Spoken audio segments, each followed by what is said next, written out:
Hello, and welcome to the ride. I see you're into the hear no evil, see no evil philosophy of life.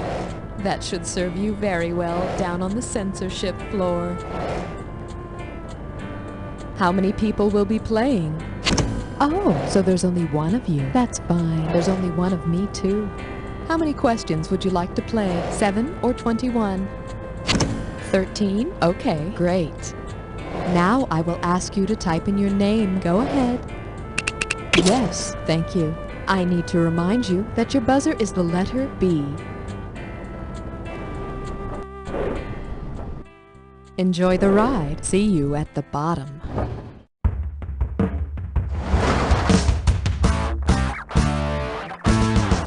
It's time for the show where high culture and pop culture collide.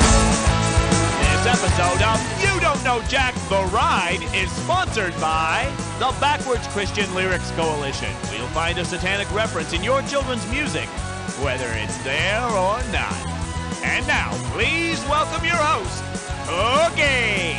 Hey, how you doing? Welcome to the show. Just a word of warning, I'm not going to censor myself here, so you might want to cover your own eyes and ears, okay? All right, it's time to learn the 7 naughty words, because we're taking on censorship. Okay, buzzing, and here's your category. Censorship, more like censorship. And now, the question. If today's censors had the same job duties as the first Roman... 41, 42, how does she do that? That's disgusting. Don't look. The original censors took census, which means they counted things, and they took a break to read the articles. Hey, buzz into selective... I like to call this category...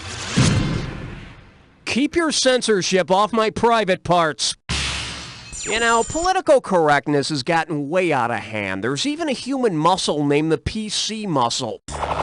If you're having problems with your PC muscle, what's the best PC term to use in describing it? The urinarily challenged. Wow, looks like you're quite the cunning linguist.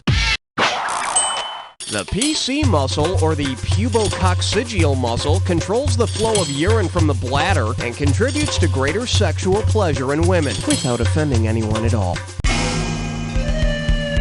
All right, bang your buzzer and grab... Oh my God, you're rolling in it. Here's your category.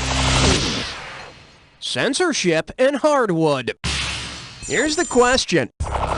If you tie a blue ribbon around the old oak tree, what cause are you supporting? The Blue Ribbon Campaign is for free speech online. You should consider publishing photos of your oak tree on your homepage, because none of the online freaks will ever go outside to see it. Okay, select the value of the questions. Your category is... I'll wash your thesaurus out with soap. Okay, prepare yourself. $3,417 is on the line here. And the question is, which of these is not a dirty word? Slatternly, abluted, bedraggled, or squalid? Abluted means washed clean.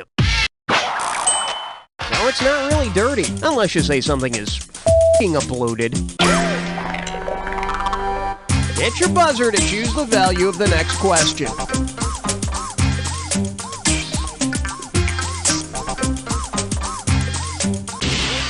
All right, right, you could win a lot of cash on this one, or for that matter, lose a lot. Oh, get out of here! It's time for a dis or dat question.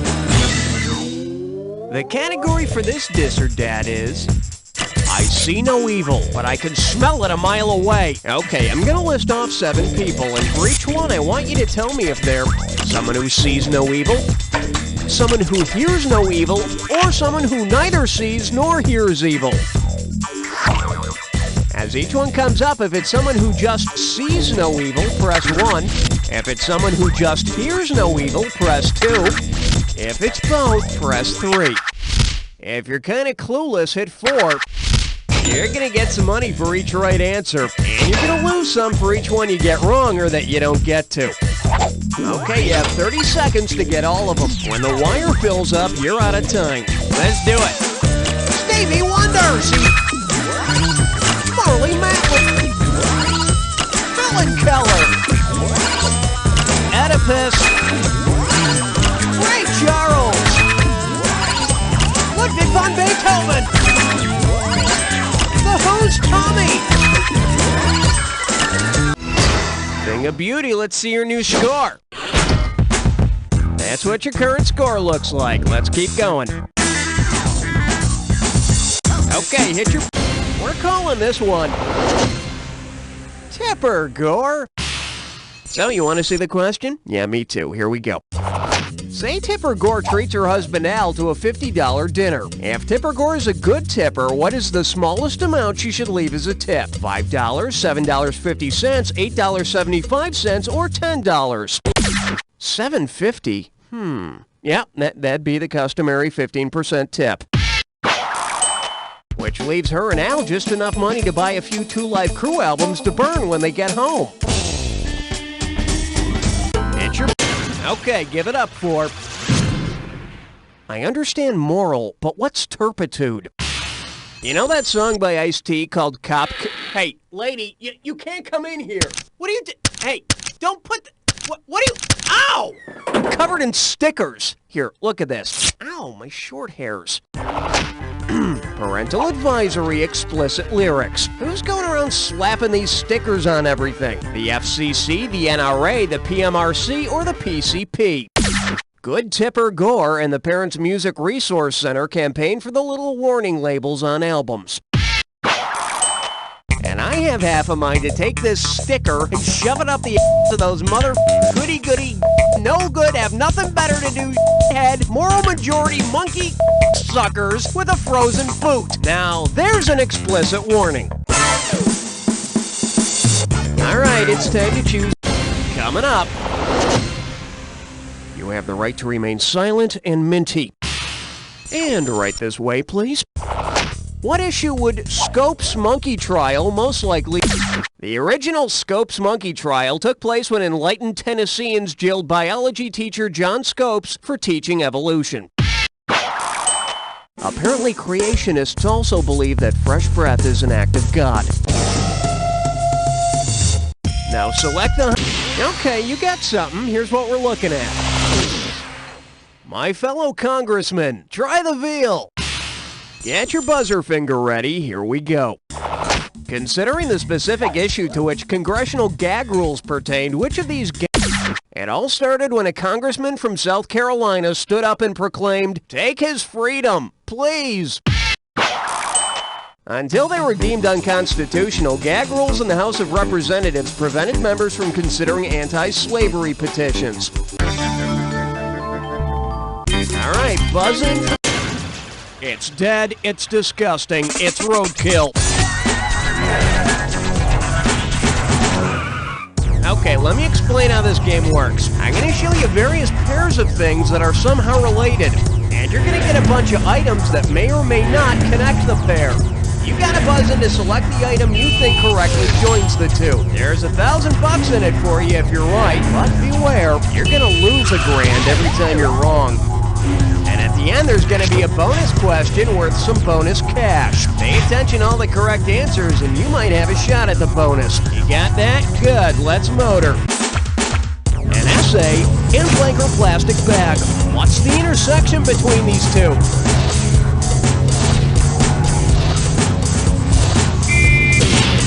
Score! Washington State and Blanky Blankpecker.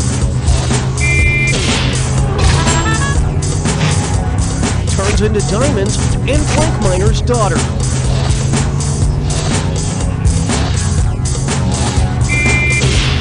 Score! Cars use it and beans cause it.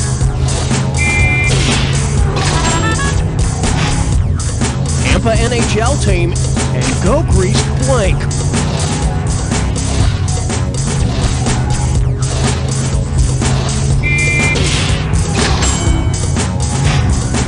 Depressed Michigan City and Skin Blank equals miser. Score! To coordinate and blank box cars.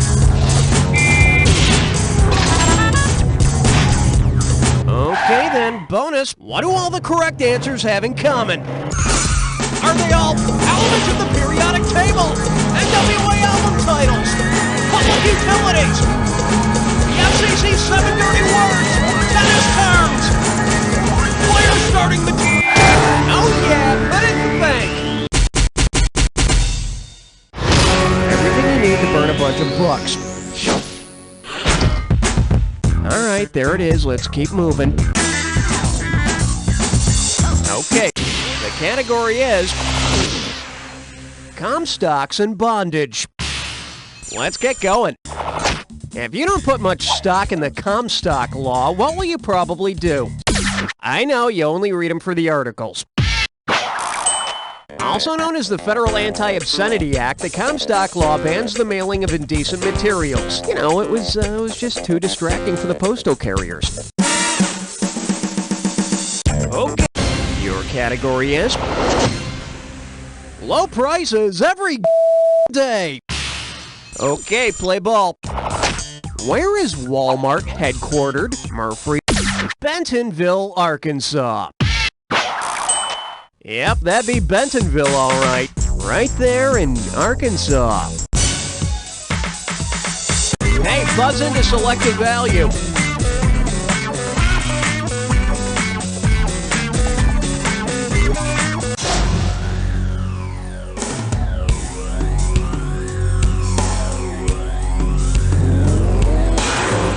Welcome to the Jack Attack. I'm gonna be throwing a bunch of words up on the screen. Buzz in when you see 2 items on the screen that match. Each time you're right, you make money. Each time you're wrong, you lose it. Now here's the thing.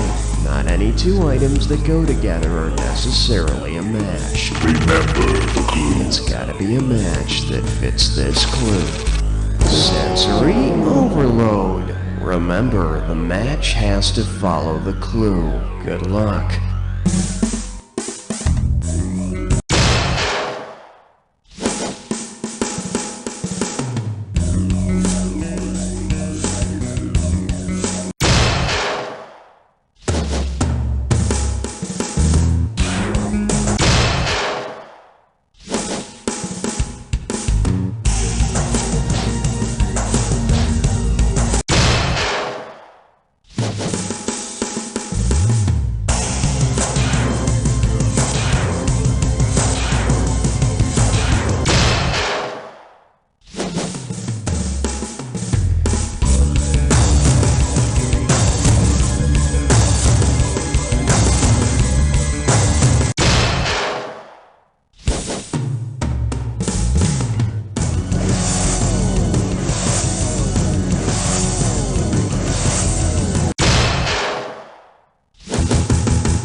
Now go find some friends to brag to!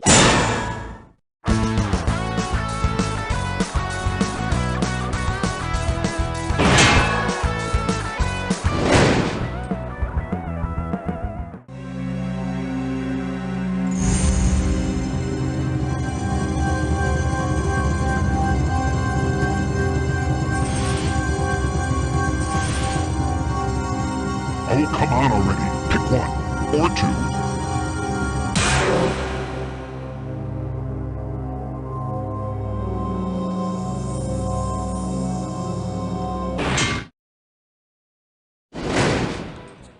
Good morning. You Don't Know Jack is an important part of your day, loaded with vitamins, minerals, trivia, and trivia byproducts. So, well, that's all I have to say. Hope to see you at the bottom.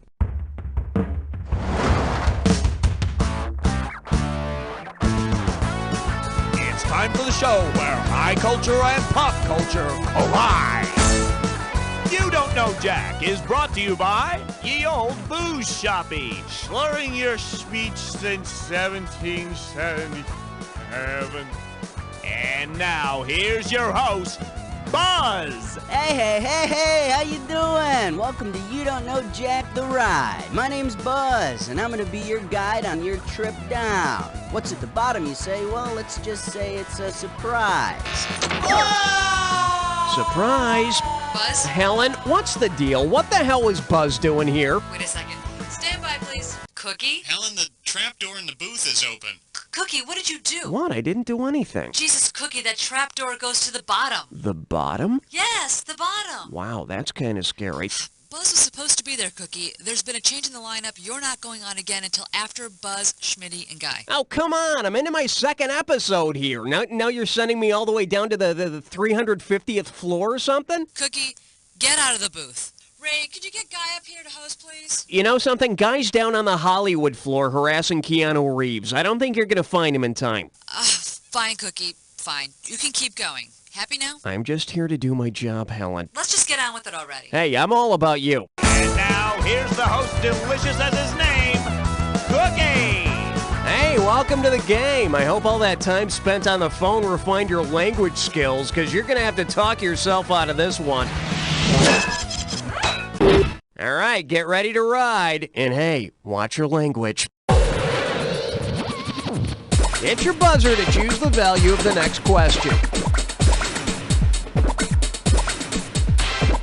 Ooh, diarrhea. Anyway, here's your category. Gossip, the international language. Ah, gossip. You know, in my experience, if there's one thing that loosens lips, it's alcohol. And, it looks like Ye Old Booze Shop left some samples here. What to do? Probably not a good idea for me to toss back a few brewskis during this game, but hey, they're free and I'm thirsty. You don't mind, right? Oh, what the heck. All right, let's get going. If your clique started speaking one of the clique languages, where would be... Feels good, don't it? The clique languages are African languages, but I don't know how many malls you and your punk-ass friends will find over there to inhabit. Okay, hit your buzzer and try to snag the high... Okay, give it up for... We will bury you with a foreign tongue. $4,235, easy money, let's do it. Suppose English language episodes of Kukla, Fran, and Ollie were to be broadcast in Russia. Kukla is Russian for doll. And I'm guessing Russian viewers of Kukla, Fran, and Ollie will be thrilled. These are probably the best special effects they've ever seen. Alright, this one's called... Watch Your Language. Okay, get ready to buzz in and type out your answer on this one. If you had to type... All right, it's all about you. It's always been about you. You can be so selfish sometimes. Hey, I'm just kidding with you. Come on. You know, you need to loosen up. Have a drink or something. The makers of You Don't Know Jack do not condone peer pressure. Hit your buzzer to select the value you want. Are you sitting down? Well, of course you are. You're at a computer. At any rate... Well, wouldn't you know it? It's time to play Dis or Dat. And this Dis or Dat questions category is... A picture's worth 1,000 ones and zeros. Okay, I'm going to show you 7 words, and for each one I want you to tell me if it's a computer language or a spoken language. For each right answer, you get some cash, and you lose cash for a wrong answer or any you don't get to. Okay, you got 30 seconds to nail all 7. And here we go. Basic computer. Arabic. Sanskrit. COBOL. Algol. Mandarin. Fortran. Hello, 7 out of 7. Let's throw that into your total. That's what your current score looks like. Let's keep going. Now, holy something! Here's your category. A royal pain in the patoot. You ready? Let's go. In what activity would the Queen's English do her the most good? Is that an 8-ball in your pocket, or are you just happy to see me? English is a term used in pool or billiards to describe the spin a player puts on a ball when his or her highness hits it off center. Speaking of spinning, what's up with the room right now? Hey, can't be too disappointed with that. Here's your category. The things that come out of your mouth. Here we go. Suppose you want to use an idiom, but instead you end up spouting an ilium. What's coming? The ilium is part of your small intestine, and I'll tell you, spitting it out makes for a really sparkling dinner conversation. So then I says to him, I says, All right, it's time to choose the value. I like to call this category, do you have Marv Albert in a can? Ugh, I can't get the image of that guy hacking up part of his small intestine out of my mind. Anyway, see if you can complete this analogy. Analogy. Yeah, there you go. Marv Albert is to yes, as Fat Albert is to oh, beautiful. Marv Albert says yes. Fat Albert, no relation, says hey, hey, hey. Okay. Excuse me, I think you just stepped in roadkill. Buzz in when you see the item that correctly pairs up the 2 items on the screen. And don't forget, figure out the final bonus question, and I'll give you some extra cash. Are you ready to go a little bit crazy? Me too. Let's do it. Blank radio and parental sex speech equals the blank. What unites these two?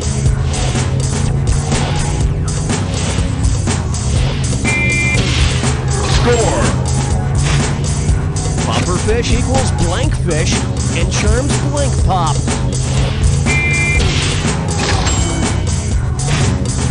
Take the bait and small snack.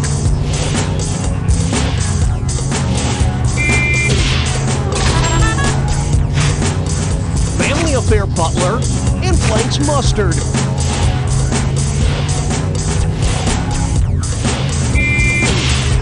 Score. Chunk of salt for animals and Tootsie Pop test.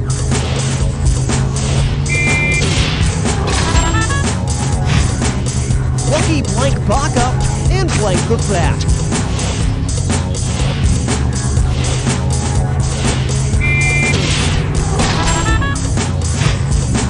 They rock and roll all night and light touch. Alright, let's nab that bonus. What do all the correct answers have in common? Are they all Romance languages? English translations of parlay? Sounds coming from the bathroom? What you doing your... That's it, count it. All things you do in your mouth, like drink. So here's to you. Alright, there it is. Let's keep moving. Okay, hit your... Kaboom! Here's your category. Speak slowly. They're not from around here. Yeah, slow it down a little. I'm just, I just need you to slow it down. Imagine a scene from Star Trek in which the crew's universal translator breaks down. Which of these actual languages would allow them to talk to any aliens they meet? Magel, Ego... Linkos is, it's a language that was created in the 1960s that supposedly allows us to communicate with any being anywhere in the universe. they make jokes about toilet paper and Klingons, everyone will get it. Toilet paper and Klingons.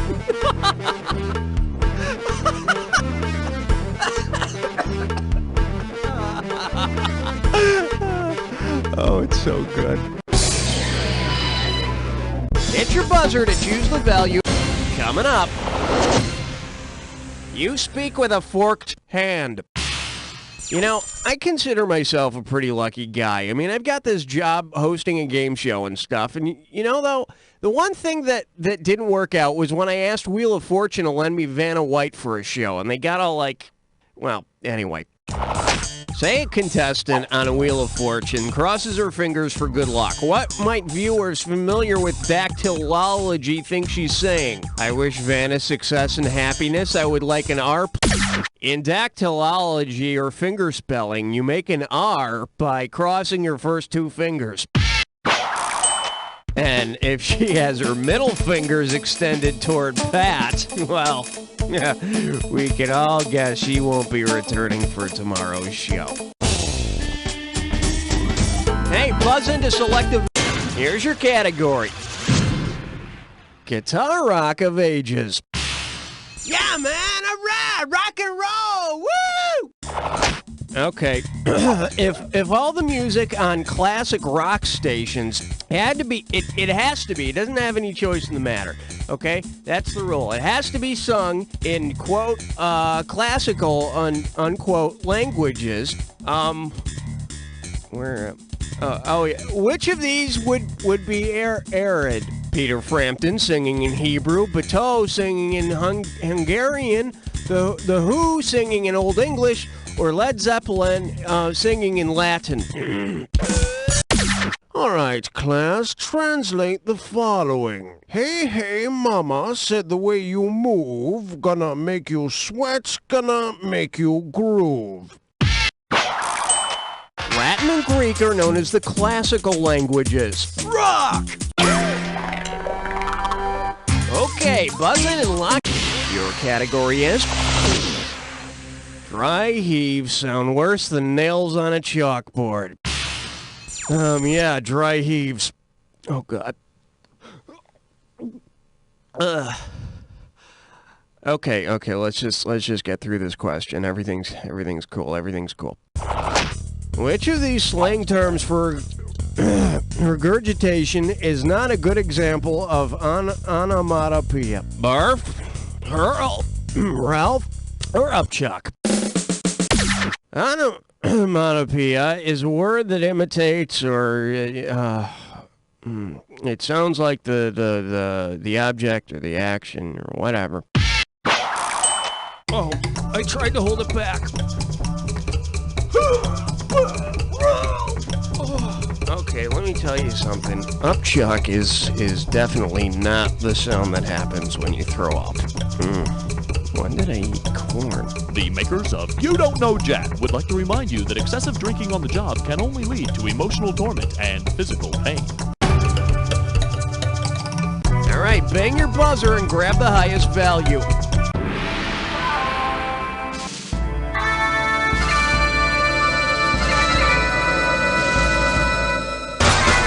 All right, here's your clue. Time for your sentencing. Well, I sure got my sentence. In fact, I'm standing in a puddle of it right now. Anyway, good luck.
perfect! Too bad you had no one to share it with.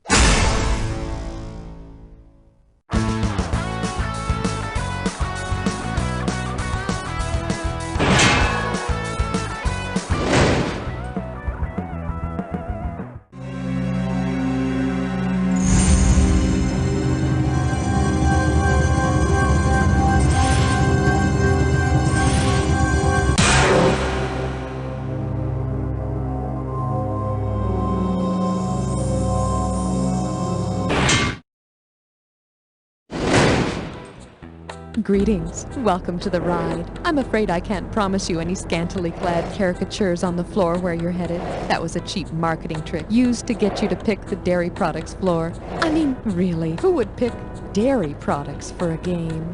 Anyway. And hey, Gouda luck! Oh, I have to cut down on dairy. So bad for my throat.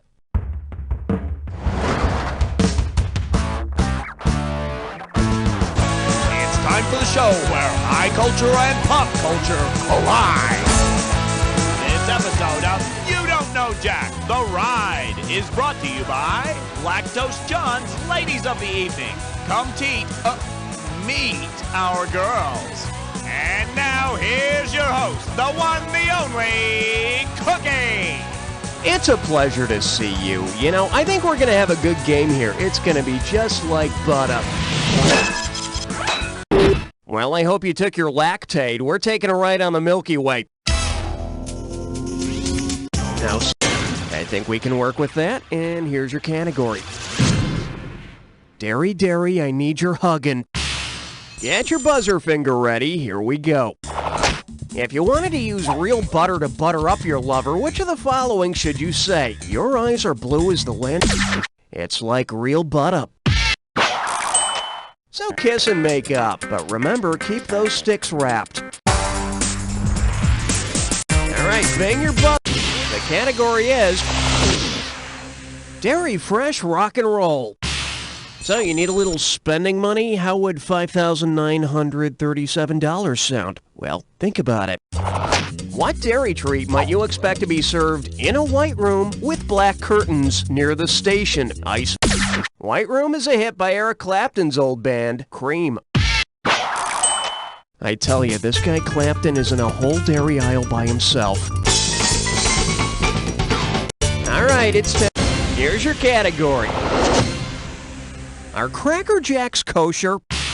You know how sportscaster Harry Carey always shouted, "Holy cow!" Well, if Harry Carey said holy cow because he believed cows to be sacred, what religion?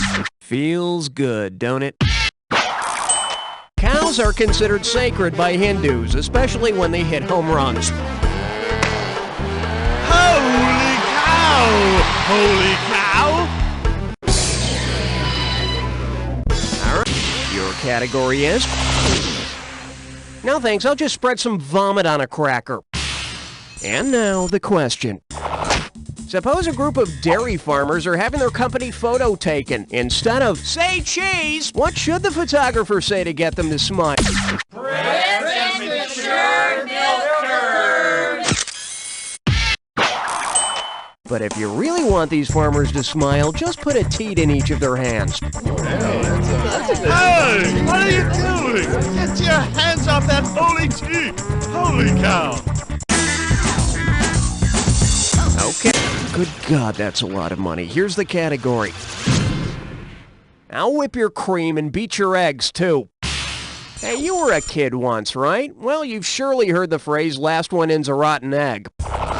Well, if the last major fighting nation to enter into World War II were a rotten egg, which country would smell like We stink. We didn't join the war until 1941. That's why we're known as the land of milk and nanny boo-boo. Hit your buzzer to choose the value. This one's called I Get Soggy in Milk. Hey, you know how nations are always boycotting the Olympics for one reason or another? Well, say the Olympic Village serves cold cereal for breakfast. Because its athletes are more likely to be Asians are more likely than any other ethnic group to be lactose intolerant. But given the choice between soy milk and sushi on my Wheaties, I'll take the fish. It's roadkill time!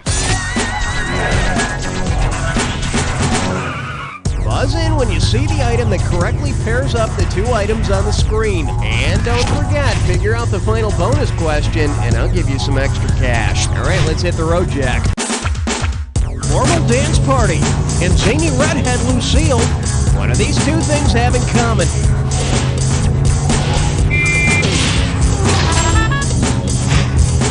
The cards are dealt, and applause.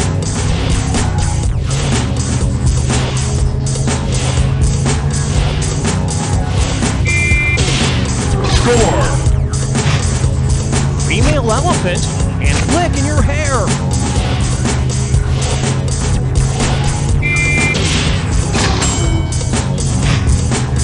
Brady holder and shell blank.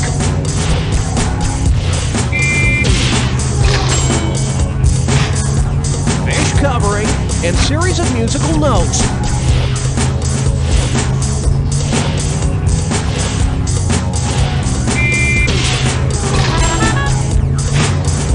Hockey trick and simple high blank.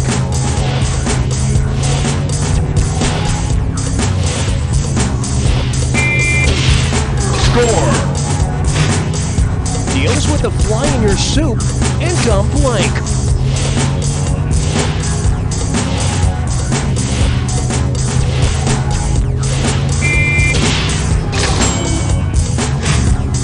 Alright, let's go for the bonus. What do all the correct answers have in common? Are they all things on which you melt cheese? Items in my front pocket! Items found in a warehouse! Things you take... Oh yeah, put it in the bank! Here's a tip for you. Don't get all hopped up on Twinkies, okay? You'll thank me later. That's what your current score looks like. Let's keep going. Okay, hit your buzzer and try to snag the... You do a lot worse than that. Let's check out your category. Little Jack Horner got a better meal. Hey, remember that old nursery rhyme went something like this? Little Miss Muffet sat on a tuffet eating her curds and whey. So tell me, what the hell is whey? The liquid part of coagulated milk, mold scraped off, and way to go! Next we'll figure out what the hell her tuffet is. Whey is the watery part that separates from the solid milk curds when making cheese. I like mine in a rocks glass with vodka. Hey, buzz into... Oh my god, you're rolling in it. Here's your category. Mount Olympus could have used a Starbucks. Let's see that question. So tell me, which of these is not a half and half? A centaur, a harpy, a... I think I'll be taking my coffee black from now on. A cyclops is just a big old guy with one eye in the middle of his forehead. Alright, bang your buzzer and grab the highest value.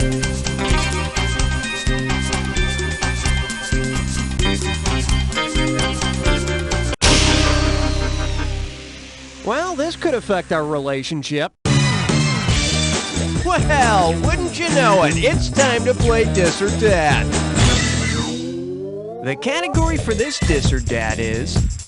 With a little effort, you can show up at the same time. Okay, listen up, because I'm going to read off 7 words, and for each one, I want you to tell me if it's a word that begins with chicken or a word that begins with egg. You're going to get some money for each right answer, and you're going to lose some for each one you get wrong or that you don't get to. Okay, you have 30 seconds to get all of them. Let's do it. Wire, chicken or egg? Pad. Peter. Liver. Box. Roll. Feed. Hello, 7 out of 7. Let's throw that into your total. All right, there it is. Let's keep moving. All right, I like to call this category Crying Over Spilled Milk. Hey, remember that 70s court case in San Francisco where the murderer got a reduced sentence for saying he was hopped up on junk food when he did the crime? Well, considering the famous defense used in the case, who would have been the most appropriate defense lawyer? Twinkie the Kid? Well, yeah, I guess it was known as the Twinkie defense. Maybe he can lasso as a judge who knows a just ruling from his, snowballs. All right, buzz in for the cash. We're calling this one. This used to be Sean Penn's playground. Let's get going. Say Madonna used a hand pump to get her breast milk flowing before feeding her baby. Which of her songs would best describe this process? Oh, mothers can express breast milk by using a hand pump. But how she got milk out of them cone-shaped boobs, I'll never know. Well, it's highly unlikely I will. Now select the highest value and see if you hit the jackpot.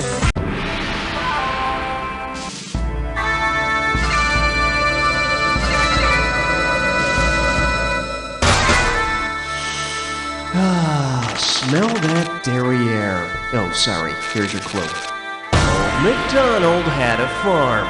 Yeah, so we've heard. Quit bragging about his damn farm already. I hate that guy.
Damn, 7 for 7! And against very stiff competition!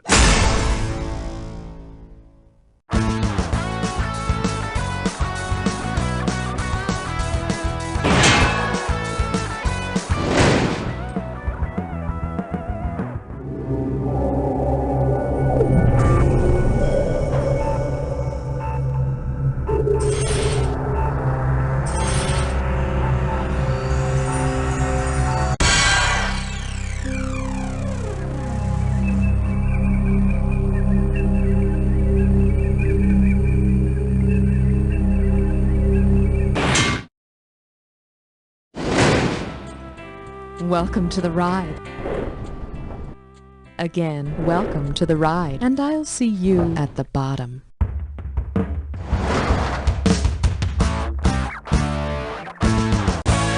time for the show where high culture and pop culture collide. This episode of You Don't Know Jack is brought to you by E. coli Diet Shakes. Drink a shake and flush the slush. And now, here's your host, the one, the only, Cookie! Hey, how you doing? Welcome to the show. Now, I'm no Red Baron, but things often get hot and greasy around here. Well, not really in a good way, though. Well, I hope you didn't fill up on bread, because there's plenty of food here. Eat! Eat! All right, buzz in for the cash. The category is, cut your food. Don't tear at it with your teeth.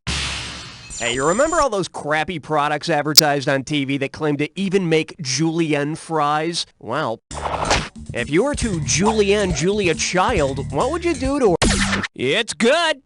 And now that I've julienned her, we'll fry Julia with some ground beef for a few minutes until I'm golden brown. It's your buzzer to... This one's called... Need a quick and easy meal? Eat your young. Okay, prepare yourself. $3,417 is on the line here. And the question is... Anyway, if a headline reads, "Mom gets death penalty for coddling kids," which of these did the mother most likely do to her children? She thawed them in... We love you, Mom. I love you too.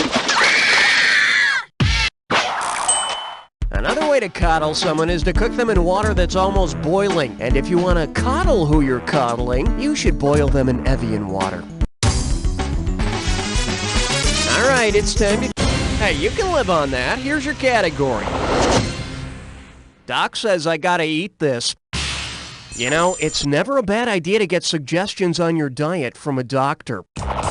Say you're a maggot living during the 1930s. If you're following doctors used to use maggots to eat away diseased tissue and help stop infection by bacteria. So eat up. But remember, diet's only half the picture. Make sure you exercise. You know, walk around the block a few times after eating diseased tissue. Now select the highest value and see if you hit the jackpot.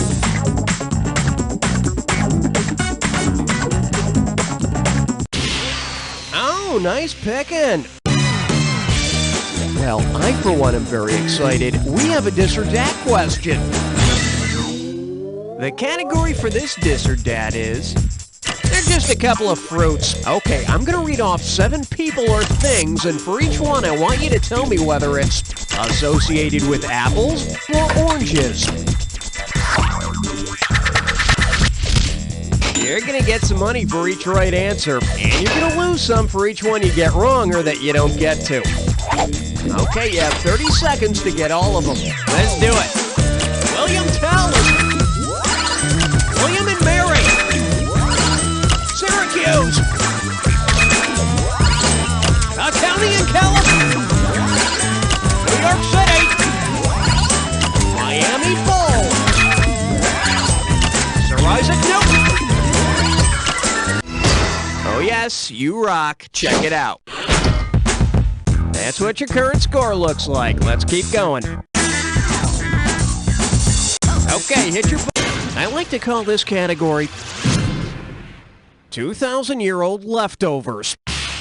Let's see that question. Say you want to serve the actual body and blood of Jesus at your next dinner party. According to the doctrine of transubstantiation, the bread and wine actually become the body and blood of Jesus during communion. It doesn't taste very fresh, though. Kind of like it's been hanging around somewhere for days. Hey, that ain't chump change. All right, let's see what we got. French dining. It's all in the tongue. So, you want to see the question? Yeah, me too. Here we go. Imagine that you want to cook a special meal for your lover. Because the French name for it is also a term of endearment, what should you make? Crab cakes, corn fritters, cabbage soup, or coconut macaroons? In France, cabbage or chou is a term of endearment like sweetheart. Look, honey. Shoo, shoo. Hey, come back. Hit your buzzer to choose the value of the next question. Boy, things like this make it all not worthwhile, you know? Anyway, here's your category. When biblical tummies rumble. Let's get going. Say that while sailing around in his ark, Noah stopped at a flooded diner and picked up Adam and Eve. Adam and Eve on a raft is diner speak for 2 eggs on toast. 2 very naked and sinful eggs on toast. Okay, buzz in and lock onto the highest... Okay, give it up for... Don't fight with your food. Hey, have you ever been to a bullfight? They kill the bull. Oh, I'm sorry. Did I ruin it for you? Suppose the bull, or toro, were... In Japanese, toro means fatty tuna, and it's used in sushi. And after you take in the bullfight, make sure you stick around for the annual running of the puffer fish. All right, you do a lot worse than that. Let's check out your category. I'm so drunk, I'll eat anything. Okay, don't panic, but you've been invited to a party, and you've been asked to bring the guacamole dip. Okay, deep breaths. Now listen up. Say that instead of using avocado in your guacamole, you use the avocado's name. More testicles? Sure, and another wiener, please. The ancient Aztecs named the bulbous avocado after their bulbous testicles. Hit your buzzer to select. Could I interest you in some roadkill? Remember, when you see the item that correctly connects the pair, hit your buzzer. And also, there's some bonus money up for grabs at the end. Can you say grease lightning? Just checking. Here we go. Prostitution light and commie color. What's the common link between these two?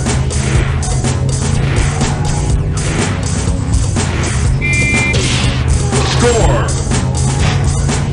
Punch to the back and painful stone.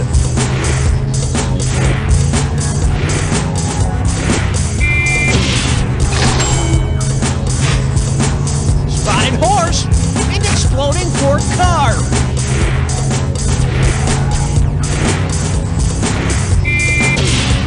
Score! Ozzy Sabbath and Russia's sea.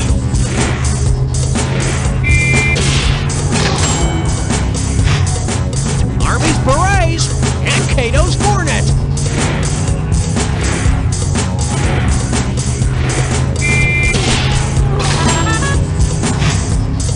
Shade of blue and military branch.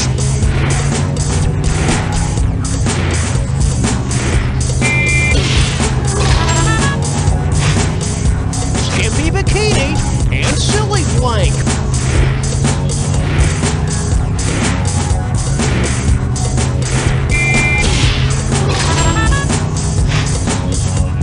Let's go for the bonus. What do all the correct answers have in common? Are they all root vegetables?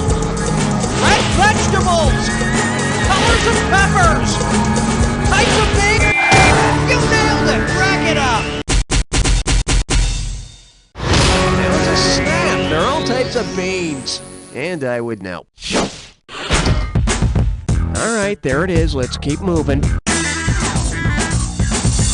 Okay, so coming up, licking the platter clean. Hey, you know that rhyme about Jack Sprat who could eat no fat? Well, which of these could Jack Sprat eat? Jack Sprat could eat no fat, but he could eat crudité, which are just Frenchy raw vegetables. And his wife would just eat the onion dip with her fingers. All right, it's time to choose. The category is eat and die. Okay, you know those crazy diets where you can only eat one type of food, like only grapefruit or only carbohydrates or only mammals that hop? Well, check this out. Breakfast, 6 ounces of paint, 1 bowl of chalk, and a 2x4. Lunch, 12 ounces of floor wax, a coal and clay sandwich, and 2 cups of dirt. Dinner, 6 ounces of suntan lotion, 2.7 ounces of deodorant, and 3 crayons. What diet plan does this menu most likely come from? When you have the desire to eat stuff that isn't food, that's called pike up. And after you eat all that indigestible fiber, well, that's called extremely painful.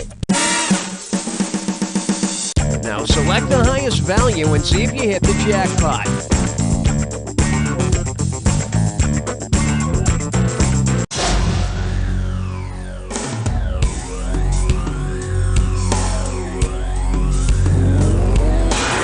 Hungry for a clue? I bet you are. Here you go. We'll start with the pizza crust. And if I'm feeling naughty, we'll make our way to the sausage.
so close. Just as well no one was around to see it anyway.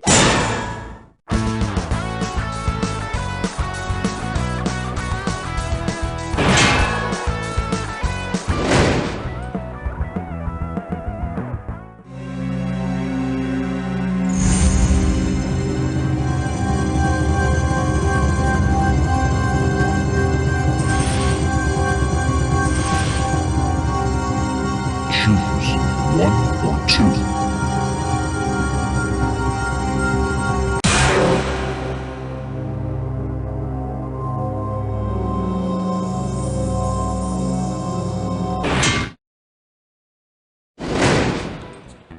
Welcome to the ride. So, I understand you're greedy and dishonest. I'm sorry. Our telemarketing floor is out of order today, but we do have an opening in politics. Remember, you're always getting closer to the bottom.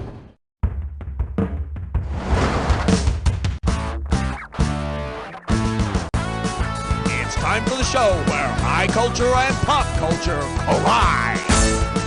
This episode of You Don't Know Jack is sponsored by Inoffensive Eddie's Bland Suit Emporium. Inoffensive Eddie says, if they remember you were in the room, your suit's too loud.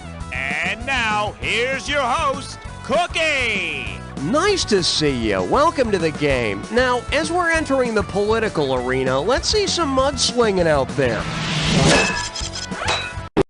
Oh, remember, do as I say.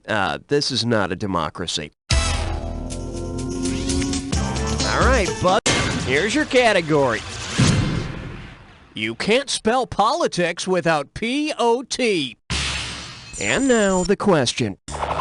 Say you're invited to a joint session. Who's the guest? A joint session of Congress brings the House and Senate together to hear the president make a speech. So the president might speak, but he doesn't inhale. Okay, buzz in and lock on to the highest value. Your category is... In politics, you must lie like a cheap rug. You know, back when Washington and Jefferson were president, men wore those silly wigs. And Bill Clinton's haircut is always a hard news item, so I was thinking, if Bill Clinton wore the last wig president on his head, it's just about the only way for people to notice Millard Fillmore. The thing is, if you notice that it's a wig, etiquette says you're supposed to act as if you're a member of the Know-Nothing Party. Okay, hit your buzzer. This one's called The Capitol Dome Sprang a Leak.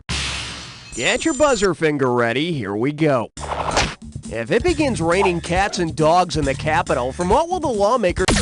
Knowing leftover or stray bills that deal with minor issues are called cats and dogs. But having all those cats and dogs around really covers up the everyday stink of corruption. Hit your buzzer to... Coming up. He'd make Jesse Helms look like a liberal black woman.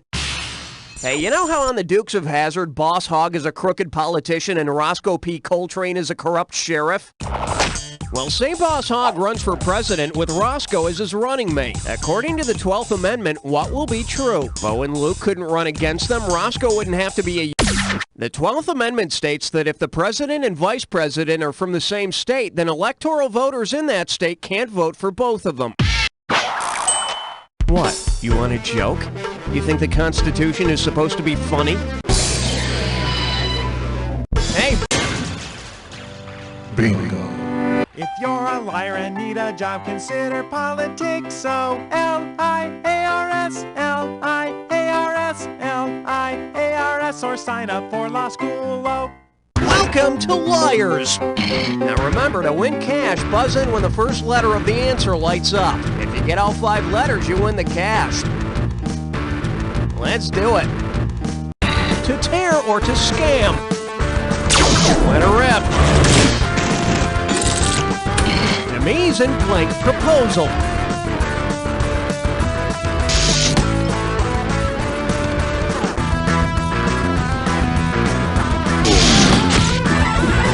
Movie star's profession. Actor. Help, I've sprung off blank. Take a leak. unregistered child is blank. Illegitimate. Just one more letter, go get it! Short for Sylvester. You're a sly one. Bingo! Liars! Can you say bonus? That's what your current score looks like. Let's keep going. It's your buzz. The category is always a bridesmaid, never the president. So you need a little spending money? How would $5,937 sound? Well, think about it. Who died and made the president pro tempore boss of the country? The president pro tempore backs up the VP as head of the Senate. He's third in line for the presidency, following the vice president and the Speaker of the House. But don't think he doesn't have a plan for redecorating the executive washroom just in case. Now, here's your category. Bring a sweater, it's gonna be a Cold War. And right this way, please. If the arms race had been decided by racing arms, the United States could have won by any of these margins except the tibia is part of the leg, which we used to kick the Soviets' ass. Yeah! You're next, China! Okay, select the value of the question, Spink. Okay, give it up for swift justice in the food court. Now, everyone knows about the famous landmark Supreme Court abortion rights case Roe v. Wade, right? Well, imagine a second Roe v. Wade case reaches the... Roe is another name for fish eggs.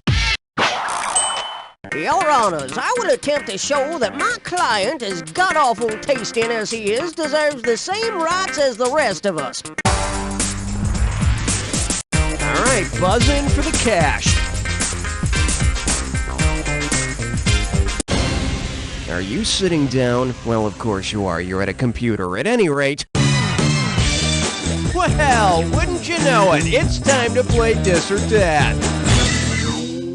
And this Dis or Dat questions category is... You win some, you loser. Okay, I'm going to read off the names of 7 guys, and for each one I want you to tell me if he won a presidential election, lost a presidential election, or both. For each right answer, you get some cash, and you lose cash for a wrong answer or any you don't get to. Okay, you got 30 seconds to nail all 7. And here we go. Clinton won, lost, or both. Bush. Perot. Reagan. Carter. Ford. Nixon. Perfect. And with time to spare, here you go. All right, there it is. Let's keep moving. All right. I like to call this category Built Like a Brick Millhouse. You know how Richard Milhouse Nixon said, "I am not a crook," when in fact he was as crooked as they come? Well, what transparent lie could Milhouse from The Simpsons tell the American people? Now write it on the chalkboard 100 times. Thing is, I always thought Milhouse looked like Kissinger. I mean, with the big nose, the glasses, you know. Alright, it's time to... Here's your category. Over-the-counter culture. Okay, get out your little round glasses and your tie-dyes, because I've got a little counterculture phrase for you to figure out. Turn on, blank blank, and drop out. Alright, which of the following completes this quote? Turn in, turn off, or tune out. Turn on, tune in, and drop out was ex-Harvard professor Timothy Leary's slogan in the 60s. And then at his death in 1996, Leary urged internet users to log on and sit in while he dropped out. Hey, buzz into selective value. This one's called Color Me Impeached. You know how the book Primary Colors tries to pass as fiction even though it's obviously a satire of Bill Clinton's primary campaign? Well, if the thinly veiled characters in primary colors had been named for the three primary colors used in though artists include yellow in the primary color palette, video imaging uses red, blue, and green as the three primary colors. But considering all the bad press, the fictional president's primary colors are black and blue. Okay, hit your buzzer and try to snag the highest value you can.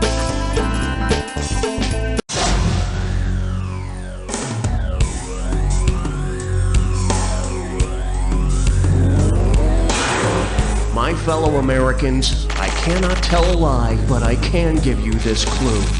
The land of milk and alphabets. Hey, look at this. If I turn the bowl slightly, I can spell dumbass.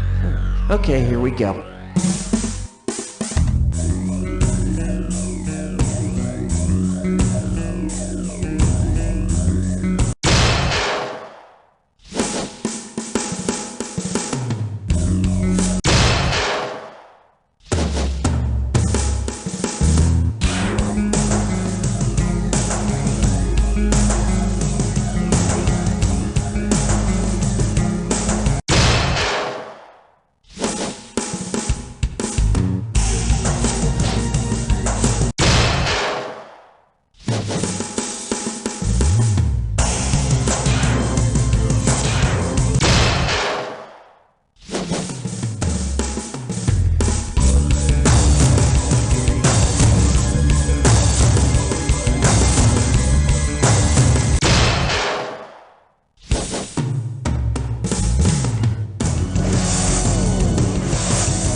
Damn, 7 for 7! And against very stiff competition!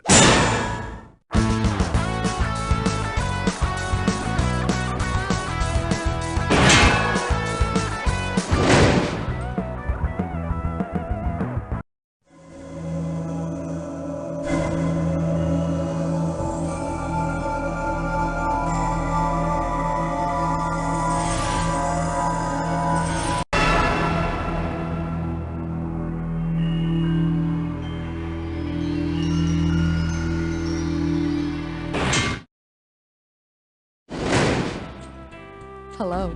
Welcome to the ride. It is so refreshing to meet someone who still believes in that old honor among thieves cliche. They're gonna eat you alive down where I'm taking you. Have a great ride. I've really enjoyed our time together. Bye now.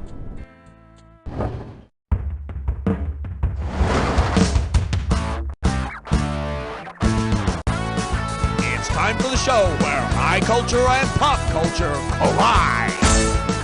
This episode of You Don't Know Jack the Ride is sponsored by Screaming Mimi Car Alarms. Your car's always in danger, so Screaming Mimi Car Alarms stay on all the time. And now, here's the host, delicious as his name, Cookie! All right, welcome to the show, Sticky Fingers. I guess you don't mind doing the crime, so let's see if you can do the time. All right, watch out for hitchhikers and other petty criminals. Let's ride. Hit your buzzer to choose the value. Oh, that was sucky. I'm sorry about that. Here's your category. The dog licks crime because he can. So, you want to see the question? Yeah, me too. Here we go. If you do what McGruff the crime dog says in his catchphrase, what should you do when you witness a crime? Bite the Take a bite out of crime. Give me your money, now! Hey, you ripped my new gabardines! Now select I like to call this category, If I Could Keep Crime in a Bottle. You know how on Valentine's Day people give chocolates wrapped in heart-shaped boxes? Well, what did Al Capone have wrapped up in boxes on Valentine's Day 1920? On Valentine's Day 1929, Al Capone's gunmen killed 7 members of a rival gang. Look, hon, I brought you something. Ah! They're dead! Ooh, and this one is coconut. Hey, buzz into selective... Okay, nice shot. Here's your category. The perpetrator drowns his victims in milk. Uh-oh, there's a serial killer on the loose. Let's check out the suspect's profile, and you be ready to type in your answer when you know who it is. Suspect is a bird with large striped beak. Location unknown, but reports indicate he follows his nose. Cheap plastic toy offered as reward for information leading to his arrest. Who's the serial killer? Make your... Toucan Sam is the serial mascot with the large striped beak who follows his nose. And so far, he's got the cops completely stymied. I mean, he's running Fruit Loops around him. All right. It's dead, it's disgusting, it's roadkill.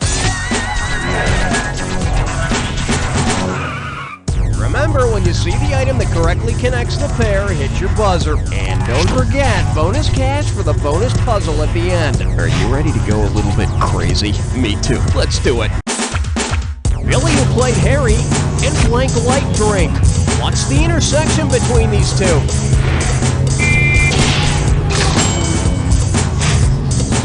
John Oswald and notorious Idaho Ridge.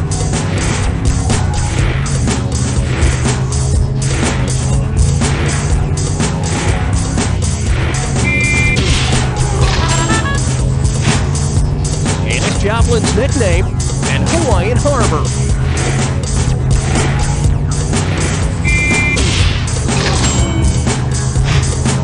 Black Magazine and aircraft.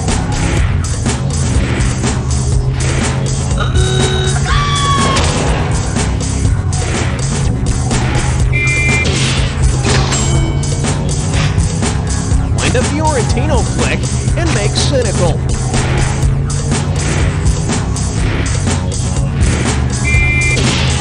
Score. City in Oz and Leprechaun's Isle.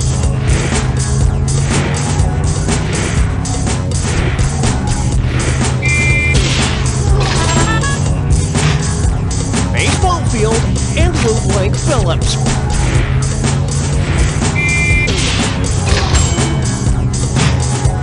Okay then, bonus. What do all the correct answers have in common? Are they all U.S. prisons? Famous gangsters? Brands of bread? Pink Panther movies? Items you're allowed to steal? Types of jewelry? You nailed it! Rack it up!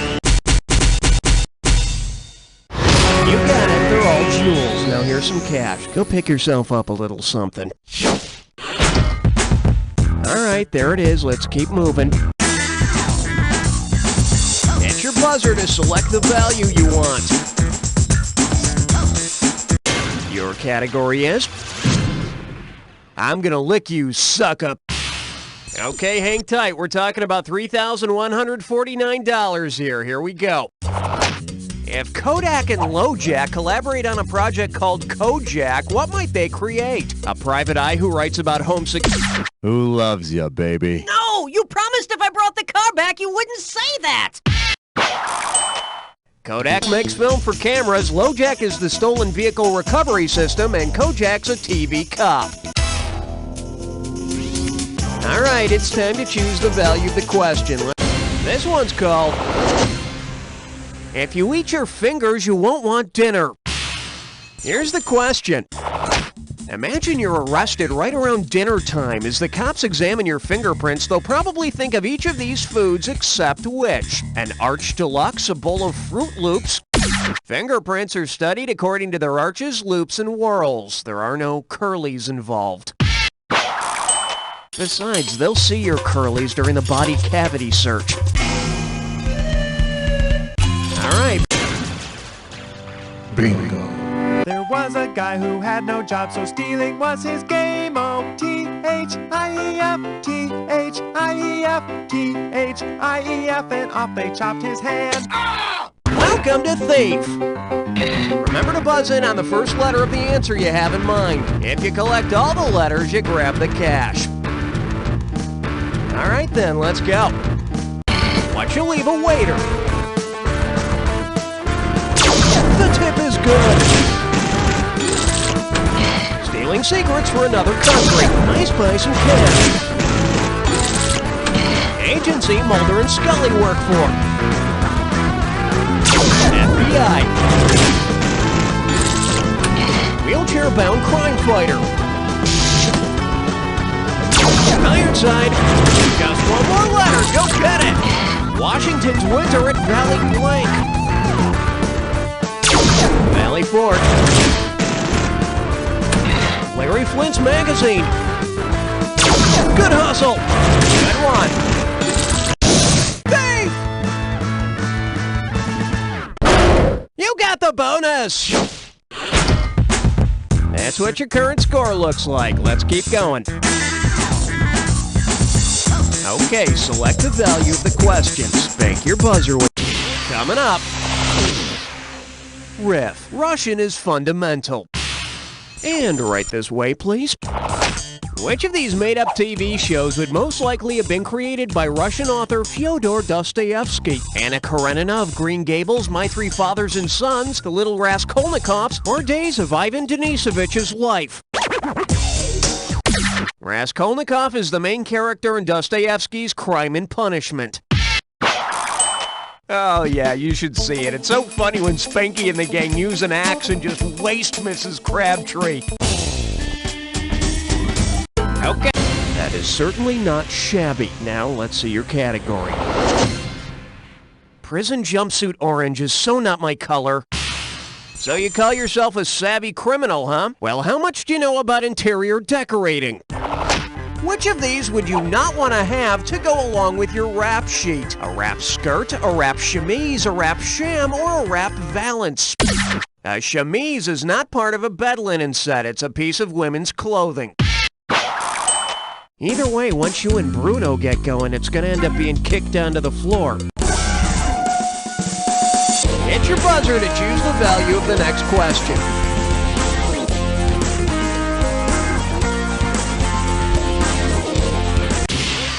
Oh, nice picking. Oh, get out of here! It's time for a dis or dat question. And this dis or dat questions category is...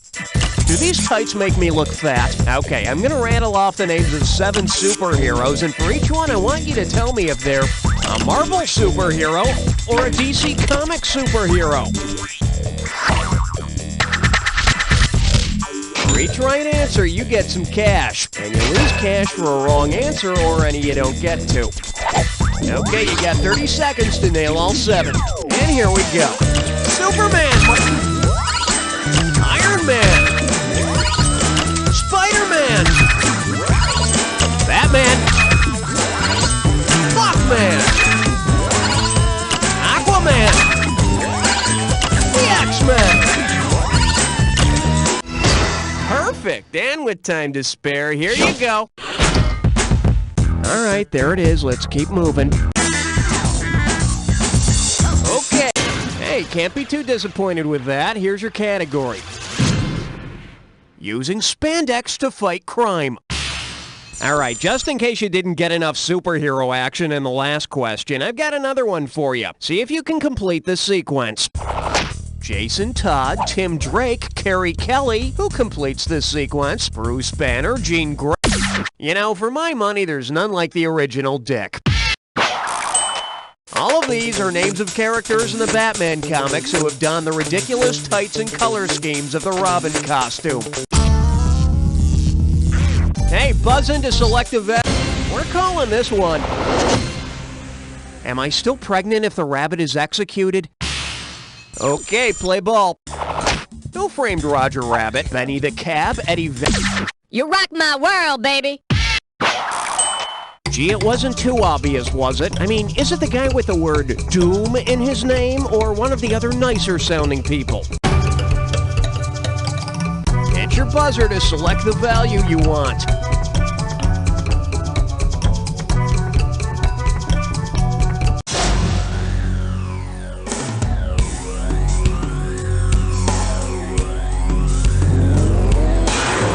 Wow, this clue is hot. Really? Check it out. You stole what? Well, let's see if you can steal a few bucks on this Jack Attack. Good luck.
awesome! Now go find some friends to brag to!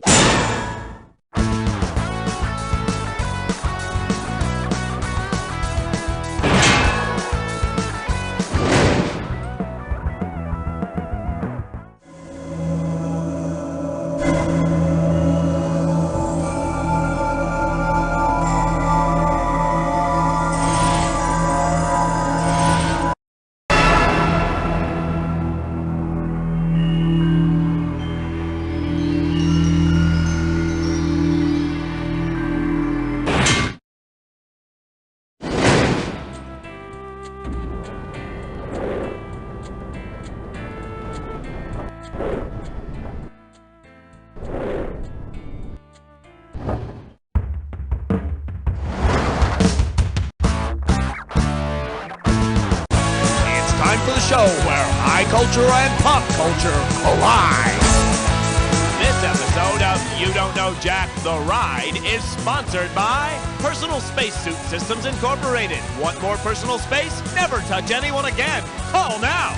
And now, here's your host, Cookie. Well, if it isn't our interplanetary space traveler, how you doing? So... Oh, geez, I'm sorry. I just spaced out there for a second. I do that sometimes. Anyway, you ready to ride? I think we can work with that, and here's your category. All it takes is a journey into space and a sensible dinner. Here's the question. Say NASA sponsors a weight loss program that sends participants to the moon. What will they... The moon's gravitational pull is 6 times as weak as on Earth. That's one small step for a fat man, one giant leap. Oh, hold on a second, I'm out of breath. Okay. Your category is... I need to hem up my space slacks. Okay, prepare yourself. $3,417 is on the line here. And the question is, how would you needle the city that has the Space Needle? You need a little more... It's in Seattle, all right. Poor Seattle. It was just getting over the razzing it took for being near Puget Sound. Picture coming up. The space between your ears. Hey, remember that commercial that says, this is your brain. This is your brain on drugs. Well, if the egg really is your brain and the frying pan is your cranium, what's that stuff between your brain and the skull? Sweet. The meninges are the membranes between your fried brain and your skull pan. All right. Well, there you go. Here's your category. If you're constantly spacey, you might just be stupid. Let's see that question. If you're feeling really spacey, which of these movies should you not see? LA Confidential. What you talking about, Bruce Willis? Kevin Spacey was not in 12 Monkeys. I think for spacey monkeys, you need to see Project X or something like that. Bingo. There was a place so very vast, and on it was a homo. R-A-N-G-E, R-A-N-G-E, R-A-N-G-E. Not that there's anything wrong with that. Welcome to Range. I hope you have some. Remember to hit your buzzer when the letter you're looking for lights up. If you collect all the letters, you grab the cash. All right then, let's go. Blabbermouths are full of hot water.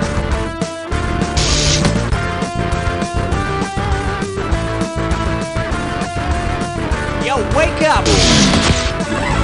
There's no more at the end. Room service. We're a product of our what?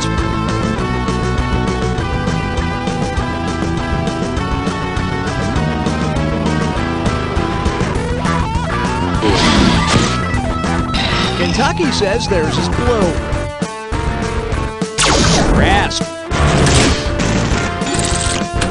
Coffee sediment. Browns. Continent where the bison roam. North America. Sport utility vehicle range blank. Rover. Mr. Rogers wants you to be his watch. Hey, neighbor. 312 is a Chicago blank code. Area code. Come on, one more letter and you really cash out. Territory between two armies. It's yours now. The greatest show on blank. It's a circus. Good one. Range! You got the bonus! That's what your current score looks like. Let's keep going. Alright, it's time. I like to call this category the partying type. Here we go. Okay, say your keyboard is a town and the keys are houses. Now say the space bar is an actual bar. Because it's closest to the space bar, which of these letters... Yep, it sucks to live across from that damn space bar. You know, I've always thought of B as sort of a dork. Maybe if he'd quit complaining and join the party, he might loosen up and make some friends. Like maybe with Semicolon, for instance. Okie doke, let's check out the category. Is your computer insane? You ready? Let's go. If HAL, the insane computer from 2001: A Space Odyssey, had appeared in the original Odyssey, what might he have said? I'm afraid I can't do that, Odysseus. Odysseus undertook the original Odyssey. Now I forget, when exactly does he meet up with David Bowie? Alright, here's your category. I'm merely asking... Okay, play ball. Which song title properly uses the English translation of the Russian word... Mir is Russian for the word peace. So all we are saying is give that over a decade-old piece of junk a chance. Hit your Okay, nice shot. Here's your category. Powdered eggs and tang again? You ever had a lousy time at summer camp? Well, think about the movies and finish the following letter for me. Dear Mom and Dad, I want to come home. I wish you never made me go to space camp in the first place. The food is bad, the other kids are mean, and yesterday we dodged asteroids and saved the world. Aliens beat me at the big camp. In the movie Space Camp, while touring the space shuttle, Leah Thompson and pals are accidentally fired into space. But the mission wasn't a total loss. The campers taught some Russian cosmonauts how to build an addition onto the Mir out of popsicle sticks. Alright, bang your buzzer. This one's called... Don't you want somebody to blow up? Alright, get ready and complete this analogy. Jefferson Airplane is to Starship as Salt is to what? Just as Jefferson Airplane eventually mutated into Starship, the SALT, or Strategic Arms Limitation Talks, eventually mutated into START, or Strategic Arms Reduction Talks. Gorbachev called the signing of the START agreement an historic occasion, while Reagan merely claimed that we built this city on strategic arms reductions. Okay, hit your buzzer and try to snag the highest value you can.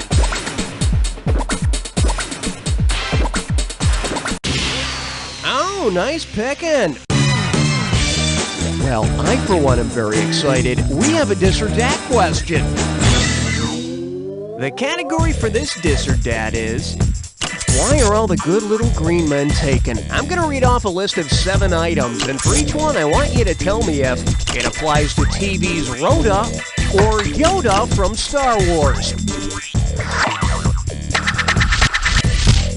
You're going to get some money for each right answer, and you're going to lose some for each one you get wrong or that you don't get to. Okay, you have 30 seconds to get all of them. Let's do it. Lives in a swamp. Lives in New York. Advises Luke. Advises Mary. Is green. Is Jewish. Is played by Valerie Harper. Goodness gracious, dis, dat, whatever, you had it down. Take a look at your score. Alright, there it is. Let's keep moving. Okay, buzzing. The category is to boldly go on a road trip. And now the question. Which of the following towns would the crew of the Starship Enterprise not be able to... Uranus is the only planet not to have an American town named after it. Where are we off to now? Uranus, Captain. Okay, be gentle with that tricorder. Hit your buzzer to choose the value of the next question.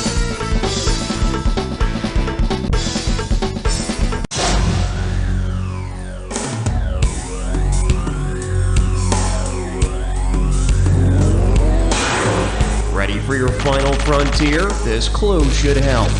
Some space to explore. Well, yes, certainly inside of your skull, but also some other places. Let's check them out.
Now go find some friends to brag to!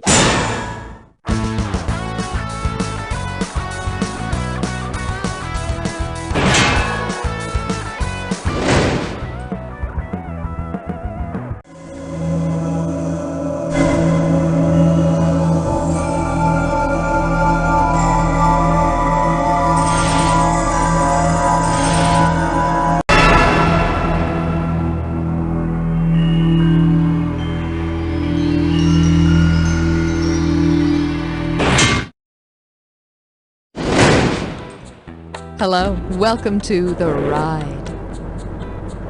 If you feel like buzzing, use the letter B.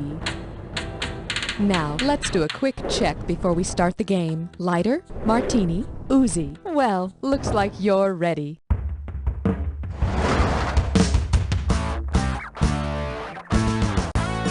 It's time for the show where high culture and pop culture collide. This episode of You Don't Know Jack is brought to you by the U.S. Bureau of Alcohol, Tobacco, and Firearms. Don't make us shoot you. And now, here's your host, the one, the only, Cookie. Hey there, welcome. And remember to use a coaster under your drinks or this could get dangerous. Before we begin, the use of alcohol, tobacco, and firearms is strictly prohibited on the ride. Whatever, do what you want. Just try not to shoot the screen, okay? Hey, buzzing. Okay, you got something. Here's what we're looking at. Do you like to smoke? I do too. Let's go smoke. Hey, can I get an ashtray? Yep, here. Thanks. Okay, now I'm ready. Say you're selling Virginia Slims to tourists in Richmond, Virginia. Who's come the longest way, baby? The woman from... Well, I hope she bought Virginia Slim 100s. It's a long way home. The woman from Salem came the longest way, and I guess after the witch trials, folks in Salem really enjoy burning butts. All right, it's time. The category is... I'd like to be shaken to death, not stirred.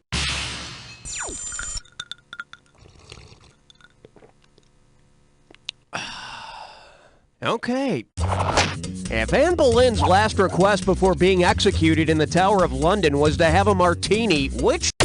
I'd like another beefeater, straight up, please. Sorry, lady, I'm cutting you off.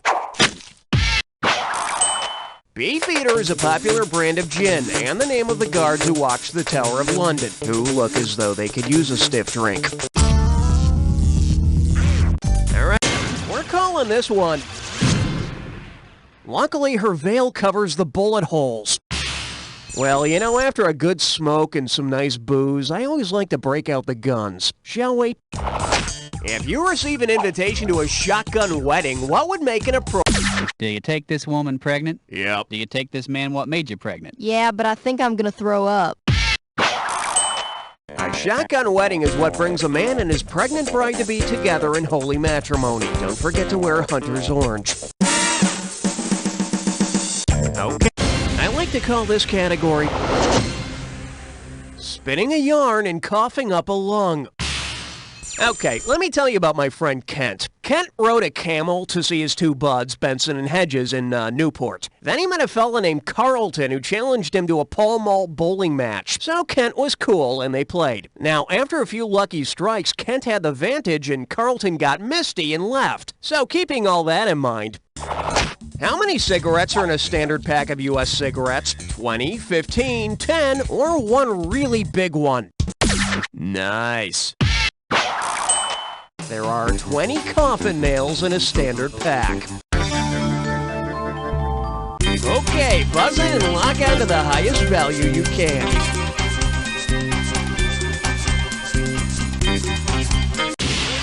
Are you sitting down? Well, of course you are. You're at a computer. At any rate... Oh, get out of here! It's time for a dis or dat question. The category for this dis or dat is... drinking a 40 with your 44. Okie dokie, I'm gonna name 7 things, and for each one you have to tell me if it's a brand of malt liquor, a type of gun, or both. You're gonna get some money for each right answer, and you're gonna lose some for each one you get wrong or that you don't get to. Okay, you have 30 seconds to get all of them. Let's do it. Colt 45. Midnight Dragons, Elephant, Ruger, King Cobra, Old English 800, Magnum. 6 right. Not quite perfect, but you can't get any closer. Let's throw it into your score. That's what your current score looks like. Let's keep going. All right, buzz in for the cash. Here's your category. Hi, kids. My name's Nick O'Teen. Now that Joe Camel's no longer working for Camel, he just can't seem to get any smokes. If Joe Camel can go as long without cigarettes as he can go without drinking... Need water. Camels can go several days without water. Any longer than that, they chew a lot of gum, they get real cranky, and they're prone to putting on a few pounds. Hit your buzzer to choose. Oh my God, you're rolling in it. Here's your category.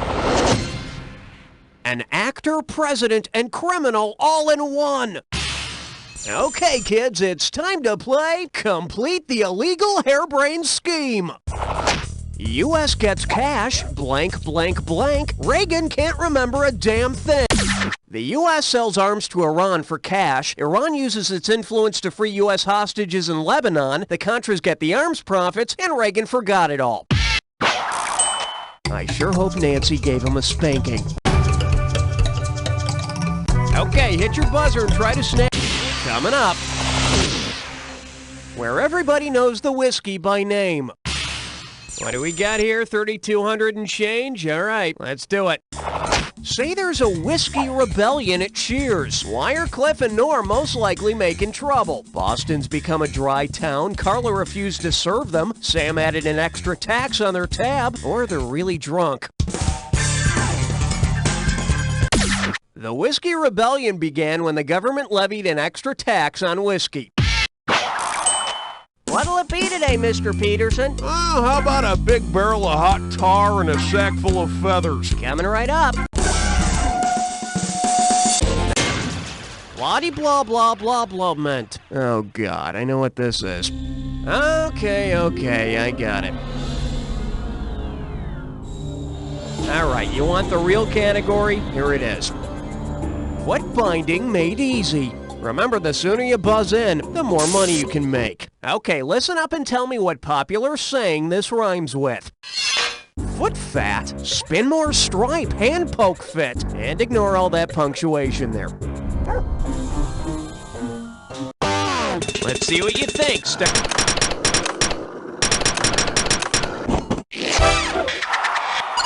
To which I usually respond, I'm trying to quit smoking, and I also have the bad habit of kicking wiseacres in the ass with my frozen boot.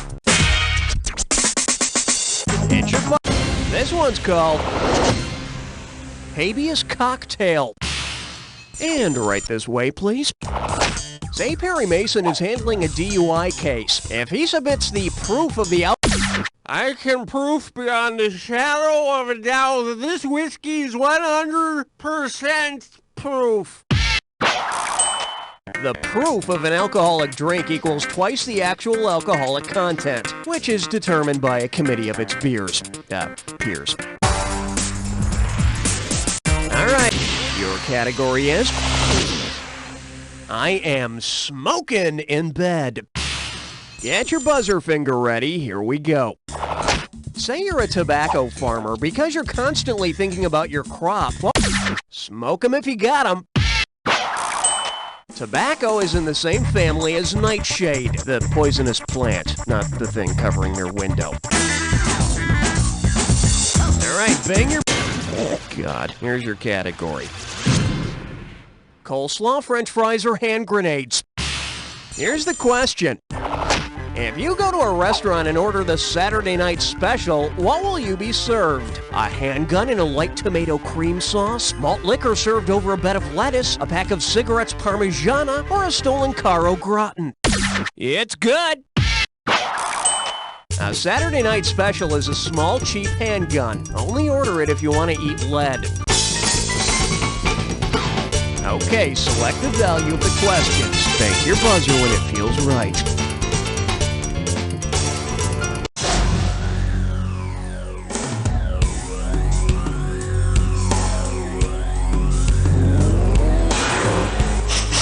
Smell that? I think it's your clue. Smoking! Of course I'm talking about myself, not you. You would be secondhand smoking. So, you know, just breathe sparingly.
Damn, 7 for 7! And against very stiff competition!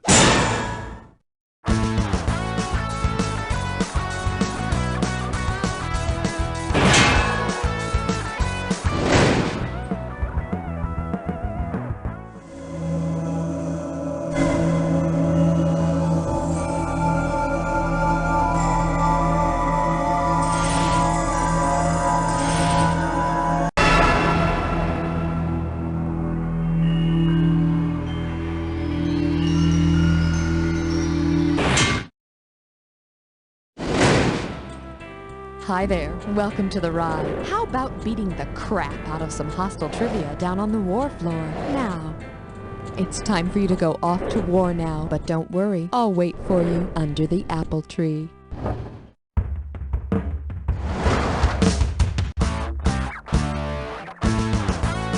It's time for the show where high culture and pop culture collide.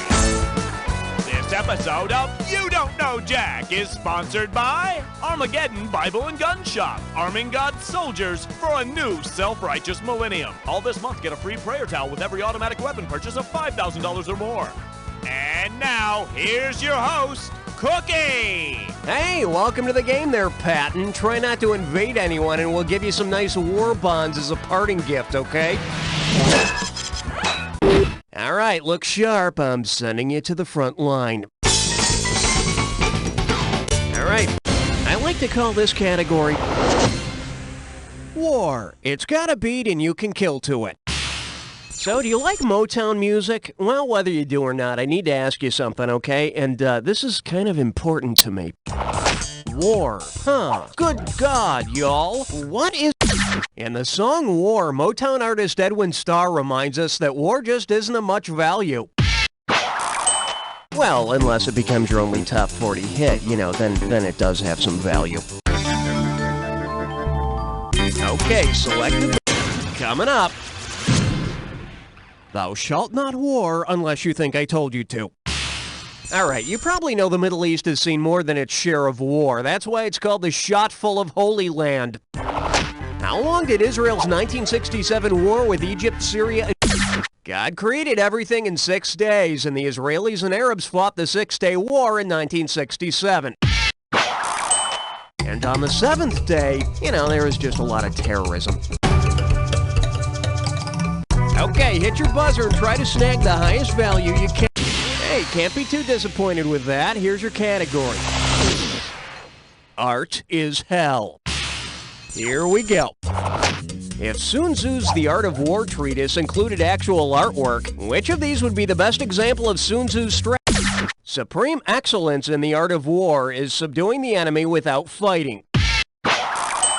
So if the big-eyed kids win over the enemy with their charm, they're practicing supreme excellence, you know, instead of the usual supreme bad taste.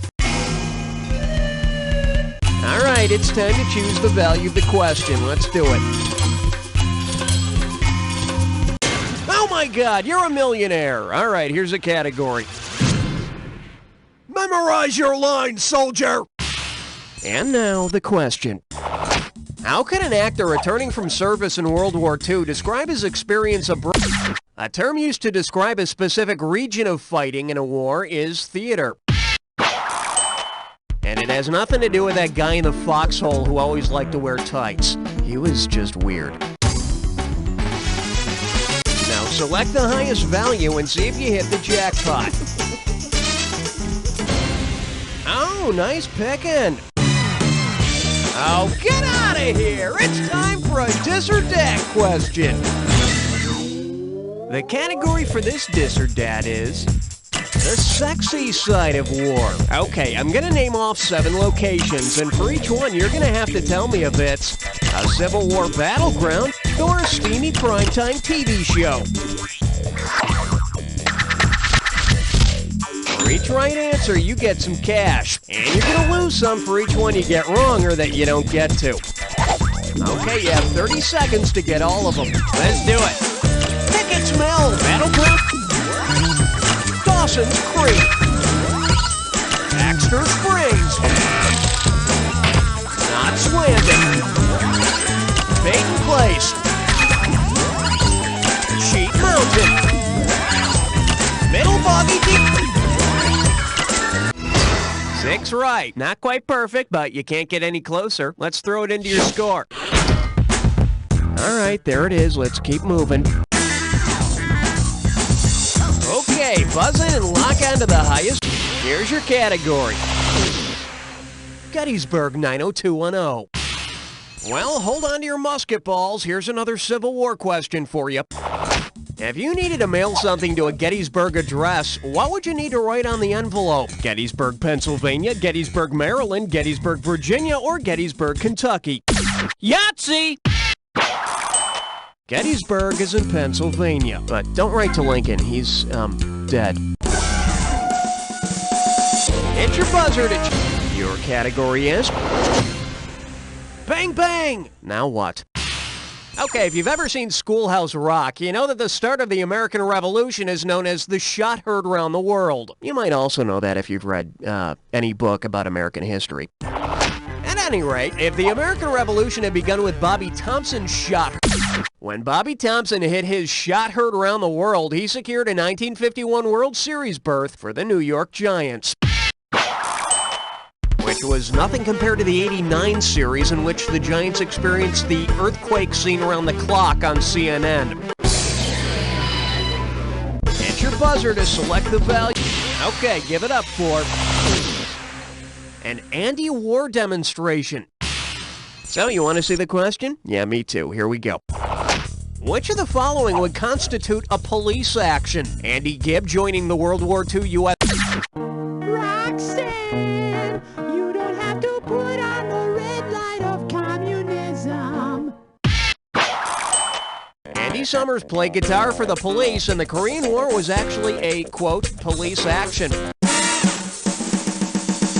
All right, bang your butt. Could I interest you in some roadkill? Remember, when you see the item that correctly connects the pair, hit your buzzer. And don't forget, bonus cash for the bonus puzzle at the end. All right, put it in gear, we're going. Intelligent is Agent 86 Maxwell Blank. What unites these two? Score! Weak and kind of bug.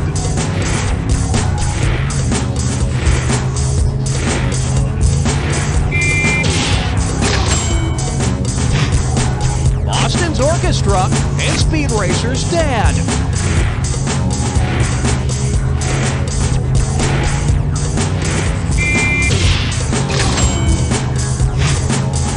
George Washington's tree and Warrant's blank pie.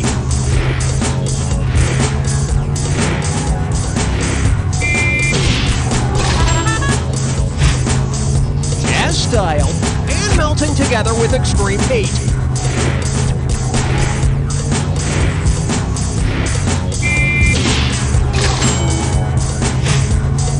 Snail's home and candy coating on M&M's.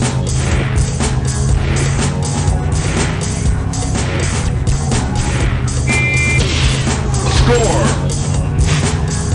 Cartoon ant and very small particle.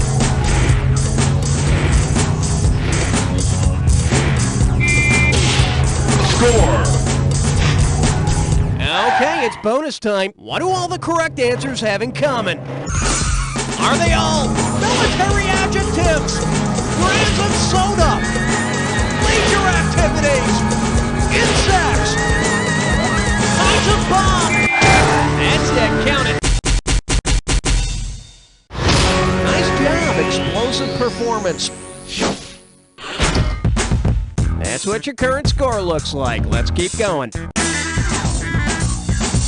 Okay, select the value of the question. Spank your buzzer when it feels right. You can do a lot worse than that. Let's check out your category. Pretty sneaky, Rear Admiral. Hey, remember Battleship? You sank my battleship! Woo, yeah, war it's just fun. Considering the 5 original Battleship targets, what other catchy ad slogan might you hear in a commercial? The Battleship board game has battleships, cruisers, submarines, destroyers, and aircraft carriers.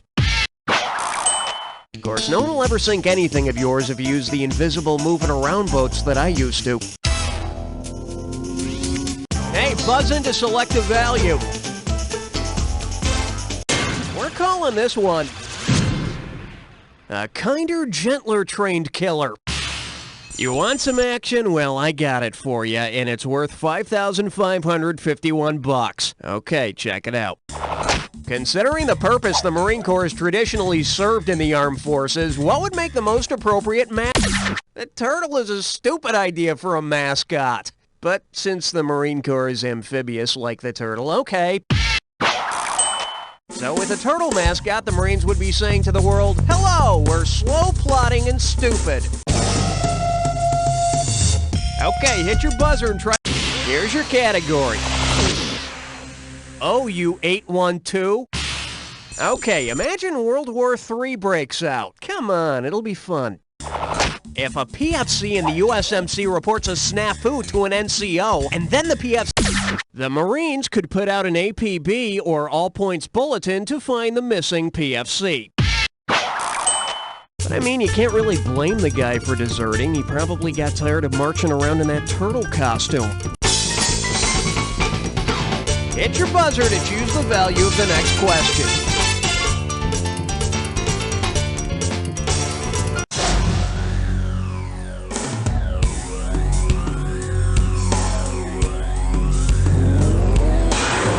Ready for me to shoot a clue in your direction? Here it comes.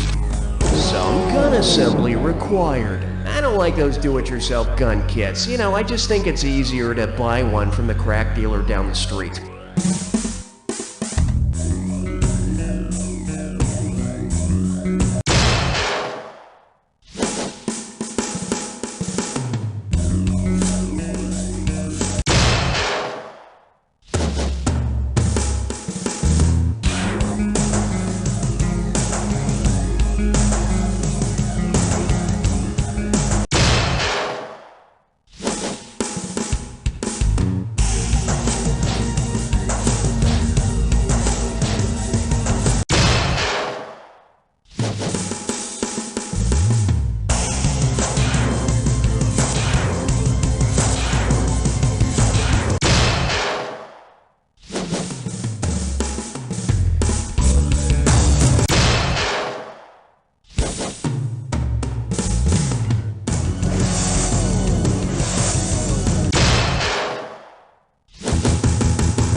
Damn, 7 for 7! And against very stiff competition!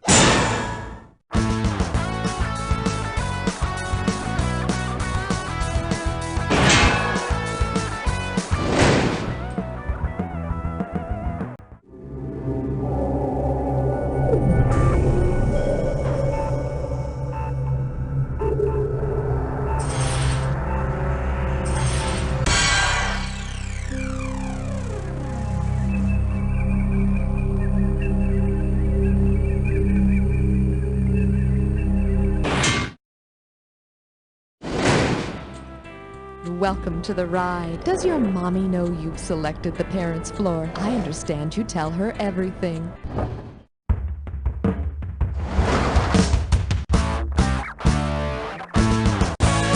time for the show where high culture and pop culture collide. This episode of You Don't Know Jack, The Ride, is brought to you by the Old and the Senile Retirement Home. Send your parents to our rooms. And now, please welcome your host, Cookie! Hey, how's it going? You know, I'd probably tell my mother about the affair too, mostly because if she found out I knew, she'd bust my skull. Okay, you want a little fun for the whole family? Sorry, wrong game. Oh, we're calling this one Parental Logic, Oxymoron, or Paradox. Let's get going. Which of these parental sayings is not an imperative sentence? Get a haircut, because I said so. Take out the trash. Or turn off the computer. Imperative sentences give a command, and this one doesn't. Why? Because I said so. If you don't like it, tough. I'm in charge, and you'll do as I say as long as you're here. Alright, but I like to call this category Muppet Babies. Who are the Muppet parents? Okay, you ready for this question? $39.97 is on the table. Here it is. Considering their colors, which Muppets could most likely be Kermit's parents? Yellow and blue make green. And on our next show, we'll show you how to use a box of crayons and a microwave to make all the colors of the rainbow. Okay, hit your buzzer and try to snag the highest value you can. Okay, nice shot. Here's your category. Your mama. Okay, play ball. Oh no, you stepped on a crack. Which of these could you not have broken? Your mama. After I carried you for 9 months, this is how you treat me? The occipital bone isn't in her back, it's the back of your mama's skull. And unless you want to feel the back of her hand, don't bust nothing else. Hey, buzz into selective value. Here's your category.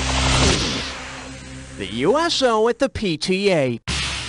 Okay, picture this. You've missed a ton of classes and your mom and dad are being called into a parent-teacher conference.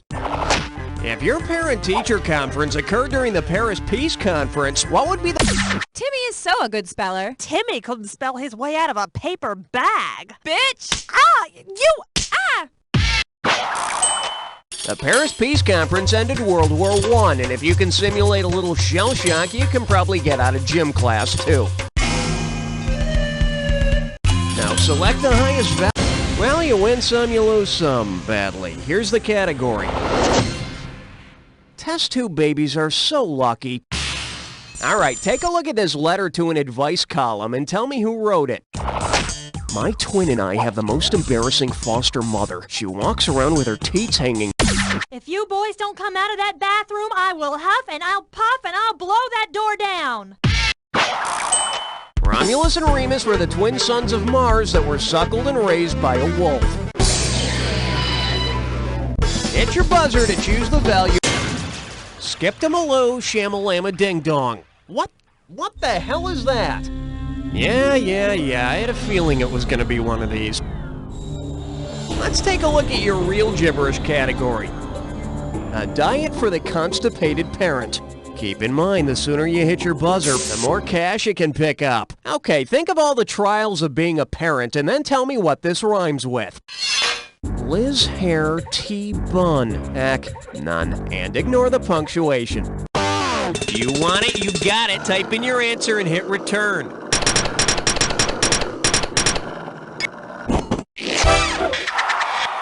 Cesarean section, sort of like Thanksgiving dinner. A little carving with a knife, some spilled gunk on the table, and good old-fashioned family love.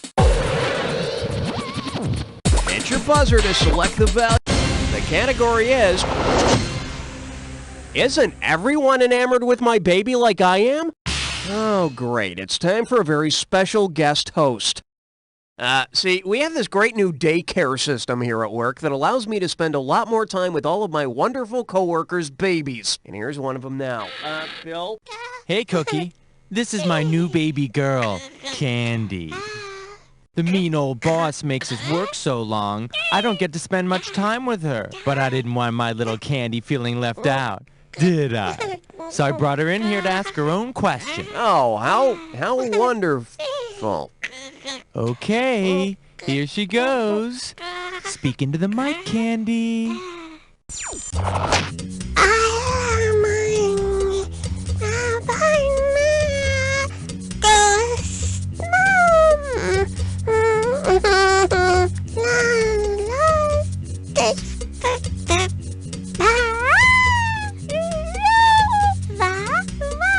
Or...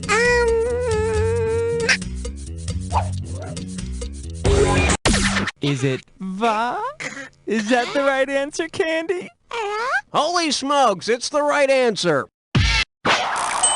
It is the right answer, isn't it? Yes, it is. Yes, it is. You're so funny. Aren't you the funniest little baby girl a dad could have? Yes, you are. Oh, that's nice. I'm gonna go vomit. God, it's amazing. I mean, she's not speaking English, but you can understand everything she says. Candy, is there anything you want to add before you go? Did she just say up yours, Cookie? Okay, select the value of the questions. Bank your buzzer when... Your category is... Double dating in the animal world. So, you want to see the question? Yeah, me too. Here we go. Suppose Mr. and Mrs. Camel went out for the evening with Mr. and Mrs. Walrus. Given the appropriate names for the... Male camels and walruses are both called bulls. The females of both species are called cows. And when the four of them get together... It's really disgusting. Alright, but this one's called... Donuts make my brown eyes blue? Okay, you know how some genes for eye colors are dominant and some are recessive? Well, if Van Morrison's brown-eyed girl and Chuck Berry's brown-eyed handsome man have recessive blue-eyed genes, what's the chance that their child will have Elton? If brown-eyed parents have blue-eye recessive genes, there's a 1 in 4 chance their child will have blue eyes. And considering the gene pool, the kid would be a flamboyantly gay, born-again Christian who often ends up in jail. All right, it's roadkill time. All right, when you see the answer that unites the pair of items on the screen, buzz in. And don't forget, figure out the final bonus question, and I'll give you some extra cash. Okay, pop the clutch, baby. What you do on a cigarette and powder blank? What do these two things have in common?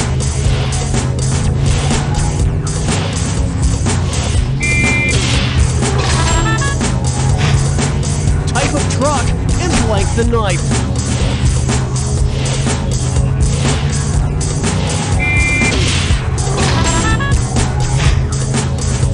And 8 life blank.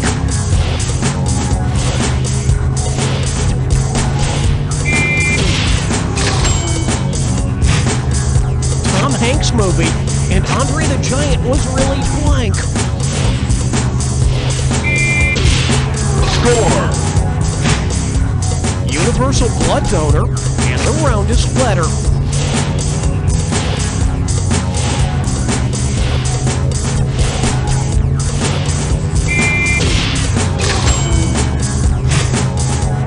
Models usually have, and they go all the way up.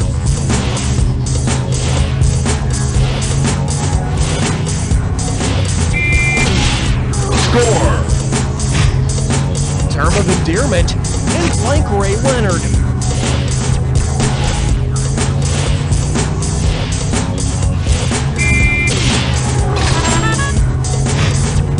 Alright, let's go for the bonus. What do all the correct answers have in common? Are they all family cars? Desirable traits in children? Earth mothers? Annoying in-laws? Baby products? Nicknames containing daddy? Baby products! Annoying in-laws! Desirable traits in children? Family cars! Nicknames containing daddy! Earth mothers! Oh, you're terrible!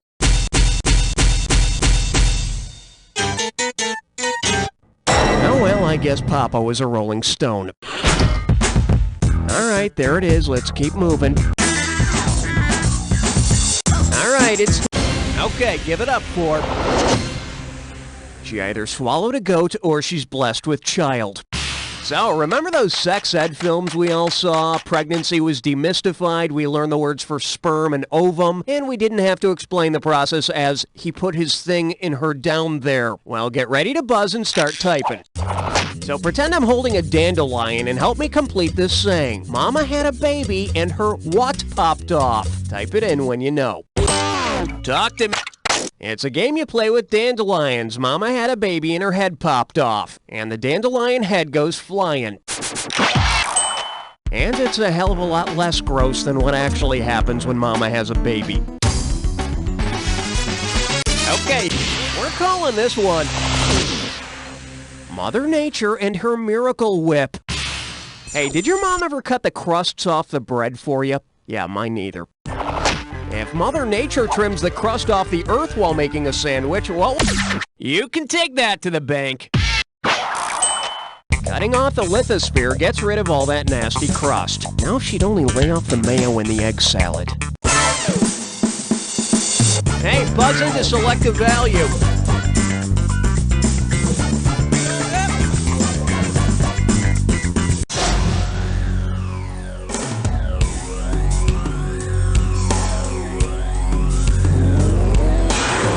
My mom says I'm the best host ever. She also says this is your clue. Lies our parents tell us. I still wonder about the time my folks said they were making funny shapes under the blanket. Well, I don't know. Who would make that up?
awesome! Now go find some friends to brag to!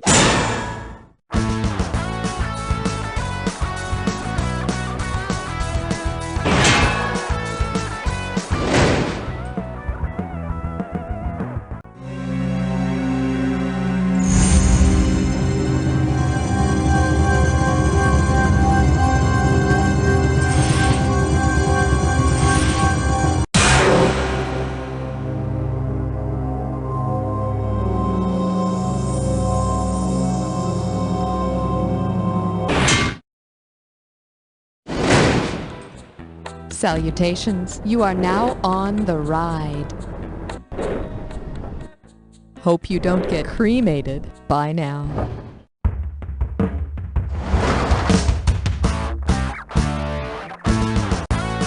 It's time for the show where high culture and pop culture collide. This episode of You Don't Know Jack, The Ride, is brought to you by the Plastic Mortician Association of Beverly Hills. It's never too late for a nip and tuck. And now, here's the host, delicious as his name, Cookie. All right, welcome to the game. Now let's get started. And try to look alive out there, huh? Okay, let's ride. But hey, keep it down. You can wake the dead. Hit your buzzer to choose the value of the next question. I like to call this category Iron Maiden opened and Death closed. Here we go.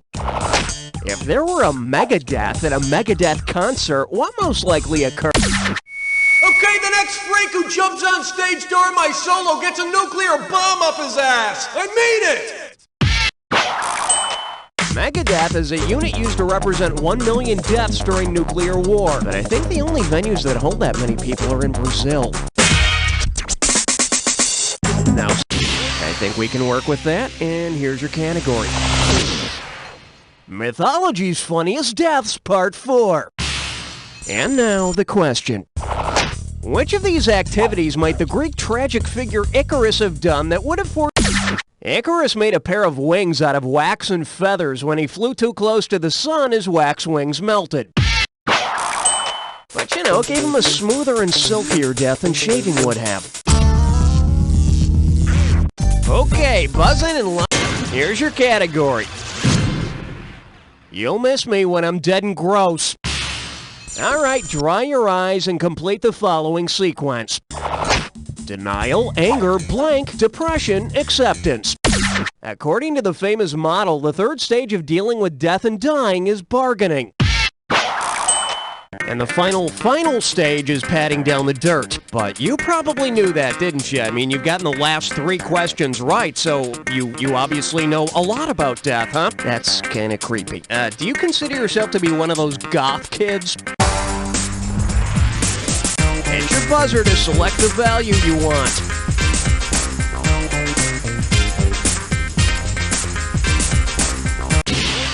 Oh, nice picking. Well, wouldn't you know it, it's time to play Dis or Dat.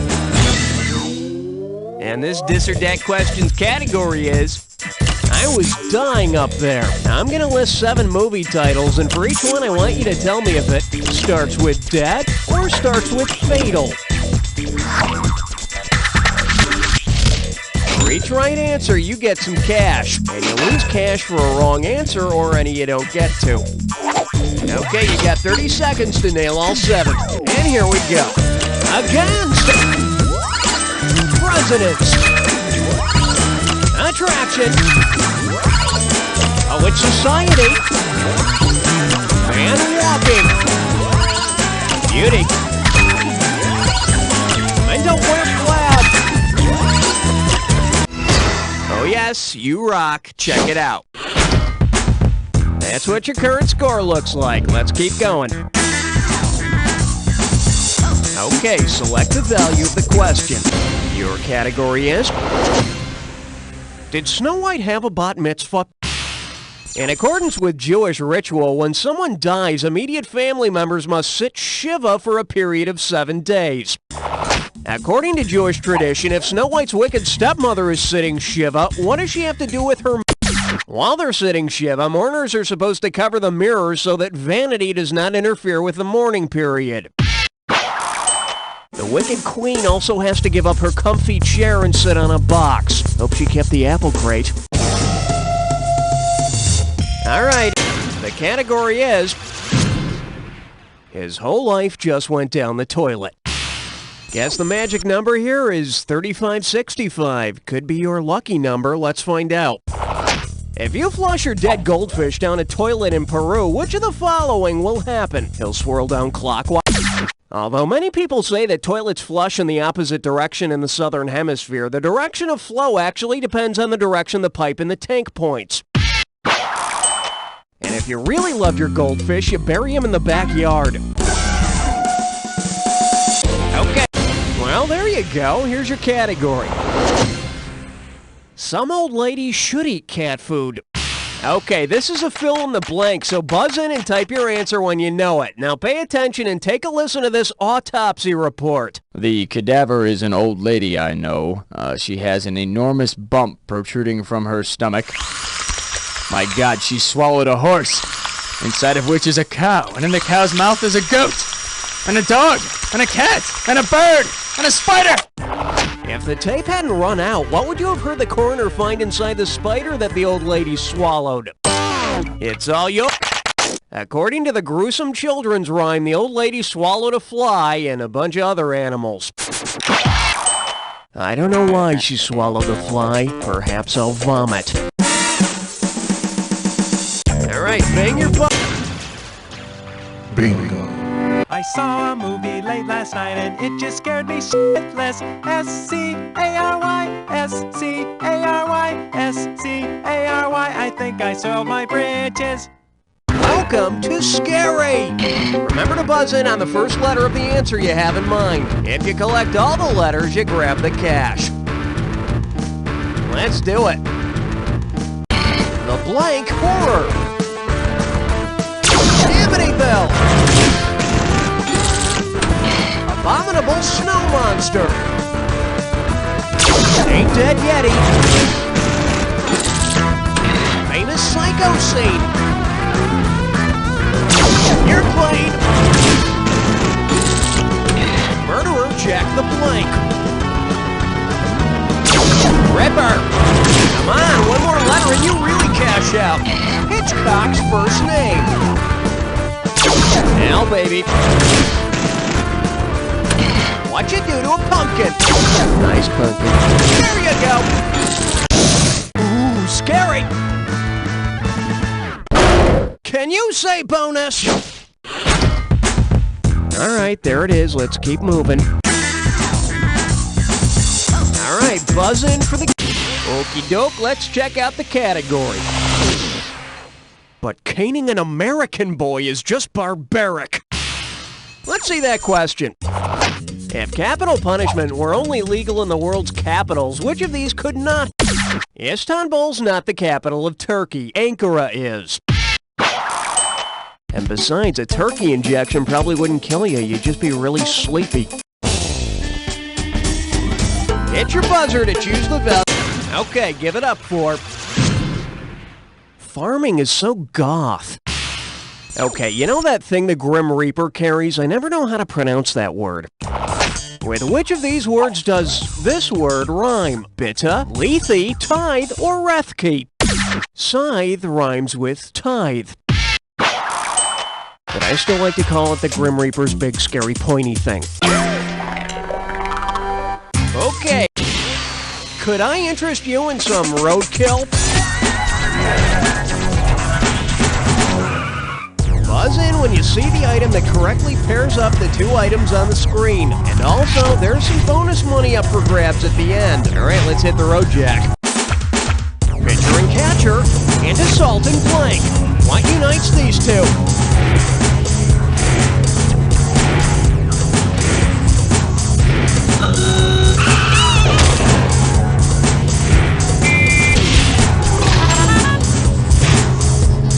Slang for money.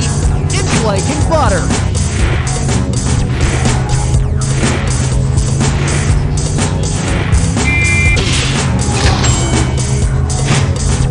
Hidden wire.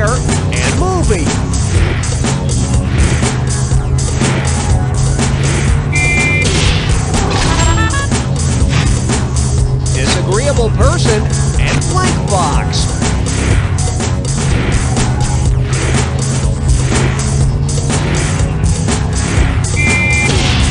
Score! Electricity and booze.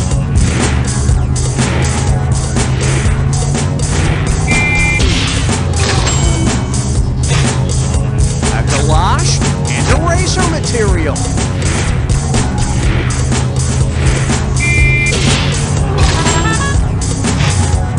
To take advantage of, and the blank of human kindness.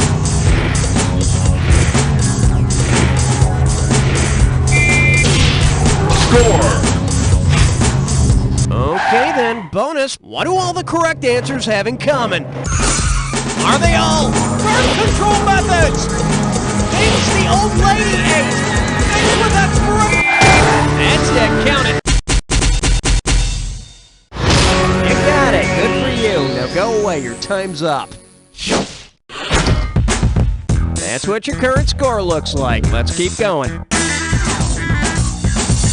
Hit your buzzer to select the... We're calling this one Rock Rock Till You Drop. You ready? Let's go. Which song title best describes the Hindu funeral custom of sati? The Beatles' Happiness is a Warm Gun, The Supremes' You Keep Me Hanging On, Blue Oyster Cult's...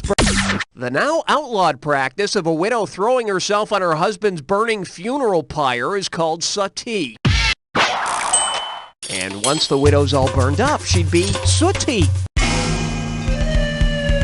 Now select the highest value and see if you hit the jackpot.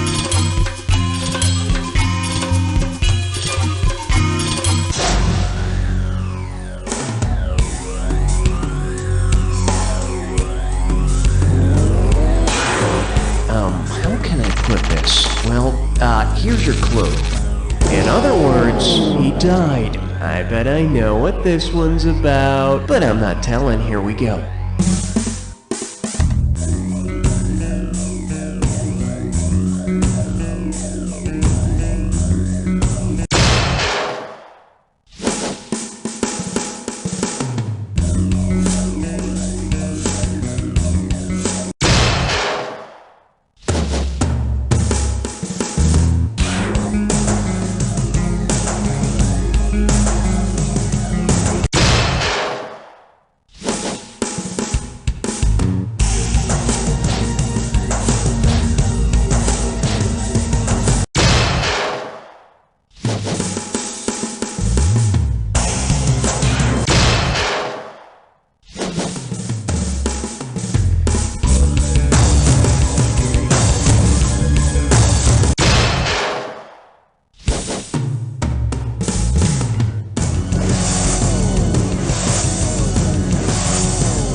So close! Just as well no one was around to see it anyway.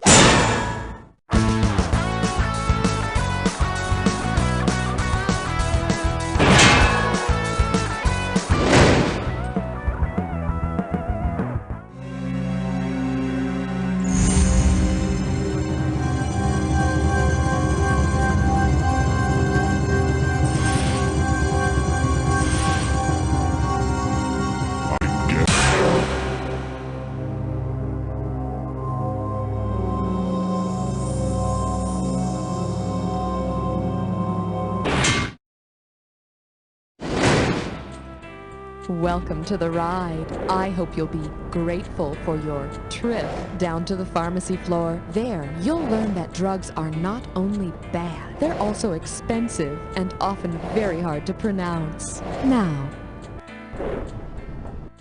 need a Dramamine before the ride? All right then, have fun.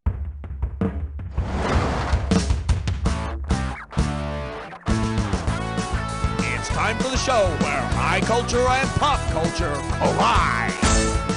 This episode of You Don't Know Jack is brought to you by Mother's Little Helper. Keeps you sedate from morning till late. And don't forget Daddy's Little Helper. Tell the kids Mommy and I are just wrestling. And now, please welcome your host, Cookie! Hello and welcome. Now, look, I don't have time to schedule an intervention, so maybe that monkey on your back could be put to good use. You know, it could fetch sodas or answer the phone or something. And now you're about to get the strongest dosage of trivia possible without a prescription. All right, buzz in for the cash. Your category is... I'd like to make a pharmaceutical withdrawal.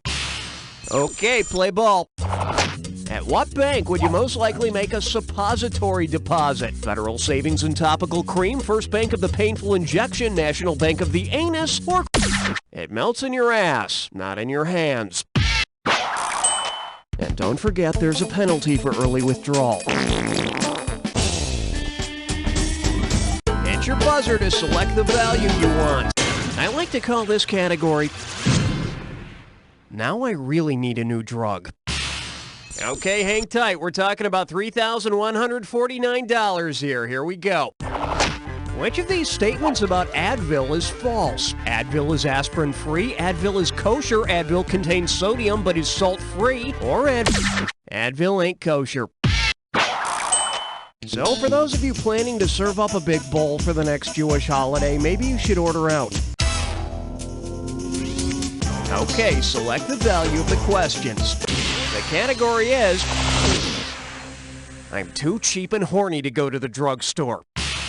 You know, nowadays condoms are a real necessity, but damn they can be expensive. If you decide to save a few bucks and make your own condoms out of natural latex, what will you need to ask of your pharmacist? May I have a bag of coal chunks, please? There you go, Billy. Hey, what are you going to make with that plant juice? Some kind of fountain of youth? Well, you're not too far off there, Mr. Olson. See ya. Latex is a naturally occurring milky juice that comes out of plants and trees. If you buy them dinner first. All right, Bing. Dilly-winkle doodle snorfin'. Oh, wait a minute. Is this one of the, Okay.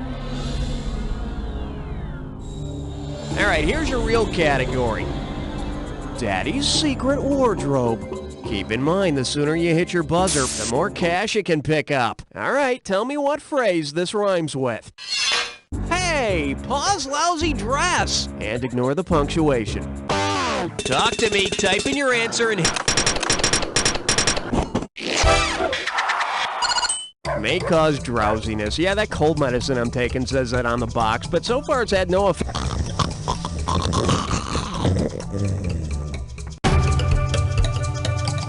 Hey, buzz in to select... We're calling this one... I have no parents, and I'm short. Get your buzzer finger ready. Here we go. Which of the following would you expect to see in a sitcom's very special episode about orphan drugs? Arnold Jackson becoming a giant, Webster on a spiritual journey, Punky Brewster being cured of a rare disease. Drugs that can cure rare diseases are known as orphan drugs because they're unprofitable for pharmaceutical companies to develop. Just like it's unprofitable for child actors to develop during the sitcom's run. Okay, hit your buzzer. Coming up. I like my drugs in a hurry. Okay, imagine this. It's a nice spring day and you're doing a cool 75 on the freeway with your top down. Well, I mean, your car's top down. When the cops pull you over and discover 8 pounds of illegal codeine in your back seat, what sound can you make to convince them you have a legitimate reason for having it? Is it sound 1, sound 2, sound 3, or sound 4? Once again, that's sound 1, sound 2, sound 3, or sound 4. Codeine is a cough suppressant. And I sure hope you've got a prescription for that open 40 ounce of malt liquor between your legs. Okay, buzz in and lock it. Good God, that's a lot of money. Here's the category. You need drugs to live in South Dakota. Let's get going. If you consume the complimentary elixir that made South Dakota's wall drug famous, from what are you most likely suffering? Dehydration, depression, low blood sugar, or bad attitude? The tiny husband and wife pharmacy in Wall, South Dakota started putting signs on the highway advertising free ice water, and the rest is American and marketing history. I tried something similar growing up, but people in my neighborhood just got annoyed when I sprayed them with the hose. Now select the highest value and see if you hit the jackpot. Excuse me, I think you just stepped in roadkill. Alrighty, remember to buzz in on the item that correctly unites the pair on the screen. And also, there's some bonus money up for grabs at the end. Are you ready to go a little bit crazy? Me too. Let's do it. Sweater buzzball and female contraceptive. What's the common link between these two?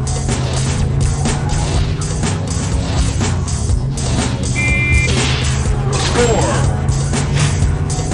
1/6 of an ounce, and used to stir Liptons. Discontinues, and pearl blank tooth polish.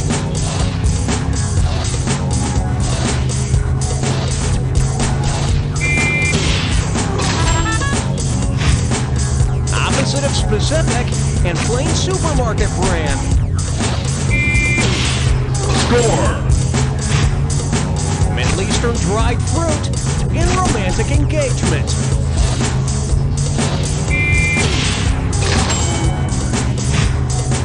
Ten Commandments medium and notepad.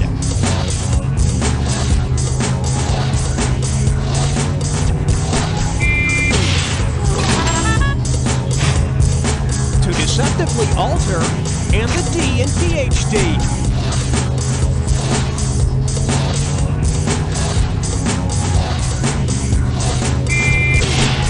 Score!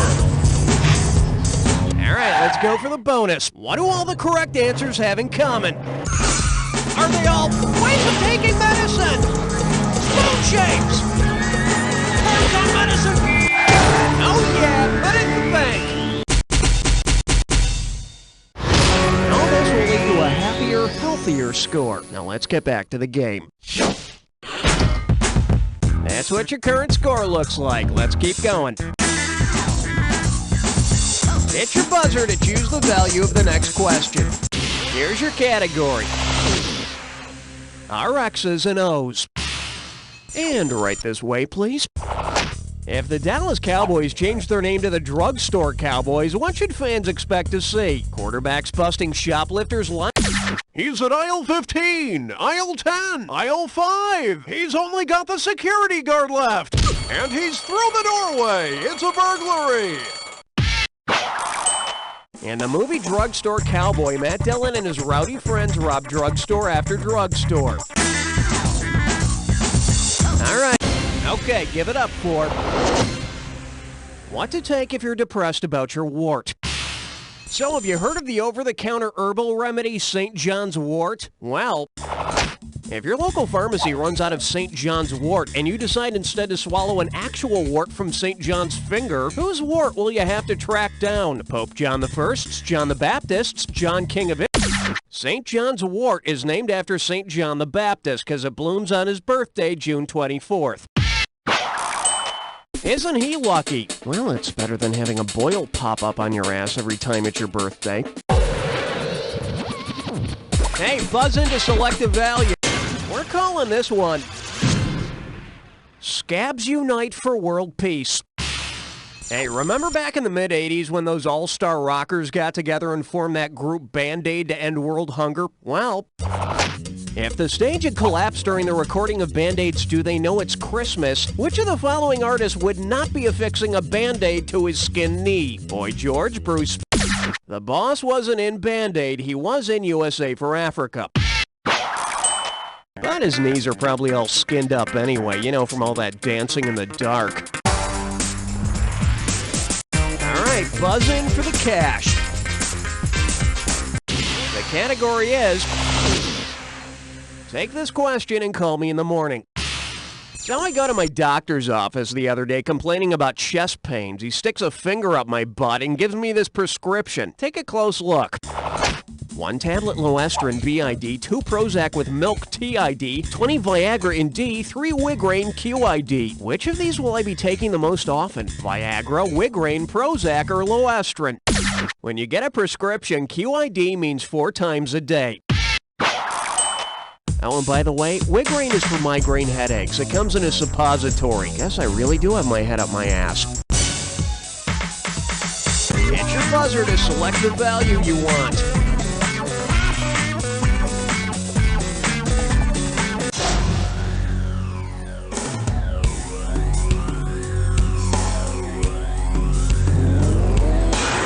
Take 2 clues and call me in the morning. Well, on second thought, you only get 1, so pay attention. Medicine, man. Here, have a teaspoon. It's cherry flavored. There you go. Hope you feel better.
Now go find some friends to brag to!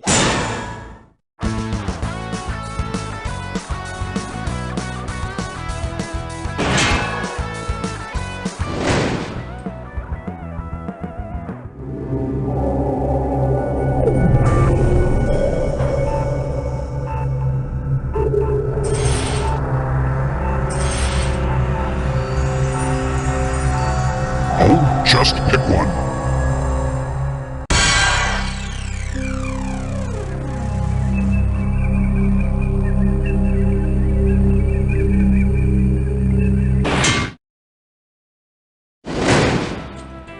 Hello, it's nice to see you. As you know, your buzzer is the key with the B on it. All right, Master Cookie is waiting for you in the Dungeon of Love. Now straighten your dog collar and get ready to whimper. It's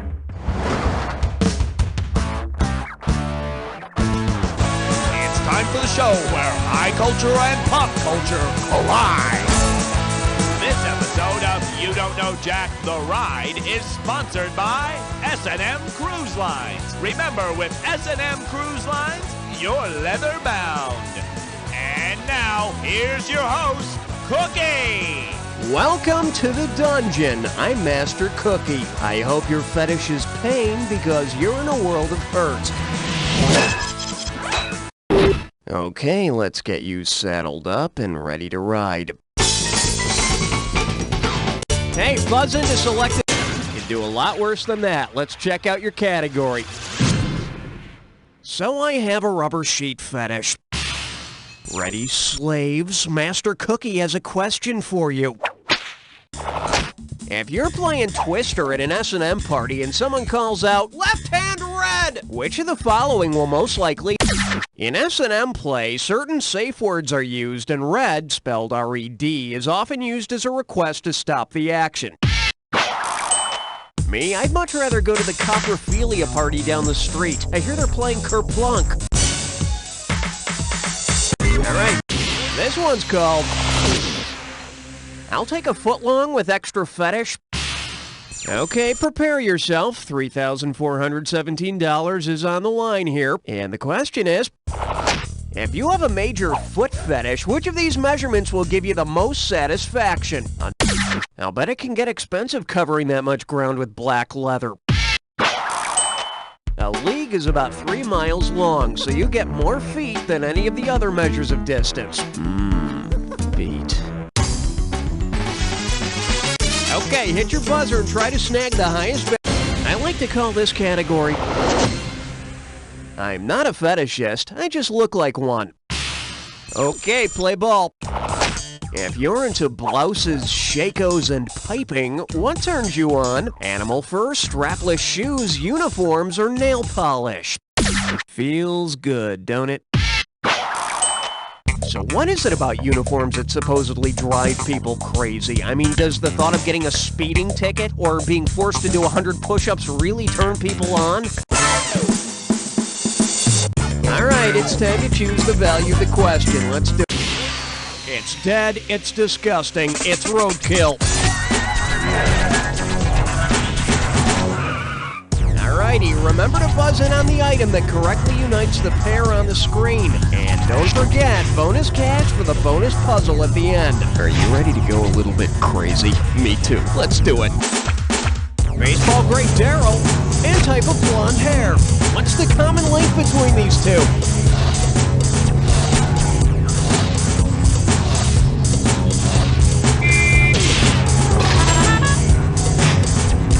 Computer brand and lump in throat.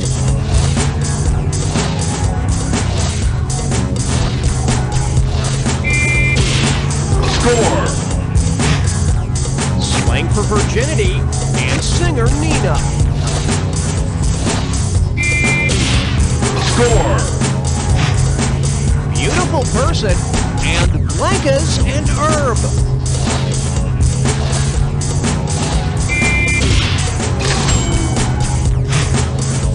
Midori flavor and band blind blank.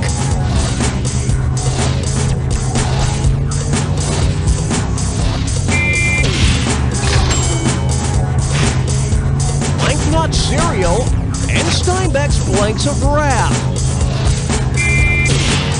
Score. Kid show blank splits and blank republic.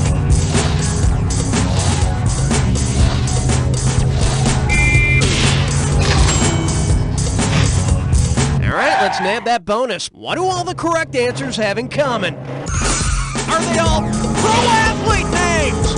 Sexy fruit! S&M safe words! Thanks to my grandmother's cellar! Porn stars! Stop saying it 9.5 weeks! Sexy fruit! You nailed it! Rack it up!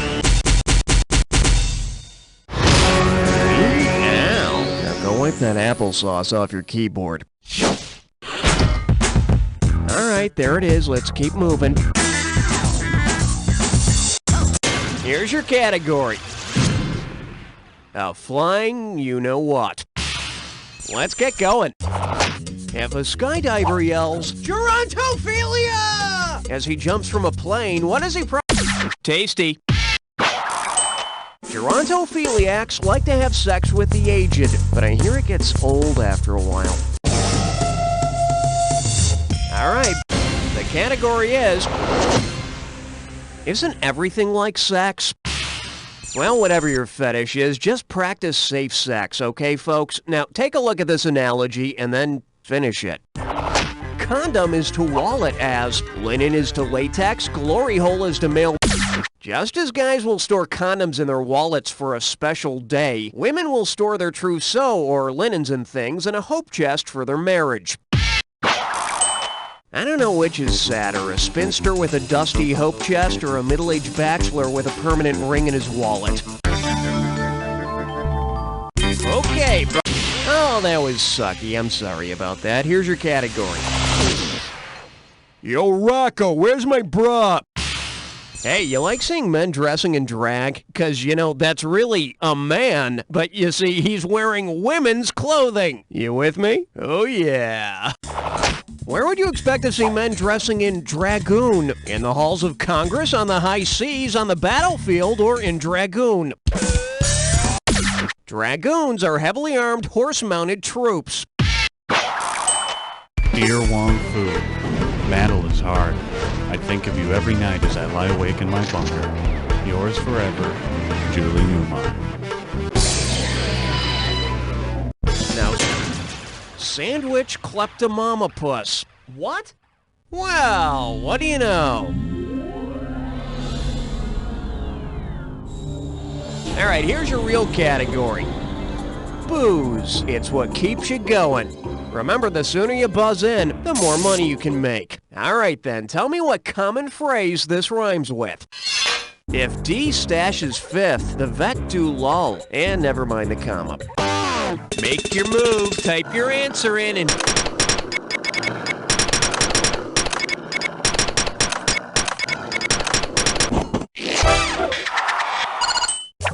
Ow! Hey, that linguine feels way undercooked. Hit your buzz. That ain't chump change. All right, let's see what we got. My fat foreigner fetish. So, you want to see the question? Yeah, me too. Here we go. If you're into overweight Polish men, which of these would be a turn-on? This guy? Proszę, Długman Kugelo. This guy? Ja naprawdę uwielbiam gołąbki. This guy? Obicie babci są najboli. Or this guy? Ja lubię kotletę. Ja naprawdę uwielbiam gołąbki. Uwielbiam kiełbasę. Hit your buzzer to choose the value of the next. Your category is... If the shoe fits, smell it. And right this way, please. If you've got a shoe fetish, with what kind of comic strip character are you obsessed? A bird, a dog, a cat, or a mouse? Yeah, that's what I like to hear. Oh my, the feathers. Hey, buzz into so... Ah, you blew it. Here's your category. Whip me, beat me, spread me on toast. Get your buzzer finger ready. Here we go. If you're into beating eggs, what can you not make? Aspic? So I'm just wondering, who came first, you or the egg? Aspic is a gelatin made from animal broth, and if you need to do an aspic, just warn me first so I can avert my eyes. Okay, hit your buzzer and try to snag the highest value you can. We're calling this one. It's a friendly smile on an open sore. Here we go. Lucky you! You've won a free cruise on S&M Cruise Lines. If one of the planned activities is water sports, what will you be... S&M humiliation games involving such bodily functions as urination are called water sports. So I hear. I hope Frank's wife's on the cruise so I can piss on her head. All right, it's time to choose the value of the question. Let's do it.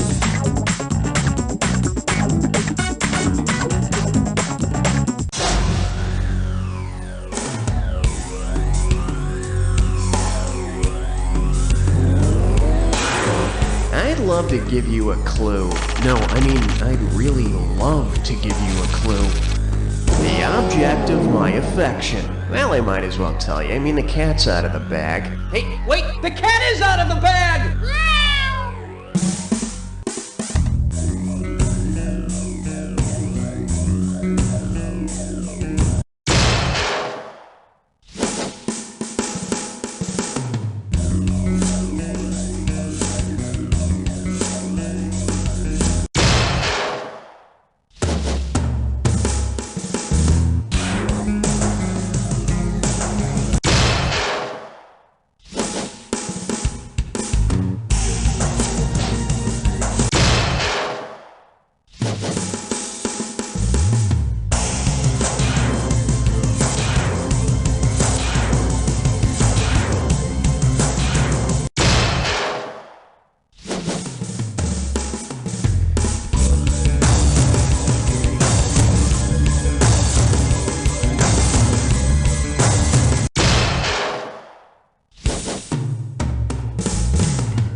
Damn! 7 for 7! And against very stiff competition!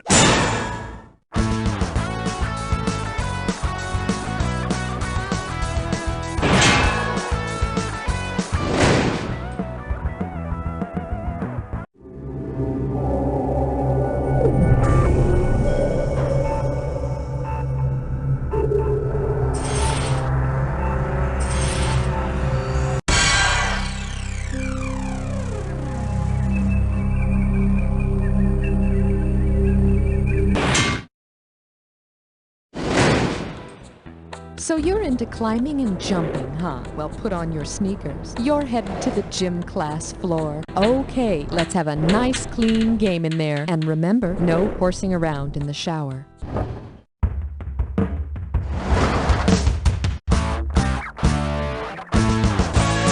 time for the show where high culture and pop culture collide. This episode of You Don't Know Jack is sponsored by Gymnasium Ad Nauseum. Pump it up till you get up. And now, please welcome your host, Cookie. All right, welcome to the game. Maybe we should warm up first. I'd hate for you to pull something. Okay, slip into your gym shorts and let's play. Okay, select the value of the question. Well, I've seen better, and I've seen worse, and I've seen France. Well, here's your category. You're flunking gym, Mr. President. You ready? Let's go.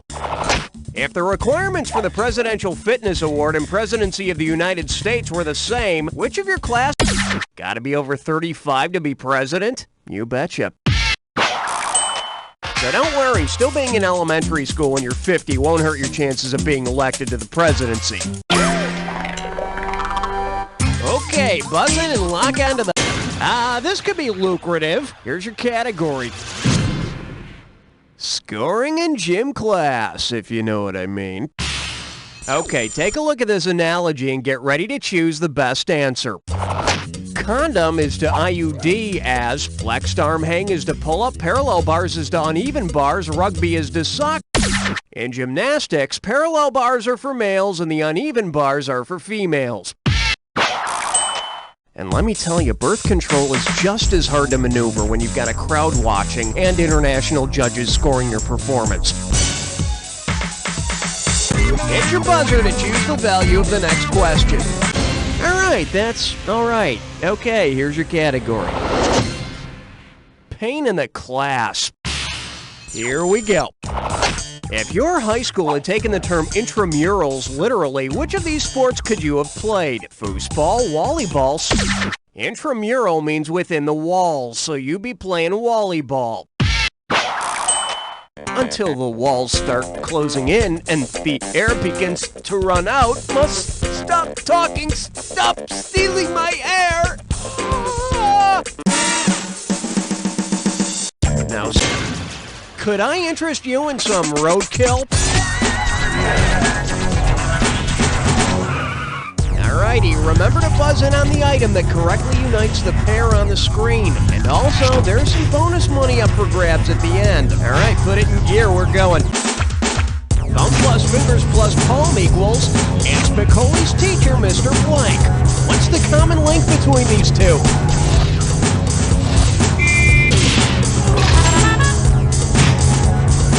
Inches, and you hop on one.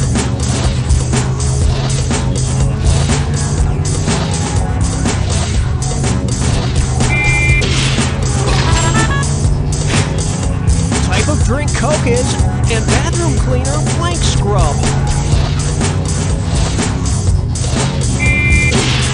Score! Makers of Dark Neon and Viper, and Wyatt Earp City.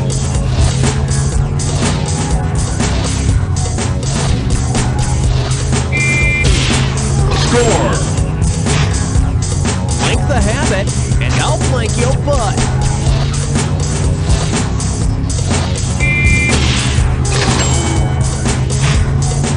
Woven container in hopeless case.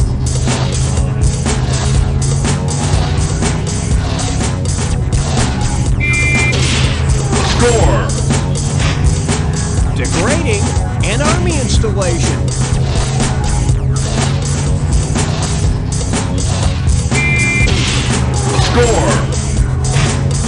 Alright, let's nab that bonus. What do all the correct answers have in common? Are they all wrestling maneuvers? Nike shoe styles? March of the body? Games with... That's it, count it. Okay, it's not often that I use my position here to promote my own ideas, but here it is. Make dodgeball an Olympic sport. Write your local representatives. All right, there it is. Let's keep moving. Okay, hit your buzzer. Coming up. Big words are funny.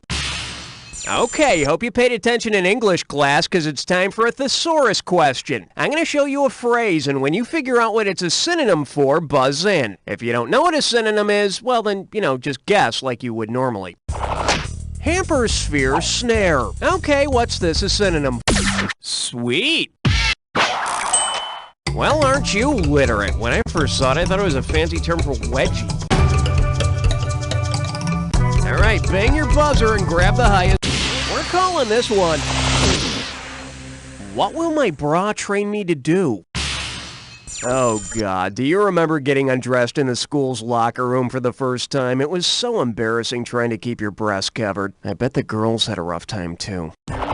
Suppose you flash a breast while changing in the locker room. What's hanging? Oh la la! Brest is a port city in northwest France that was first discovered with the onset of puberty. All right, it's time. Bingo. They weren't athletic, cool, or fun, and wimps were what we called them. W-I-M-P-S, W-I-M-P-S, W-I-M-P-S. Admit it, you were one. Oh. Welcome to Wimps. Now remember, to win cash, buzz in when the first letter of the answer lights up. If you get all 5 letters, you win the cash. Here we go. Run home crying to your mother. German name for a hot dog. Hot ticketing. Where nerds keep their pens. Way to protect. Back of my bike had a blank bar. Sissy bar. Come on, one more letter and you really cash out. Pop goes the blank. Weasel. Another word for baby.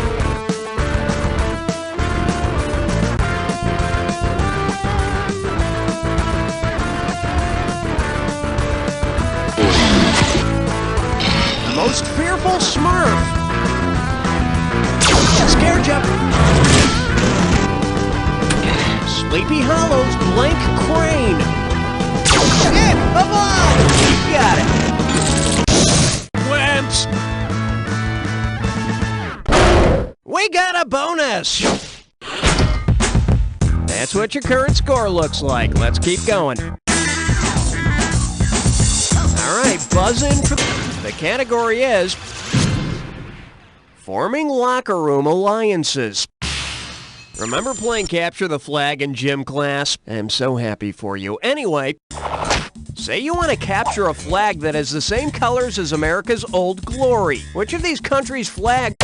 Opa! Greece's flag is blue and white, and if you tried to steal it, you get kicked in the Acropolis. Hey, buzz into selective value. Hey, you can live on that. Here's your category. Dodgeball can be so cruel. Wasn't gym class fun? Especially when it came to picking teams. Well, remember that, sporto, as you figure out this analogy. Picked first in gym class is to alpha, as picked last in gym. Alpha is the first letter in the Greek alphabet, and omega is the last.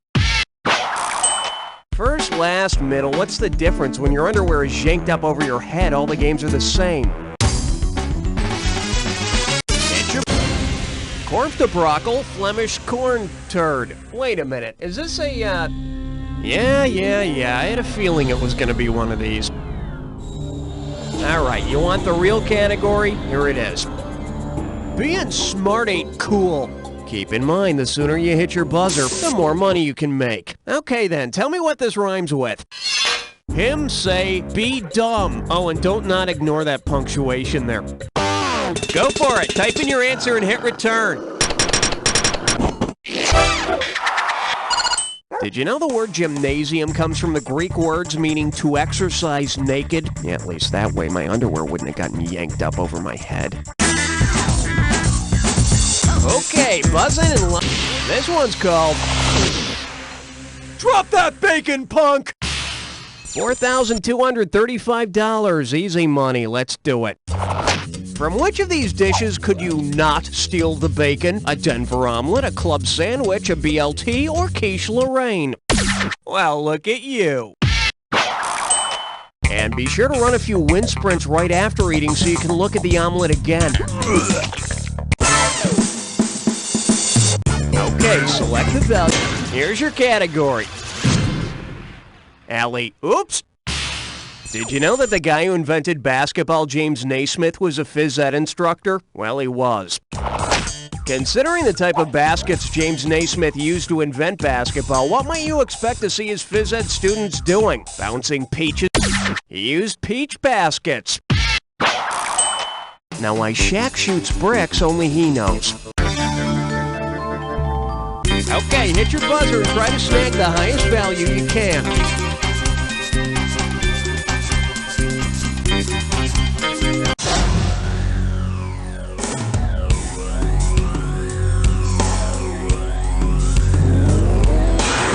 Alright, I hope you're warmed up. Here's your clue. I hate gym. Don't worry, after this you can hit the showers. Alright, good luck.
So close! Just as well no one was around to see it anyway.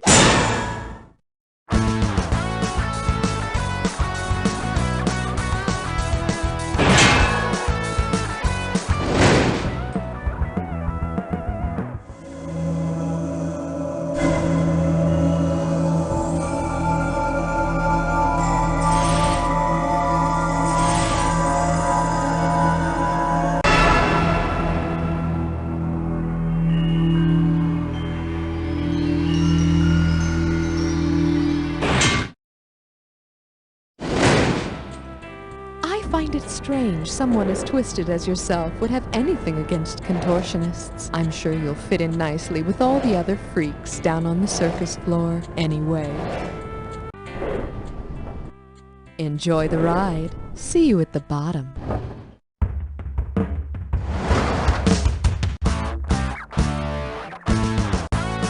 It's time for the show where high culture and pop culture collide. This episode of You Don't Know Jack is brought to you by Lil Frankie's Flea Circus, the circus where every kid's a wiener. And now, here's your host, Cookie! Hey, welcome to the game! I hope our little sideshow doesn't freak you out, because I'm gonna bend over backwards to make sure you have a good time. So, are you ready for a three-ring circus? Let's ride. Coming up, Circus of the Flaming Gassy Stars. Okay, you remember Circus of the Stars, right? Well, suppose you see a circus featuring celestial stars. If a white dwarf appears in the center ring, how will that go over? He'll be the show. I don't get it. It went over great in Peoria. White dwarf stars are stars that are about to go out once and for all, and I understand they prefer to be called white little stars. Hit your buzzer to select the value. Kaboom! Here's your category. Nothing like a circus tragedy for a good laugh. So, you want to see the question? Yeah, me too. Here we go. Which of the following sounds would be least amusing to a funambulist? Would it be sound 1? Sound 2? A funambulist is a tightrope walker. I'm guessing they wouldn't be amused by the sound of someone falling to their death. Showing on America's Funniest Home Videos. And we're talking instant comedy. Hit your buzzer to choose the value of the night. Excuse me, I think you just stepped in roadkill. Alright, when you see the answer that unites the pair of items on the screen, buzz in. And that bonus question at the end could mean even more cash. Okay, pop the clutch, baby. Pertaining to Greek god's home, a cobalt blue. What unites these two?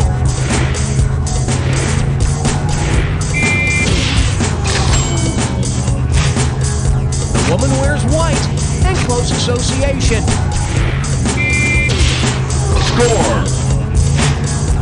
Bell's big invention, an ELO hit blank line.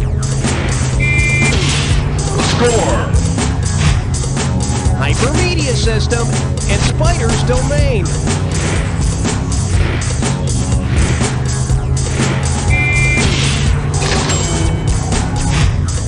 Place to hang your shoes and Shaft's Richard Round blank.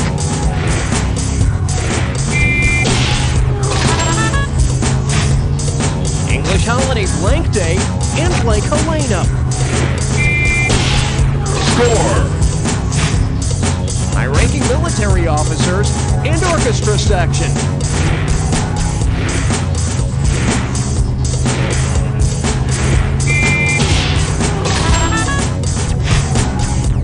Okay, it's bonus time. What do all the correct answers have in common?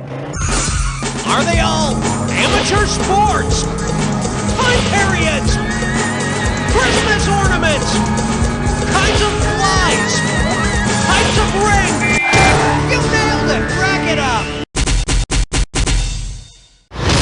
Yeah, give me a ring sometime.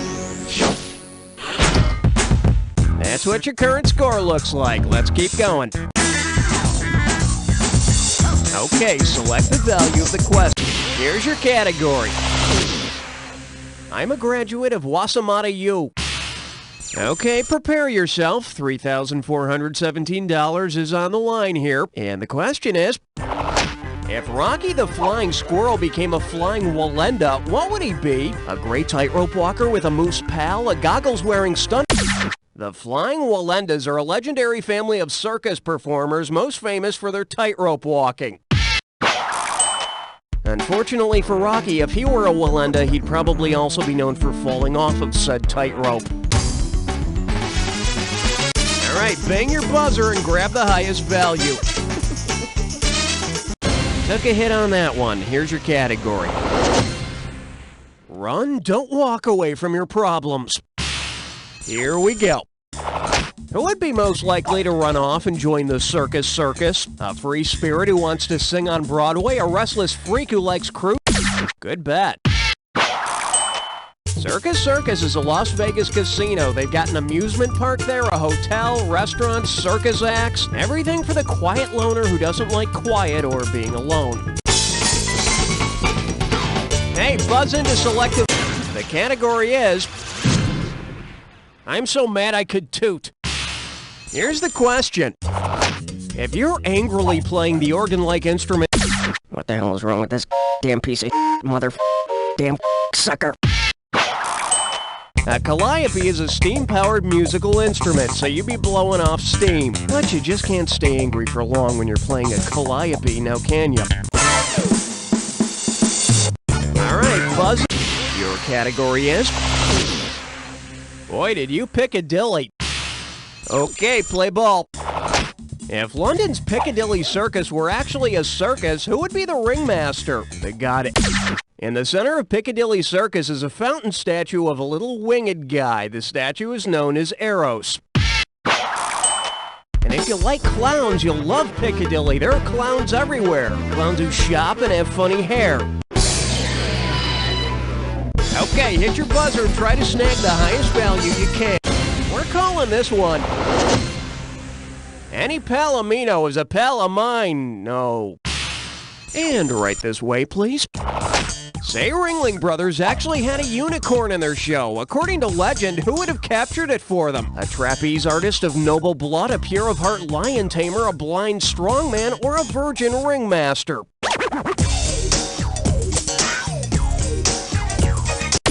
According to legend, unicorns can only be captured by virgins.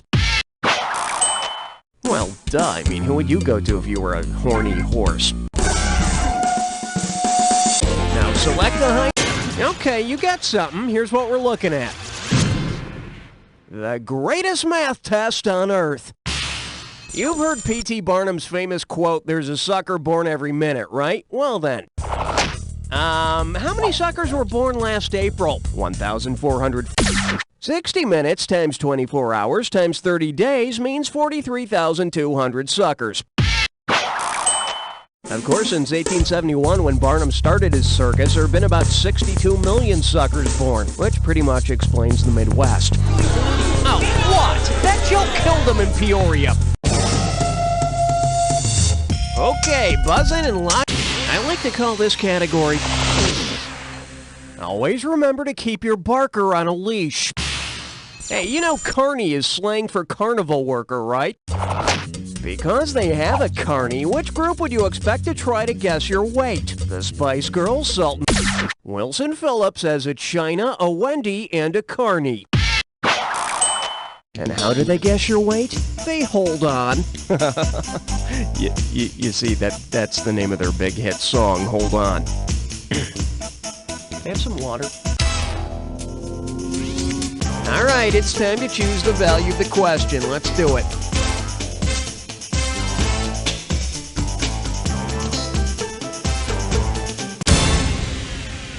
Well, you forced me to pick here, so you've got to accept the consequences.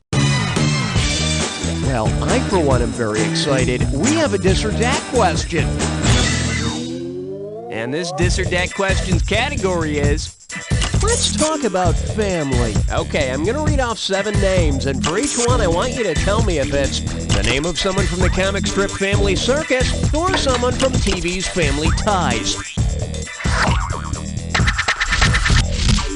For each right answer, you get some cash. And you lose cash for a wrong answer or any you don't get to. Okay, you got 30 seconds to nail all 7. And here we go. Jeffy! Mallory! Billy! Skippy! Jennifer! Ollie! PJ!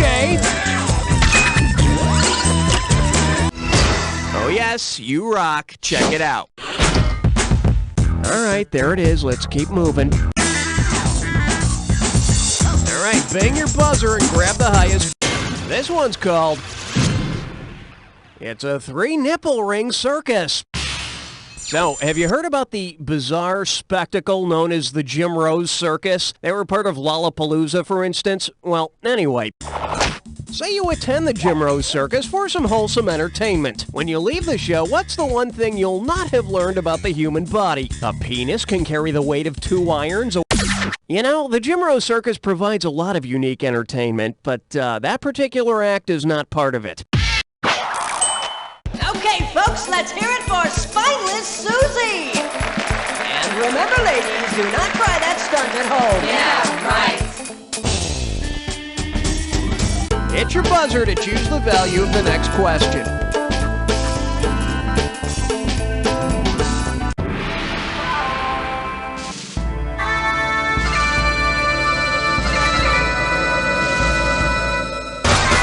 Hey there, no clowning around. Here's your clue. All that in one tiny car.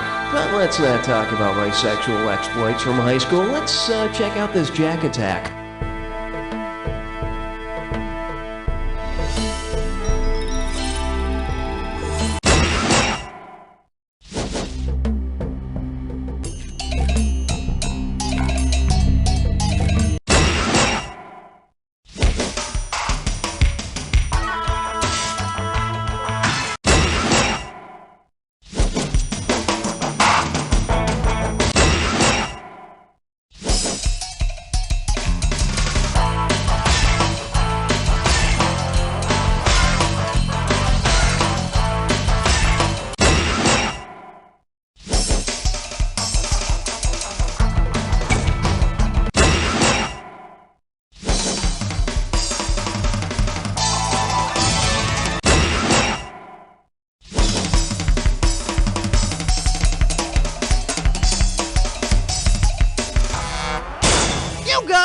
awesome! Now go find some friends to brag to!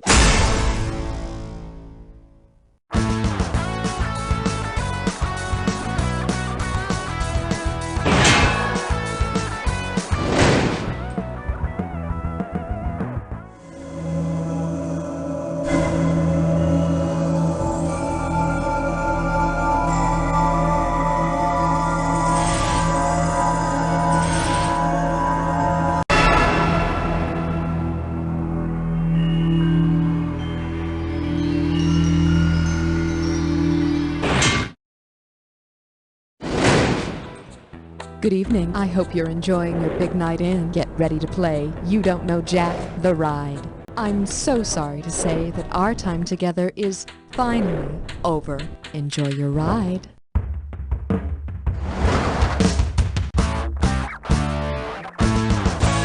time for the show where high culture and pop culture collide. This episode of You Don't Know Jack, the Ride is sponsored by My First Aid Kit. It's fun to have boo-boos. And now, please welcome your host, Cookie. First of all, I'd like to welcome you to the game. And don't feel bad about playing alone. I mean, you always get to be number one. Well, after me, of course. Okay, now remember, first impressions are always important, so don't embarrass yourself in the first question. Let's ride. Now, so here's your category. First, I turn on the TV. And now, the question. Which one of these pairs does not list the first thing first? Beverly, Dallas came before Dynasty. You must be one of those losers who gives a damn who shot JR. Okay, but coming up. Motley Crue plays its first bar mitzvah. Okay, I want you to look at this analogy and tell me which answer best completes it. Heather Locklear is to rocker Tommy Lee as Lilith of Jewish legend is to whom? Adam. Before Pamela Anderson, Heather Locklear was the woman who was made for Tommy Lee. Before Eve, Lilith was the woman who was made for Adam. Adam later went on to do time in jail and videotape himself frolicking with Eve. Somehow the tape got out of the Garden of Eden and was widely copied and distributed. Oh yeah, they left a lot of stuff out of the Bible.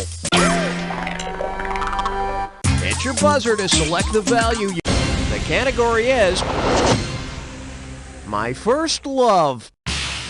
Okay, hang tight. We're talking about $3,149 here. Here we go. What should be the first thing you think of when you think of Stephen Furst? He was that doctor on ER. He played Flounder in the movie Animal House.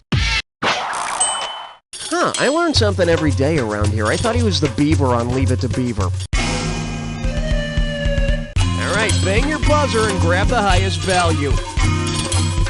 Boy, things like this make it all not worthwhile, you know? Anyway, here's your category. Jerry Mathers, not Stephen Furst, as the Beaver.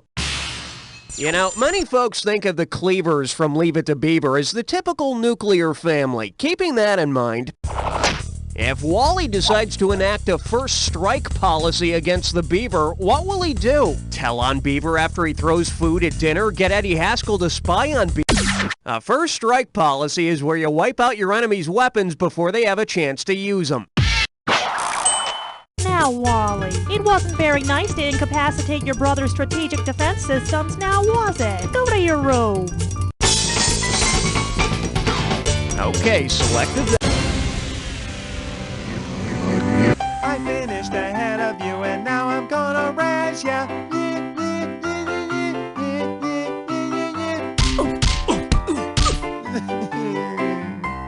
Welcome to First. That's the last time I'm gonna say that. Now remember, to win cash, buzz in when the first letter of the answer lights up. If you collect all the letters, you grab the cash. All right then, let's go. King of triathlons, Iron Man. Horse racing's top achievement, Triple Crown. NHL Championship Cup, Lord Stanley. Winners get a blue one. A blue ribbon. Come on, one more letter and you really cash out. The Heisman is a walk. Trophy. Super Bowl sport. Score! Good one. First. You got the bonus. All right, there it is. Let's keep moving. All right, it's time to choose the value. We're calling this one. Did Howard Cosell work for Century 21? Here's the question. If your real estate agents were with the First Estate, what would you expect them to wear? Habits and vestments, press badges and reporters' hats, tiaras and crowns, or thongs and G-strings?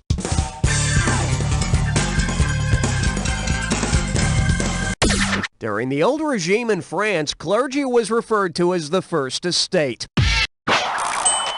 So, you're not married, but you're looking for a one-bedroom apartment. Let's see. I've got some places in hell I can show you. Hey, buzz into selective value. Well, I've seen better, and I've seen worse, and I've seen France. Well, here's your category. Chivalry isn't dead, but these authors sure are. So, you want to see the question? Yeah, me too. Here we go. If each of the following writers came to a doorway at the same time and someone called out, "Ladies first," who would get to walk through the door first? As George Eliot was the pen name of Mary Ann Evans. Pen name. Why would you name your pen? Hit your buzzer to choose the... Could I interest you in some roadkill? Alright, when you see the answer that unites the pair of items on the screen, buzz in. And don't forget, bonus cash for the bonus puzzle at the end. Alright, put it in gear, we're going. Little tiny bit, and homophone of hair. What unites these two?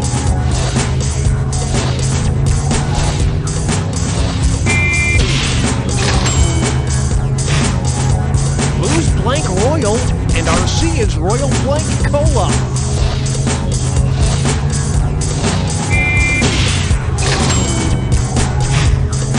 Eccentrics and Cereal Frosted Blank.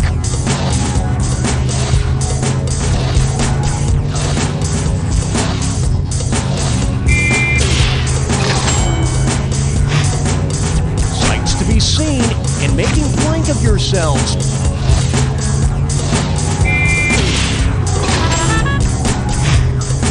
Little Rascal Darla's surname and Thug.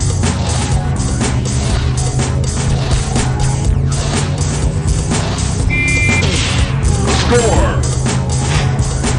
Resell tickets for a profit and supposedly collected by Native Americans. Score! Puppet on South Park, Mr. Blank, and Cat in the Blank.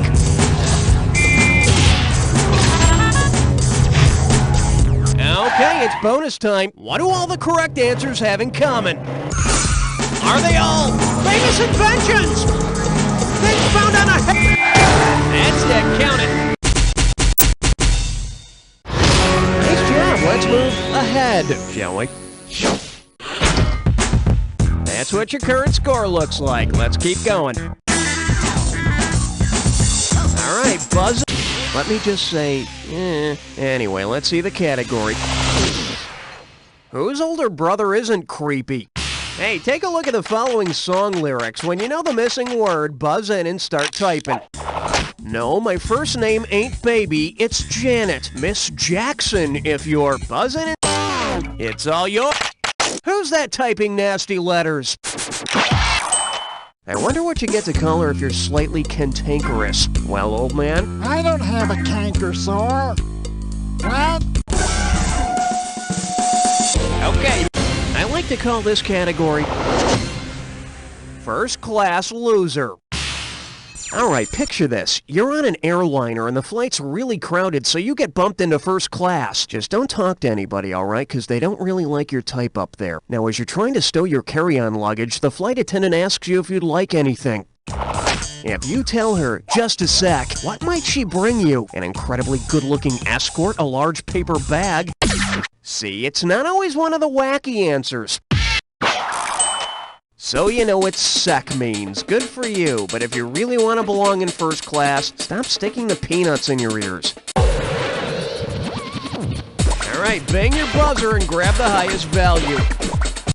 Okay, give it up for the history of Hangin' 10. You ready? Let's go. If the guy you had a hit with surfing USA in 1977 sang about the first explorer to hit the shores of the Americas, Leaf and Leaf. Yeah, I sure remember that Leif Erikson poster I had in my junior high locker. Oh, hold on a sec. And, I don't mean the dry champagne. Oh my God! Oh sweet Jesus! It's a Viking attack! Everyone run for your lives! Lucky, save the O's. What? The Vikings are stealing the O's. Screw you! I'm just trying to save myself in here! Jesus, was it something I said about Leif Erikson? Well, that's the first time I've ever been attacked by Vikings. I've got a few scrapes here and there, but other than that, I'm fine. Oh, look! Somebody left behind a funny helmet! Oh. Here's your category. First one to whip out their whip wins. Oh, that's great. The Vikings took our nice, round, familiar O's and left us with these scary and un-American O's. Oh, well. Because he was first cast to play the hero in Raiders of the Lost Ark, who is the lost Indiana Jones? Tom Selleck, Bruce Willis, David Duchovny, or Pierce Brosnan? Hello? Oh, there you are. Thought I lost you. Tom Selleck was originally cast as Indy, but didn't do it because he was already committed to Magnum P.I. Gotta admire someone who puts art before commercial success. Okay, select the value of the questions. Bank your buzzer when it feels right.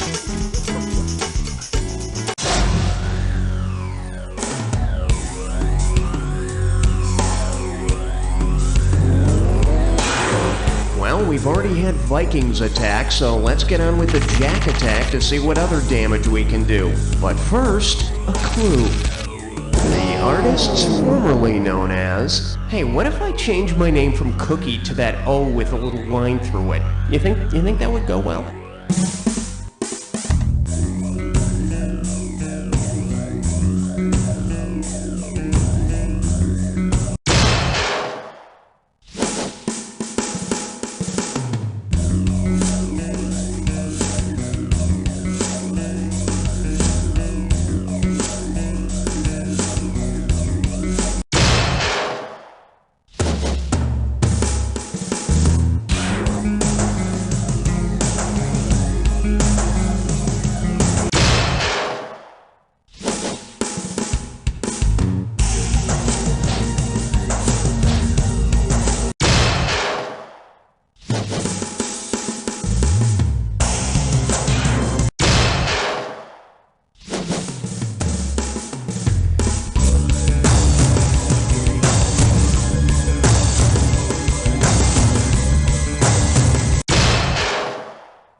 Now go find some friends to brag to!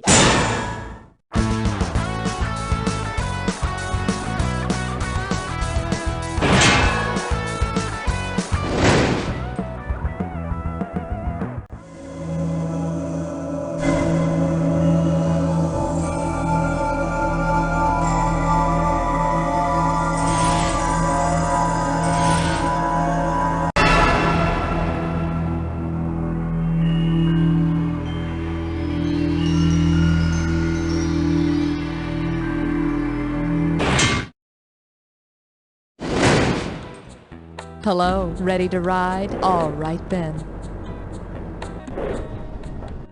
Again, welcome to the ride, and I'll see you at the bottom. It's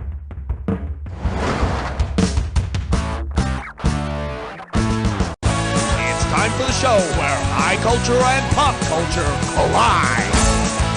This This episode of You Don't Know Jack, The Ride, is brought to you by the Five Finger Discount Office Supply Company. Let's face it, who pays for office supplies? And now, here's your host, Cookie! Hey there, glad you could make it. Buzz, what are you doing here? How did you get back up? Stand by. Hey, what's happening in there? Nothing. Oh my God. Didn't think you'd see me again, did you, Cookie? Yeah, well, the joke's on you. You can't keep a good host. Want to bet? Nice one, Cookie. Thanks. Guy, where the hell did you come from? From the Hollywood floor. Chasing around like an idiot looking for Keanu Reeves. Oh, right. Hey, was I the one who said he was on the Hollywood floor? Whoa, check it out, Cookie. You can still see Buzz falling. Where? I don't see anything. No. You got to get closer. Here, I'll hold on to your belt. But I'm not wearing a... Aha, whoopsie. My mistake. Guy, for God's sakes. What? I didn't... It was your turn next game anyway. Helen, I swear, it was a complete accident. Save it, Guy. Let's just do it. Gotcha. And now, please welcome your host, Guy Towers. How you doing? You know, I hear there's a full moon out tonight. Hey, just a word of caution, make sure the stapler function isn't on when you hop up on the copier, okay? Great. Now let's go. Ready? Well, time to stock up on some office supplies. Hit that.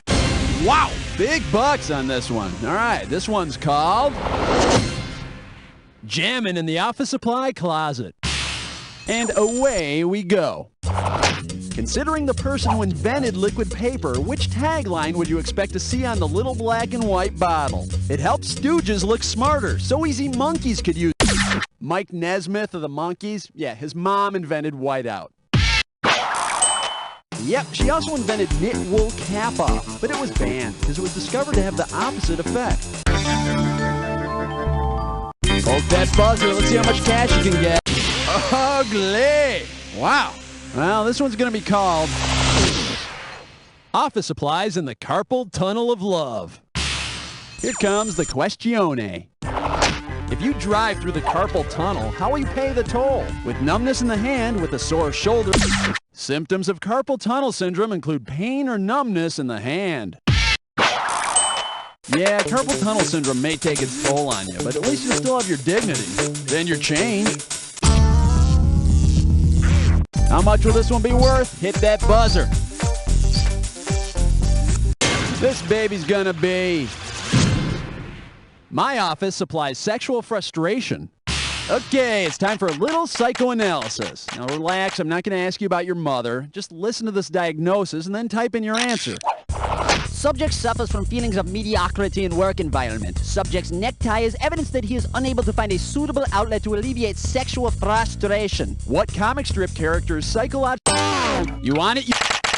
Dilbert. He's got a constantly erect necktie and a mind-numbingly boring job. But I mean, come on. When you got a name like Dilbert, you gotta see stuff like that coming. All right, buzz in and let's see what kind of dough you're playing for. Sweet.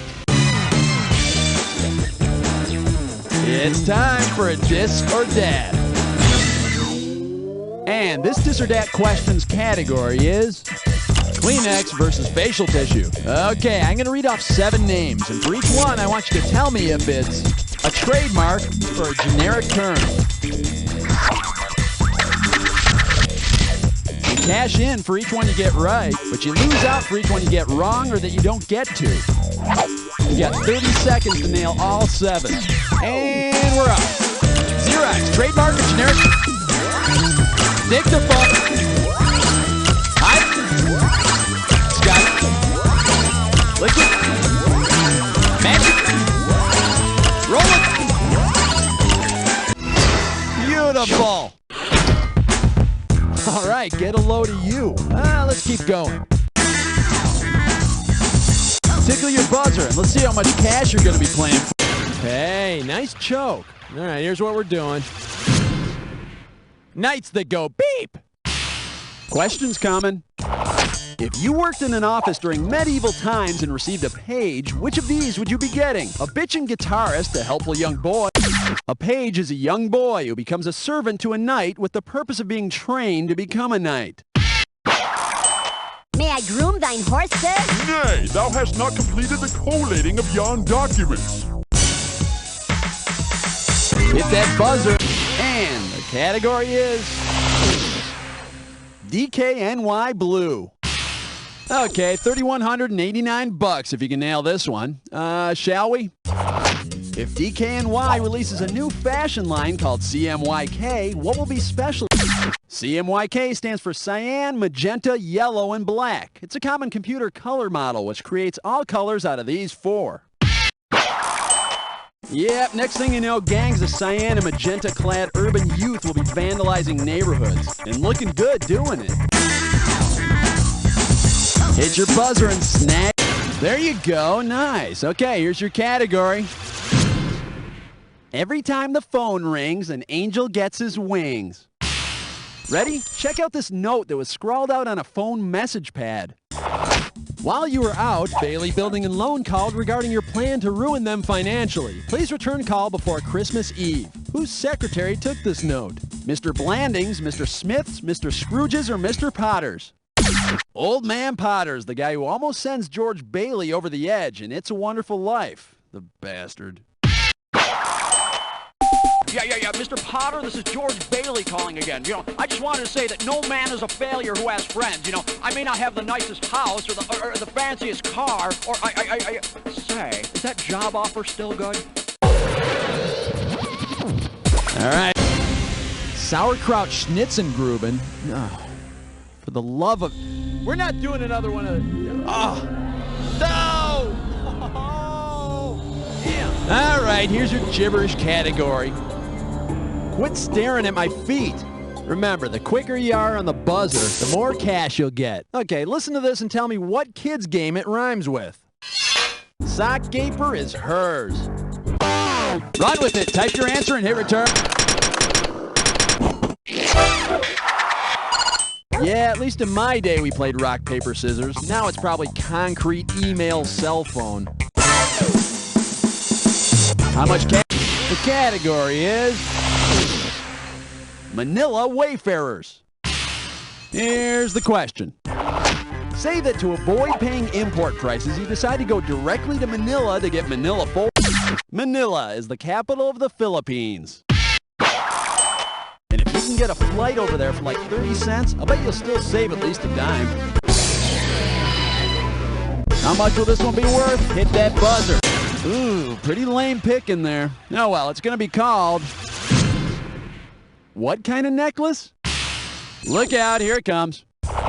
If you give your girlfriend a pink pearl necklace, what will she have around her neck? Pink highlighters, correction fluid, glue, or erasers? Pink Pearl is a brand of rubber erasers. And we all know where that pink pearl necklace came from, don't we? That's right, out of the end of your pencil. All righty, buzz in and set the... Oh, Mondo Casho, nice going. Here's your category. My computer smells like cow. All right, peel your eyes open and see if you can figure out this analogy question. Gateway is to 2000 as Bono is to... The computer company Gateway used to be called Gateway 2000, and Bono from U2 was originally called Bono Vox. Now, if you two would just do an overblown, overpriced, and overindulgent tour featuring a giant set done in a Holstein motif, that would be cool. Hold that buzzer. Let's see how much...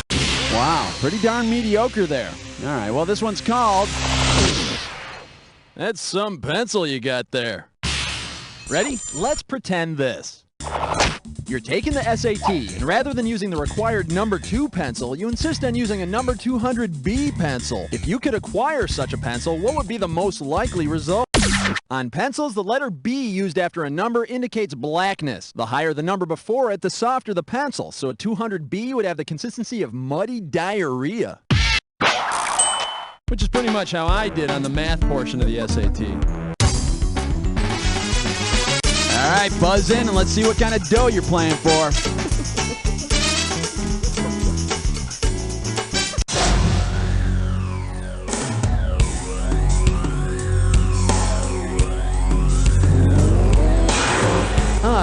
get your pen in hand and get ready for this clue. Whose pen?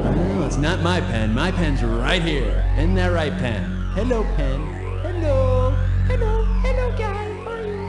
How are you? Good luck.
Are you kidding me? You rule. Yeah, maybe next time you'll play against somebody.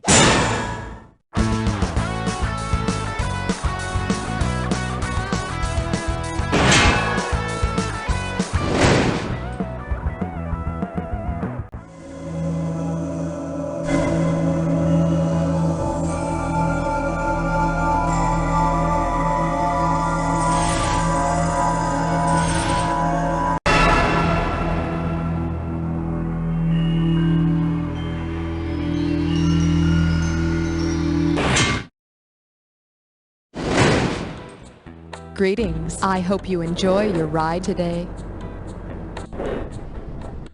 I hope you're street smart, because it's an urban jungle out there.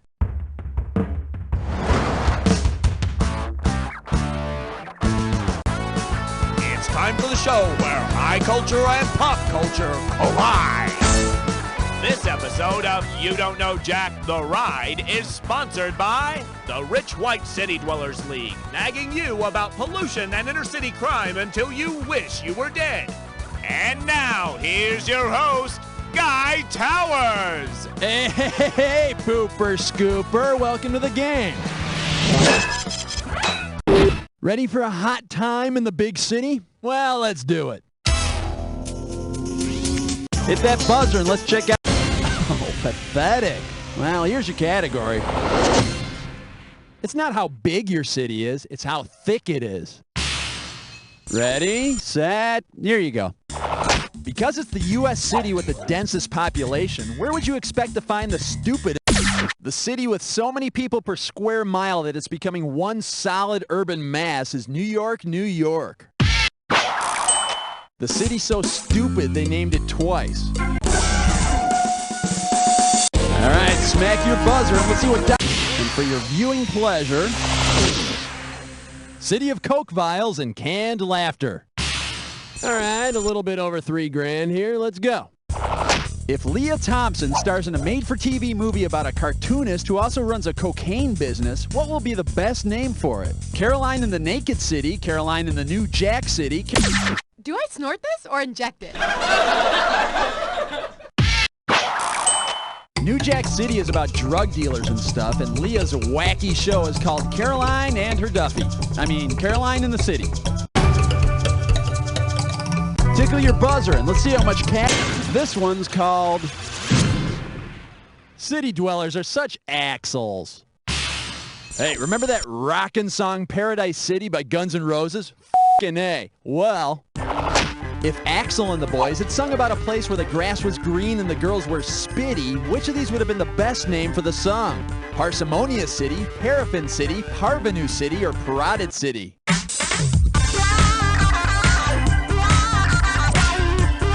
The parotid glands are the biggest salivary glands.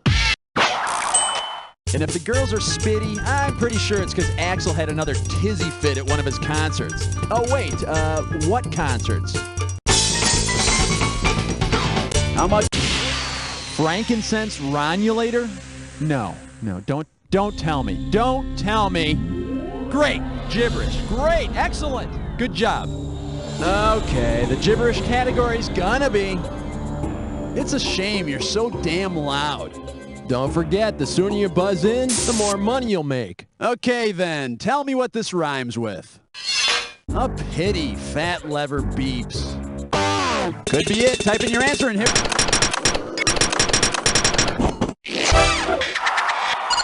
You know, other towns claim to be the city that never sleeps, but New York's the real thing. And here's why.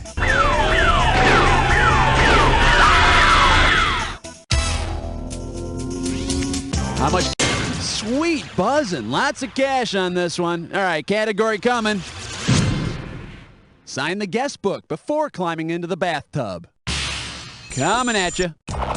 If your apartment is infested with cockroaches, who will not be there? Gregor Samsa from the Metamorphosis, the basis for the Red Hot Chili Peppers, the cast of Joe's Apartment, or...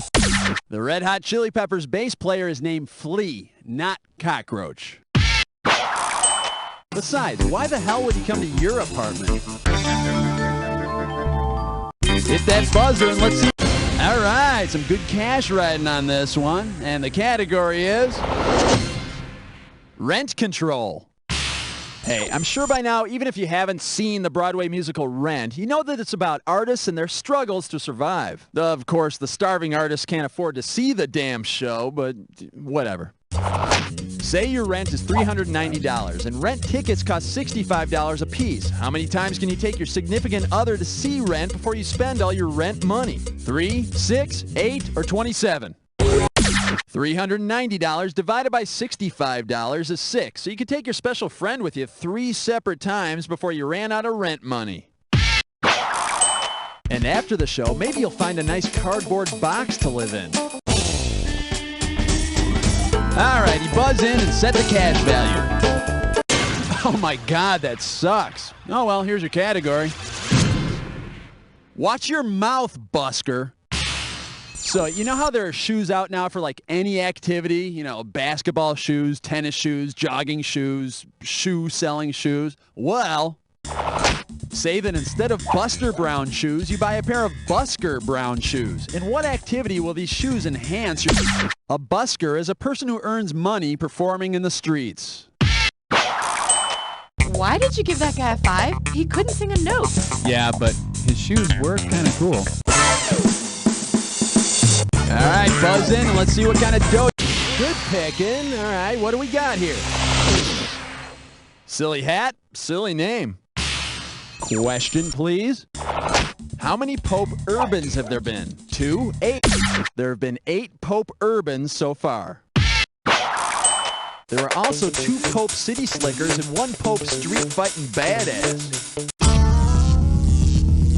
Hit that buzzer and let's check out the cash. Bingo. There was a man slept in the park, his pants were kinda stained, oh, G-R-I-M-E, G-R-I-M-E, G-R-I-M-E, he'll have to shout it out, oh. It's time for some grime. Don't forget, buzz in on the first letter of the correct answer to win the cash. And the bonus is yours if you can grab all 5 letters. And we're off. Annie, get your... Nice shooting, Tex. Not snail mail. Yes. A crime family. Mafia. Impaired by alcohol. Intoxicated. 1 more letter for the big bucks. He gets trapped between floors. Going up. Music that busts a rhyme. Fresh. Woo. Grime. Nice bonus. Okay, my friend, there's your score. Let's see what you can do to it. Hold that buzzer. Let's see how much cash you can get. Oh, yeah. Hey, nice hit, Goldfinger. All right, the category is... Gridlock. It's what's for dinner. Questions coming. If you get on the highway one morning and find yourself stuck in a traffic jambalaya, what will you not be hosing off your car that evening? Sausage, There's no pasta in jambalaya, so you won't have to worry about noodles ruining your finish. And for those of you that think this could never happen to you, I got caught in a chili storm once. Hit your buzzer and snag the cash. And your category is... John, I'm only voting. Hey, you know how David Bowie's Suffragette City is about the leaders of the women's right to vote movement? Okay, well, let's pretend it is, all right? When David Bowie sings Wham Bam Thank You Ma'am at the climax of Suffragette City, who would he not be thanking? Dorothea Dix, Susan B. Anthony, Elizabeth Cady... Dorothea Dix worked for improved conditions for the mentally ill, not for women's voting rights. I mean, she wanted to work for women's voting rights, but they said there were already too many dicks in politics. All right. Hey, that'll work. All right, here's your category. That's one perky owl. You know, why should we thank the suffragettes for improving women's rights when instead we could just hang out at a chain restaurant that sets women back 100 years? I mean, we could have a beer or something. Suppose Hooters restaurants begin offering actual Hooters on their menu because it's not part of the human female breast. Which of these will you need? The ventricles and the heart, not the breast. But those gals at Hooters, they've got a whole lot of both. Tickle your buzzer and let's see how much cash you're going to be playing for.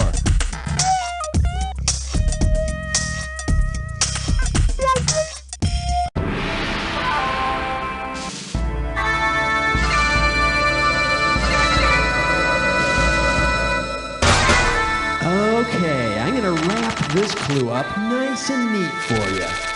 The Rat Pack. All right, all the chicky babies love this one. Good luck to you. Hey.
Whoa, you totally rock. Of course, you got no competition.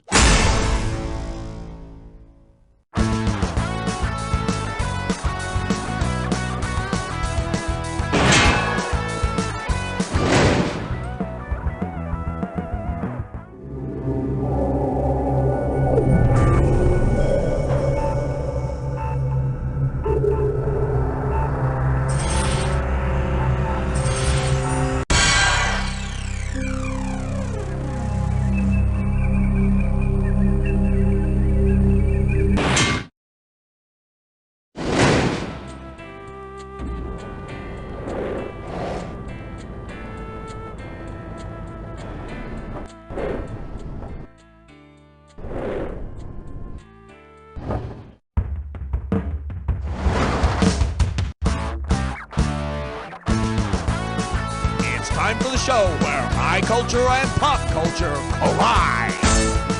This episode of You Don't Know Jack, The Ride is sponsored by the American Produce Corporation, family owned and operated until 1982, then bought out by a multi-billion-dollar corporation and currently operated by a single large supercomputer. And now, say hello to your host, Guy Towers. Okay, up and at 'em. Oh, man, what is that smell? No, is that the poo you wouldn't pick up? No, whatever. Okay, my country bumpkins, get ready to ride. And hey, just ask us to slow it down if it moves too fast for you, okay? Hit that buzzer and let's see that cash. This one'll be Down on the animal farm. Here's the question. If there were a version of George Orwell's Animal Farm featuring cartoon characters, who would play the animal in charge? Foghorn Leghorn?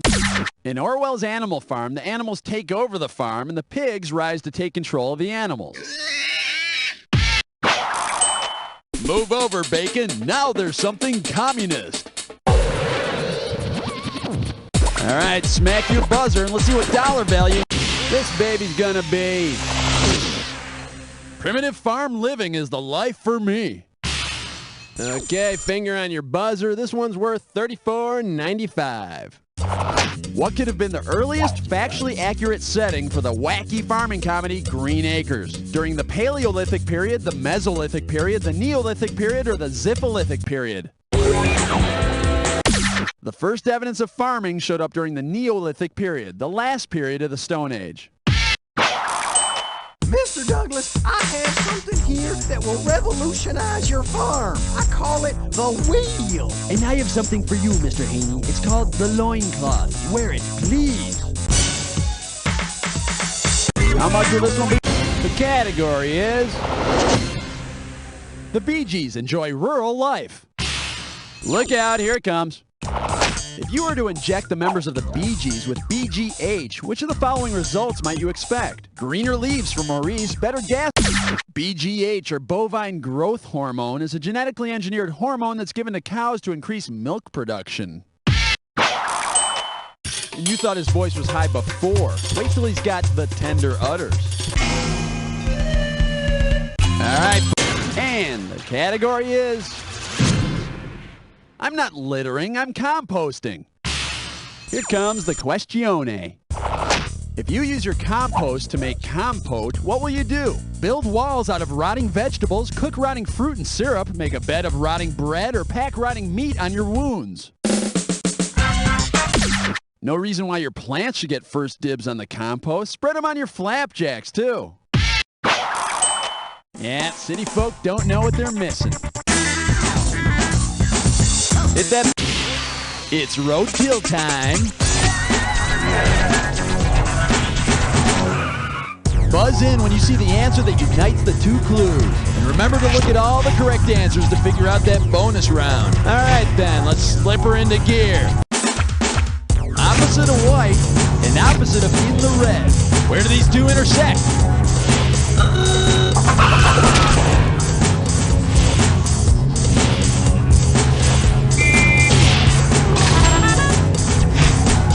Comedic mel in small streams.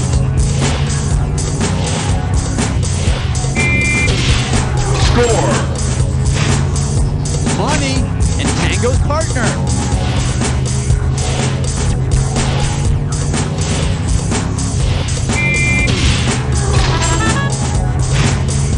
Author Mark and In Between.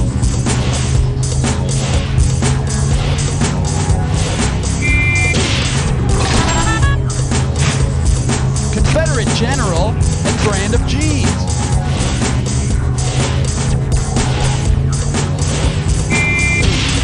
Score. Wrestling hold and kid on The Simpsons.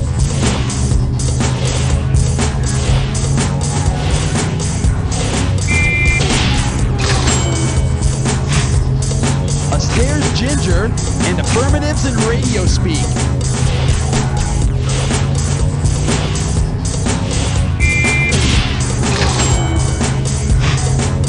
Okay, let's see some bonus action. What do all the correct answers have in common?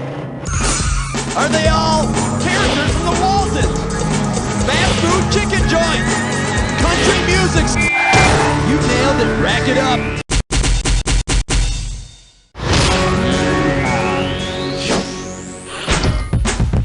All right, get a load of you. Let's keep going. Okay, and for your viewing pleasure, fear of farming. Hey, you know something? I don't think our exploration of country music was complete, because we left out the works of Blue Oyster Cult. If the Blue Oyster Cult song Don't Fear the Reaper had actually been about farm equipment instead of death, what would the songs... A reaper is a machine that harvests grain. But the song has like way huge significance, man, because like the grain is my soul. How much cash we... This baby's gonna be... Pretty fleas with sugar on top? Ready? Okay, think back to that Hawaiian language course you took in high school and tell me this. What might you expect to buy at a Hawaiian flea market? Cheap moo-moos, secondhand ukuleles, tacky hula... In Hawaiian, yuku means flea and lele means jumping. But to the rest of the world, ukulele means shut up before I f***ing your Don Ho. Hit your buzzer and snag... Bingo. There was a farmer made of corn, and Corny was his name. O-C-O-R-N-Y, C-O-R-N-Y, C-O-R-N-Y, but his mama called him Mazo. Welcome to Corny. Remember to buzz in when the first letter of the answer lights up if you want to win the cash. If you get all 5 letters, you, my friend, get the cash. We're going. What farmers call a teat. Yeah, baby. Hazard County's blank P. Coltrane. Vegetable that sounds like Oprah. Outbra. Country speak meaning all of you. Y'all. Come on, one more letter for the bonus. Jeff Foxworthy's is red.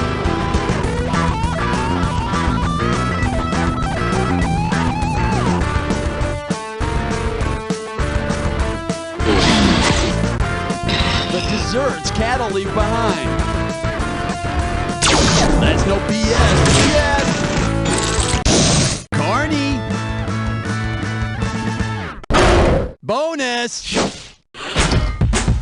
Okay, my friend, there's your score. Let's see what you can do to it. How much will this one be worth? Hit that buzzer. Woo-hoo, mucho dinero. Okay, here she is. 3 strikes and you're out. Okay, you know how a lot of pro baseball players are brought up to the majors through the minor league farm system? Well, say there were a minor league farm system for agricultural products. Which of these farm teams would not play in the grass league? The Billings, the Alfalfas. So what, would their mascot be like a giant cowlick? You see, alfalfa's not a grass. It would actually play in the legume league. Hit that buzzer and let's see that cash. And your category is... How do I love thee? Hey, you know how they say a way to a man's heart is through his stomach? Well, how many stomach chambers would a cow have to go through to get to a bull's heart? All cattle have 4 stomach chambers. Of course, she'd also have to be chewed, swallowed, regurgitated, and chewed up again a few times along the way. But hey, isn't that what love's all about? All right, you buzz in and set the cash value.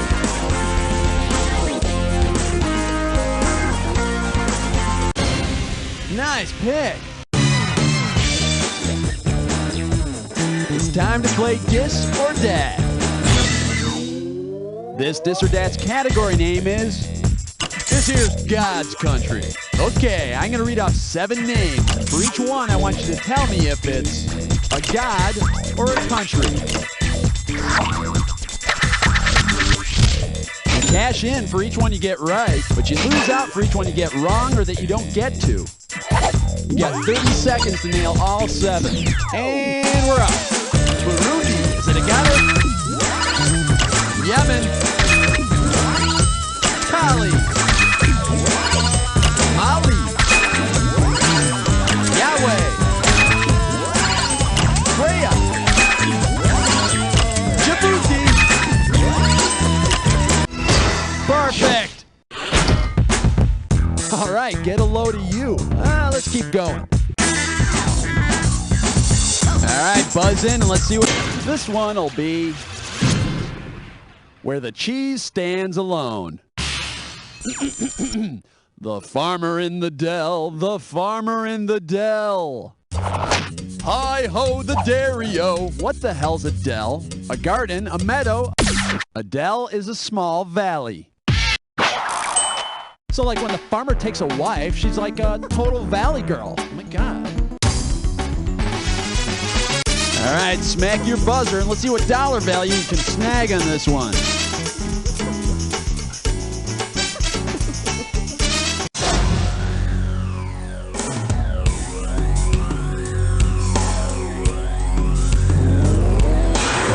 Old MacDonald had a farm, E-I-E-I clue. Who bought the farm? Well, if I tell you that, this game wouldn't be any fun, now would it? Good luck.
Are you kidding me? You rule. Yeah, maybe next time you'll play against somebody.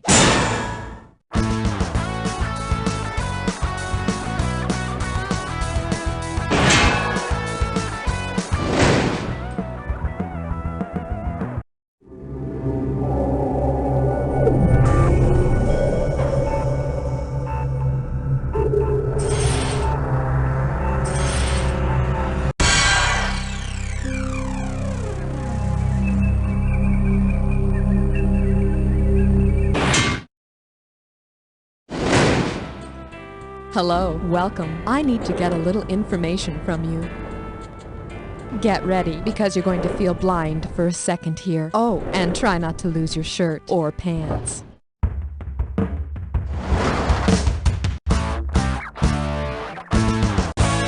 time for the show where high culture and pop culture collide.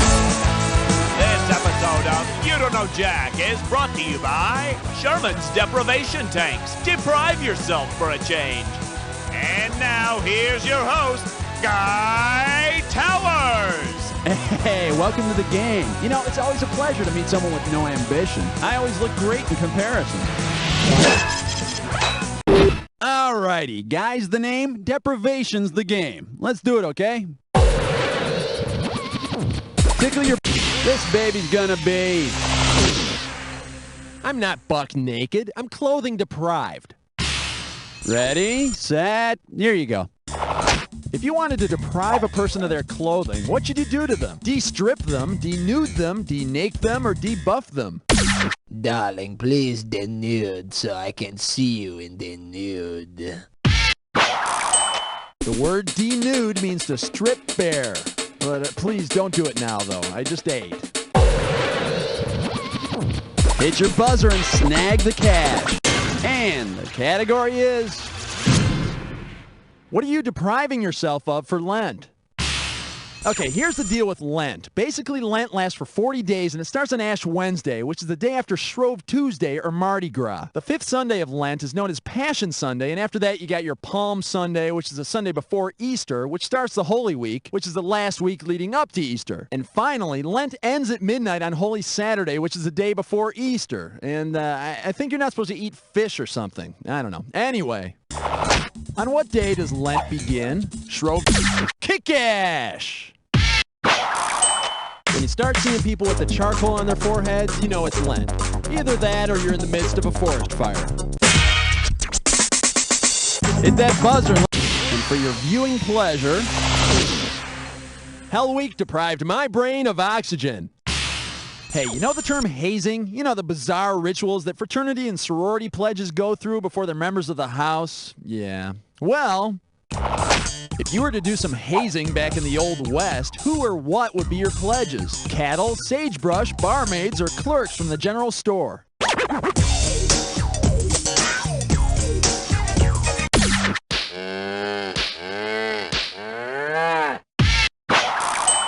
In the Old West, hazing meant driving cattle across the prairie with a paddle. Hold that buzzer. Let's see how much cash you can get. This one will be dumb guy at the opera. All right, a little bit over $3,000 here. Let's go.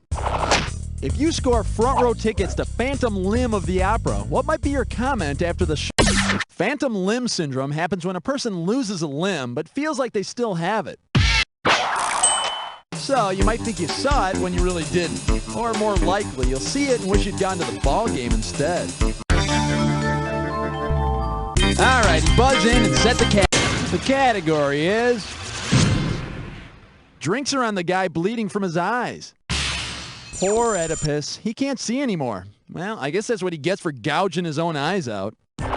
If the Greek mythological figure Oedipus had literally wanted to drink himself blind, which of these could he have imbibed?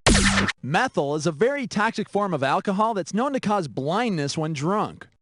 Hey everybody, drinks are on me. Happy Mother's Day.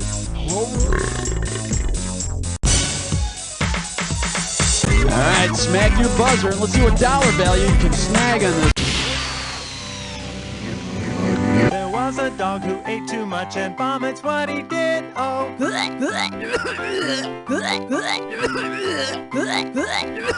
And vomits what he did.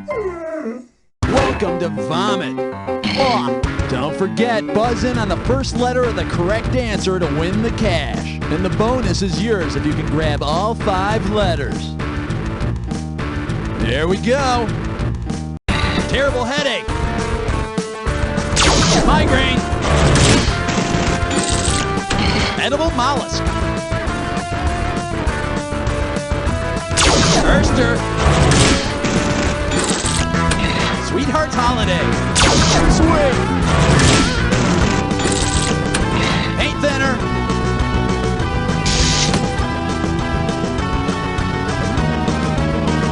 Oh my God, turpentine. One more letter for the bonus. Rough air during plane ride. Turbulence. Pepto-Bismol cures it. Excuse me. Sweet. Vomit. You got the bonus. Okay, my friend, there's your score. Let's see what you can do to it. Hit that buzzer and let's see that cash. This one's called Merlin Olsen Sold Me. Coming at you. If you ordered your sweetie a bouquet from Flowers in the Attic florist, what will be delivered to his or her home? Children, ghosts, fugitives, or old photographs?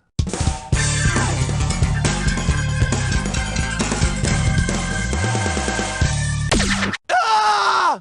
Sorry. In the V.C. Andrews novel Flowers in the Attic, 4 children are locked in an attic by their grandmother. So, remind your sweetie to water the children. Otherwise, they're gonna wilt. All right. Nice. All right, high roller. Here's what you're getting.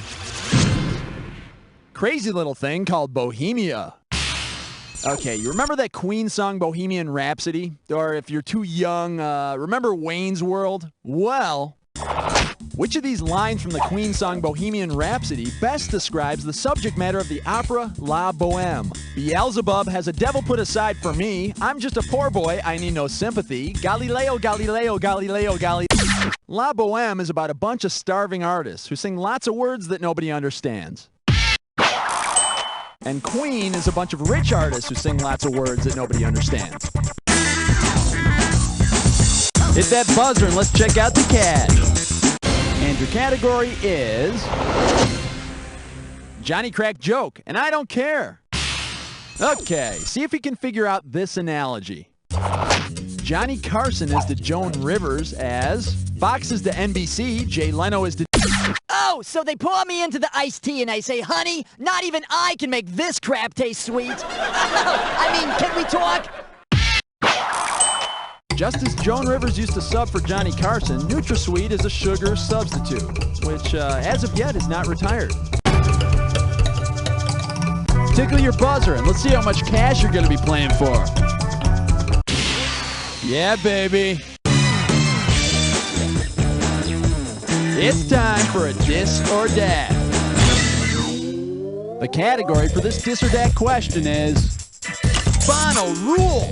Okay, listen up. I'm going to read off 7 expressions, and for each one, I want you to tell me if the expression starts with the word with or with the word without. You cash in for each one you get right, but you lose out for each one you get wrong or that you don't get to. You got 30 seconds to nail all 7. And we're up. With or without it. Flying colors. Further ado. Bells on. Fail. A bang. How's the piston? 7 up, 7 down. All right, get a load of you. Let's keep going. How much cash we playing for? Buzz in, find out. And the category is... Used to be that a rubber hose was all you needed. So you probably watched enough police shows in your time to be familiar with the Miranda rights, right? You know, you have the right to remain silent, you have the right to do whatever. Well... which of the following would not be another way that arresting officers could Mirandize a suspect? Send him to one of the moons of Uranus, turn him into a Venezuelan revolutionary, make him wear a fruit bag. All right, buddy, you're going downtown. Now, let me kiss your feet. The Roman goddess of the arts is not Miranda, but Minerva. The Greeks, and Pete Townsend, call her Athena. How much will this one be? Hey, looks good to me. And this one's called... This is the answer. Okay, gang, this here's going to be a fill-in-the-blank question, so prepare to type. Ready? Answer this. Start typing. See, it pays to listen. I mean, not really, but it does give you an artificial moment of self-esteem. Hey, how often do you achieve even that much in the course of your pitiful life, huh? Hit your buzzer and snag the cash.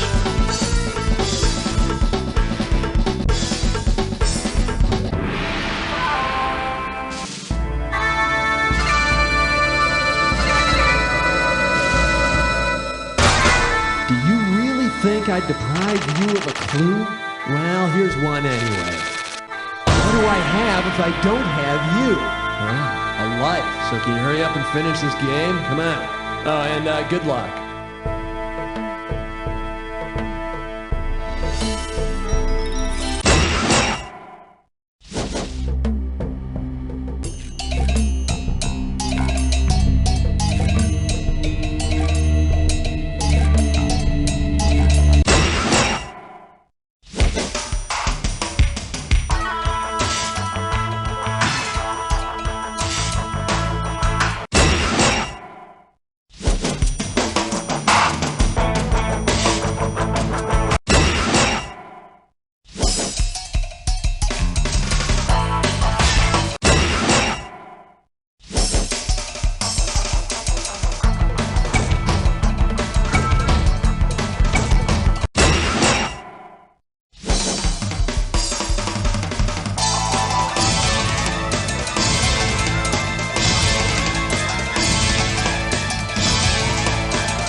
Whoa, you totally rock. Of course, you got no competition.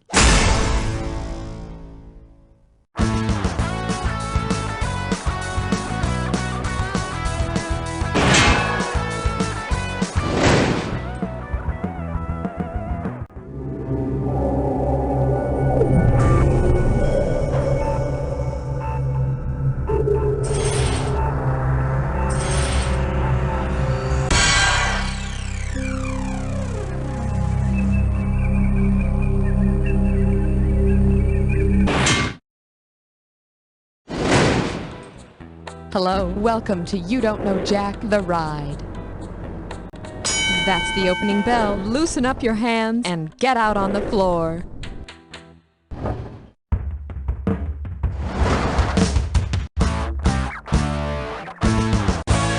time for the show where high culture and pop culture collide. You Don't Know Jack is sponsored by The Man. I can buy and sell you. And now, here's your host, Guy Towers. Hey, welcome to the game.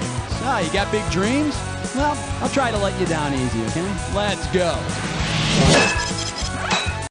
What's that? A game of Jack? Now? What a capital idea. Tally-ho! Poke that buzzer. This one'll be... No stocks between meals, you capitalist pig. Hey, you know how sometimes when you're eating chips, you come across one of those brown and green ones? You know, like an old drunk's toenail? Well, say you're enjoying a bag of Ruffles when you suddenly bite into a blue... Blue chips are proven strong stocks. As opposed to the green chips, which are proven to keep anyone from eating them. I feel sorry for the green chips. All right, smack your buzzer and let's see what dollar value you can smack. This baby's gonna be... Capitalists love my Trump roast. Boy, that Donald Trump, he sure is a card. If Donald were a Trump card, which of these could he most likely do? Win over any card of another suit. A Trump card will usually win over any card of another suit. Well, unless, of course, it's an Armani suit.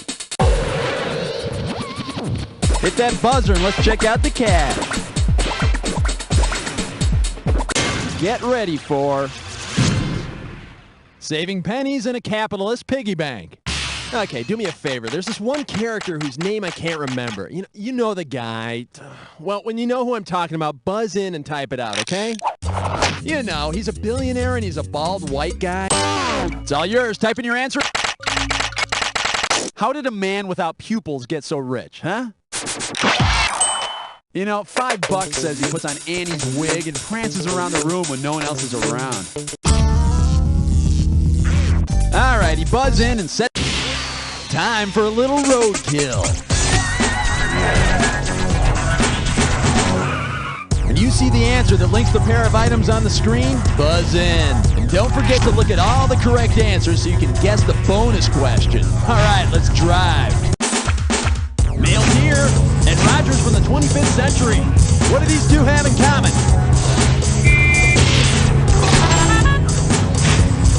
Chickenpox victims shouldn't, nor should pool players.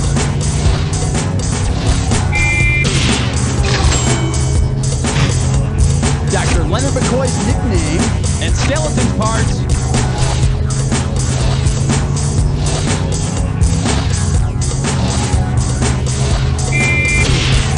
Score.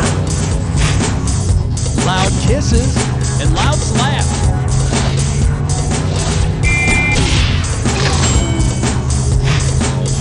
Pillaged things and rhymes with two.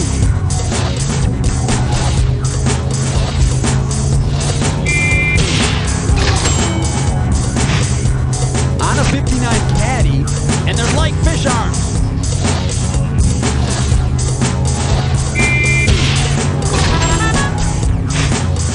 Raw material of bread and Pillsbury's boy.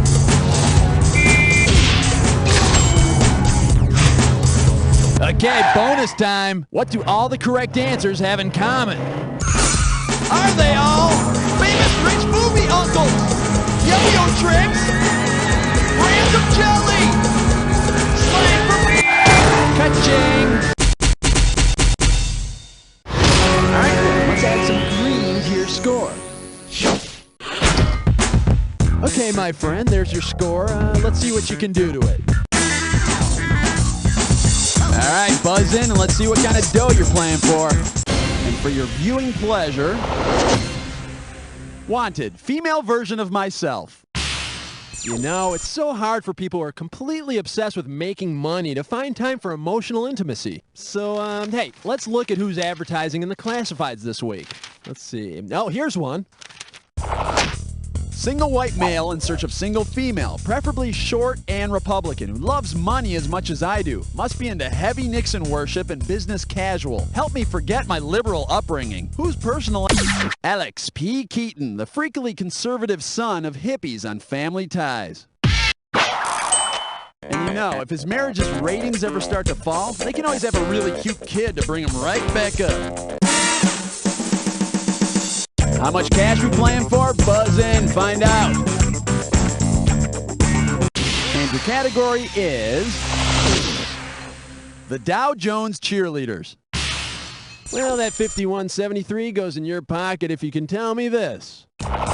Which Chicago sports team could most appropriately change its name to the Chicago Falling Stock Markets? Chicago Cubs?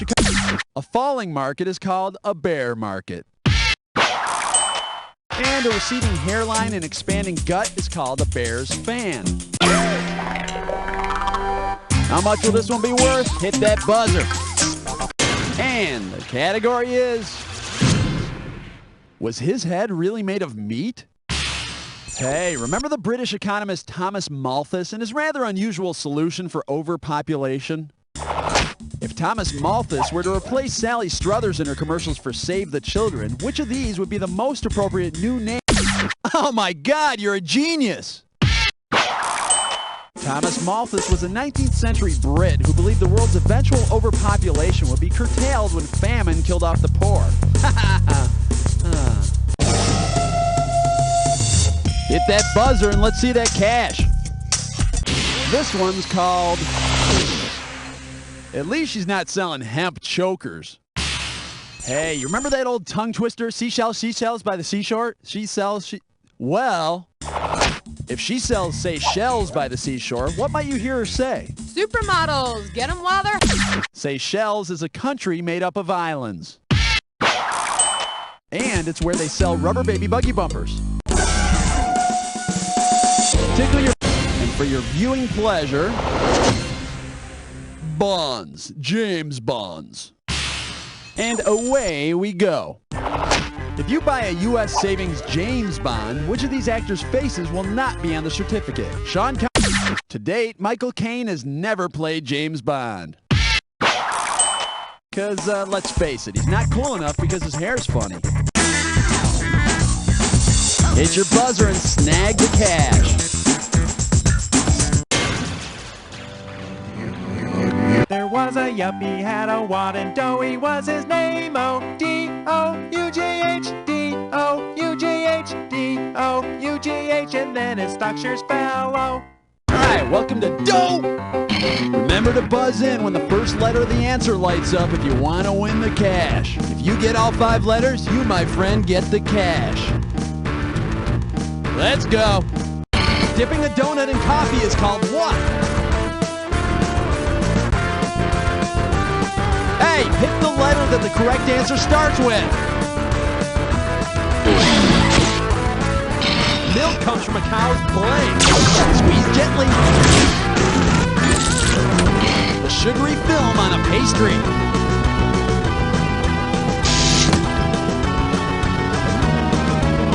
Souffles. Fried in 100% vegetable blank. Earl. Not Marianne.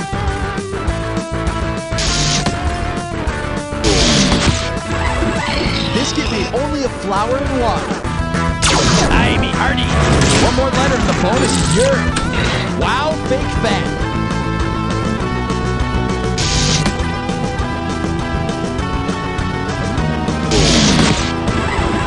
Buy a tongue sandwich at a blank. Deli. Nice.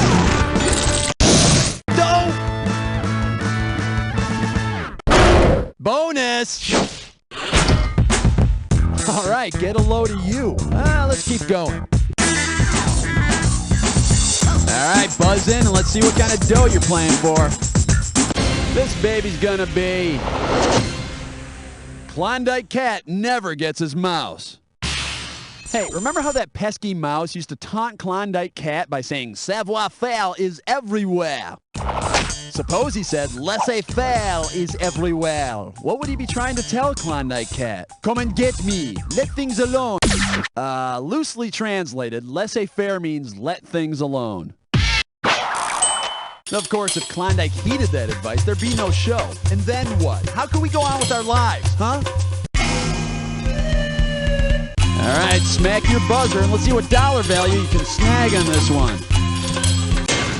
Man, that sucks. All right, here's your category.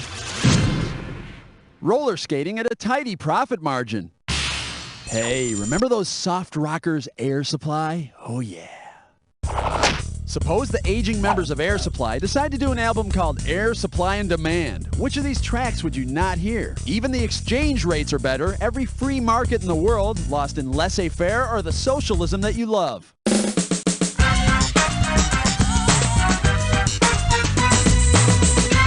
It's yours if you want it.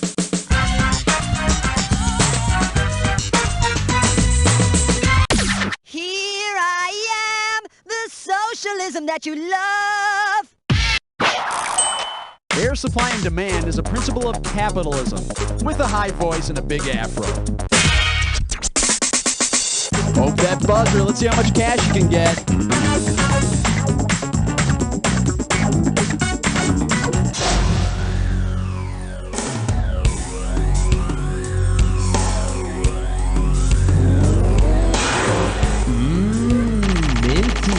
Here's your clue.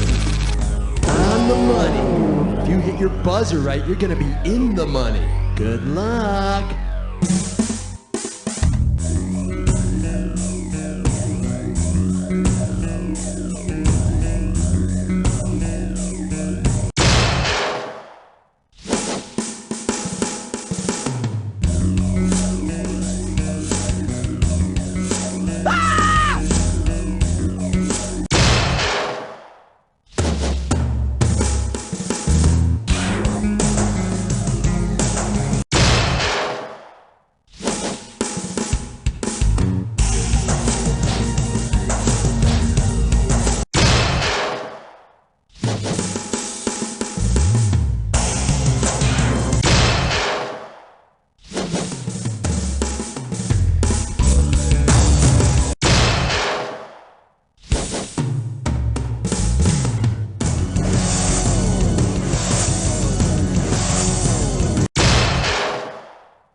Almost perfect. Well, nobody's perfect, especially you.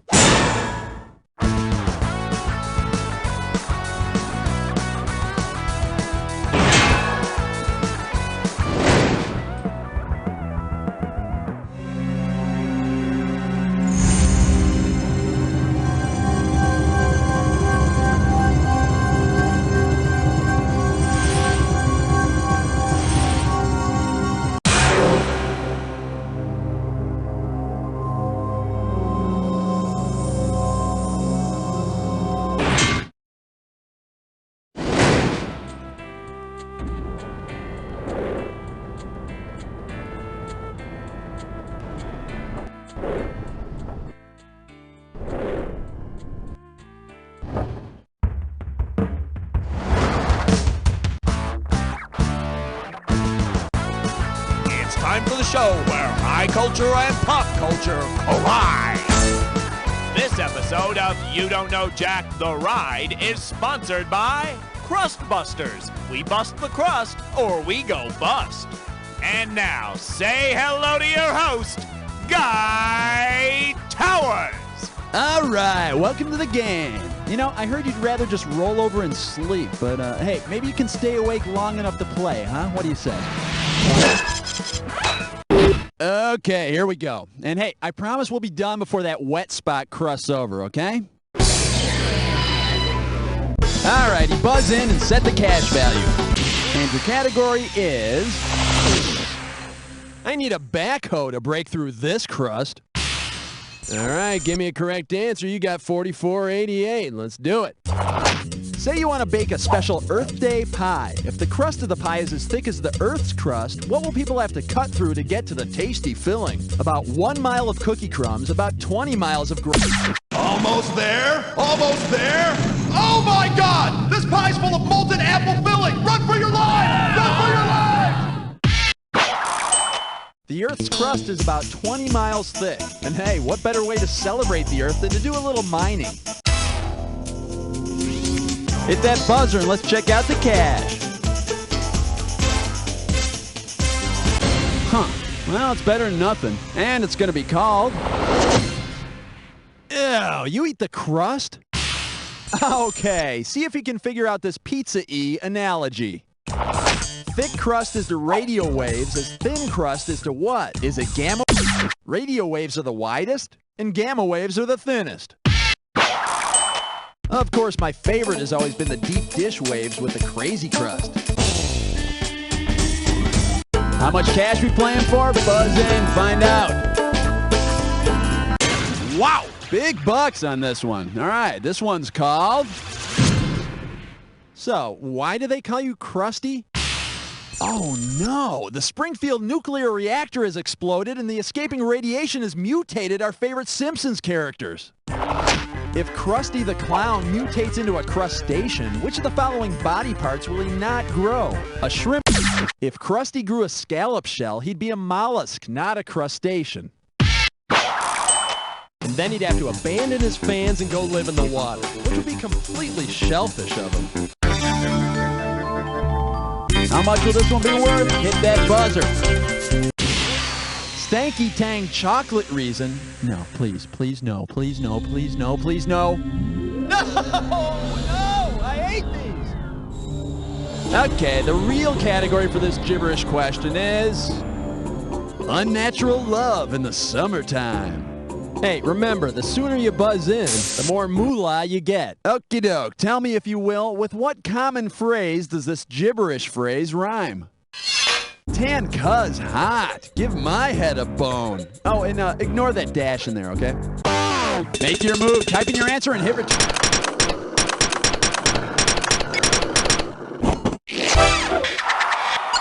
But if you do try to live by bread alone, you'll have really regular bowel movements. I'm just saying.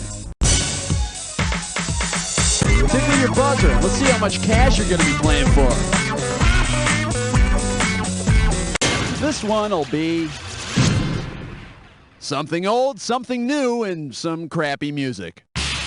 So, speaking of bread, you know how at weddings they always play sappy pop songs by that band named Bread? Well, if you want to read a poem at your wedding that has the same title as a song by the band Bread, which poem might you choose? Charles Bukowski's Make It With You, Rudyard Kipling's If, Kipling's poem If has the same title as the ever-popular wedding tune by Bread.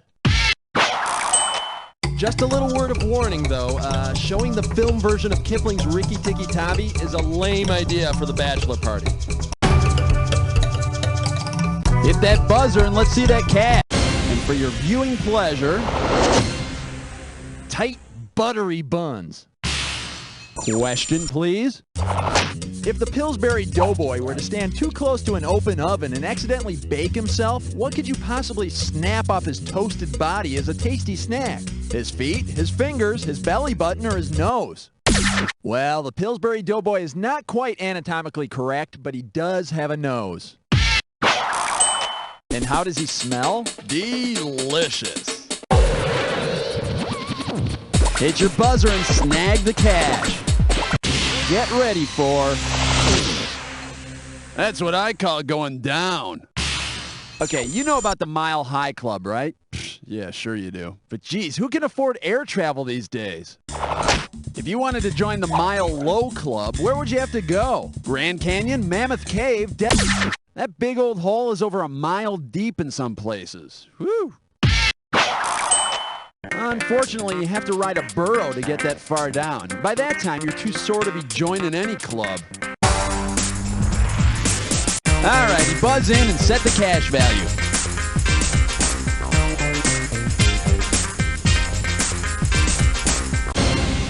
Oh yeah. It's time to play Dis or Dad.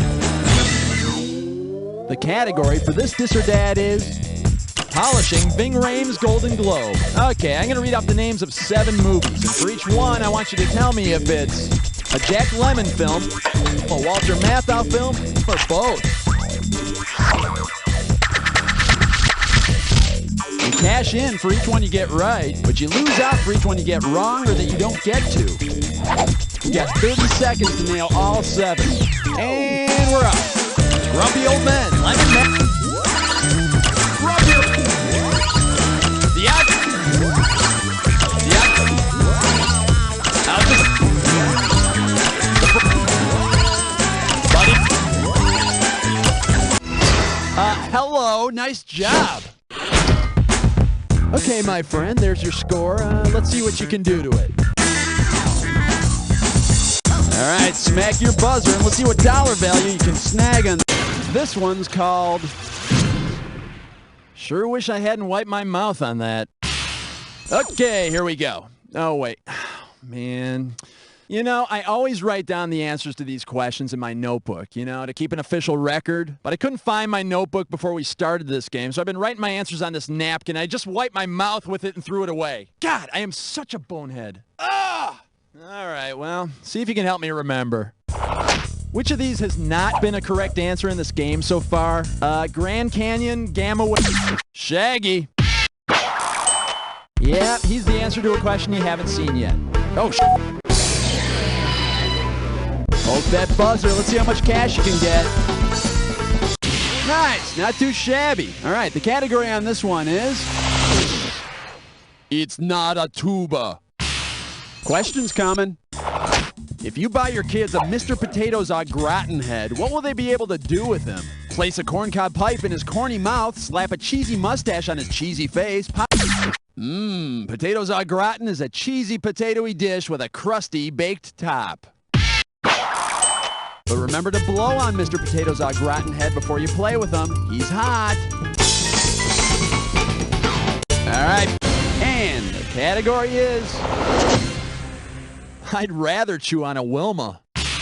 Here's the question. If you pop a 1-a-day plus iron oxide tablet into your mouth, what will you get? Iron oxide is a fancy term for rust. You know, I don't even bother with pills. I just suck on an old nail. Hit that button. This baby's gonna be... Scooby-Doo, where were you? Look out, here it comes. Given his or her everyday wardrobe, well, you should have got this. I gave it to you. See, everyone else has their necks all covered up, but Shaggy just wears that damn t-shirt every day, so a hickey would be in plain view to the whole gang. Judging by that lame-ass goatee he's got, I'm guessing appearance isn't too high on Shaggy's priority list, you know? How much will this one be worth? Hit that buzzer.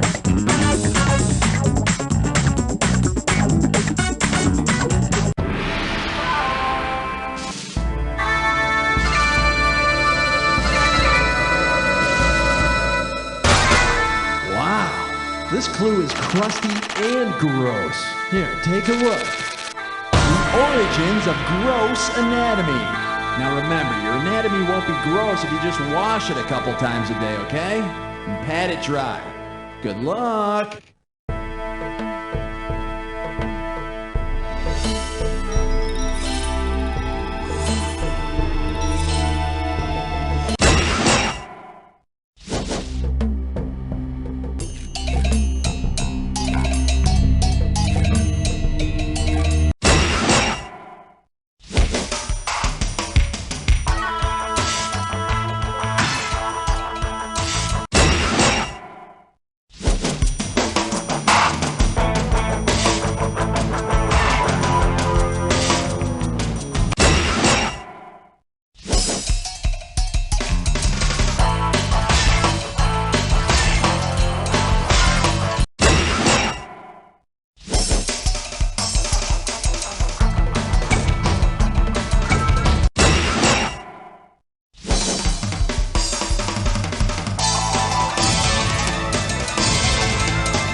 Are you kidding me? You rule. Yeah, maybe next time you'll play against somebody.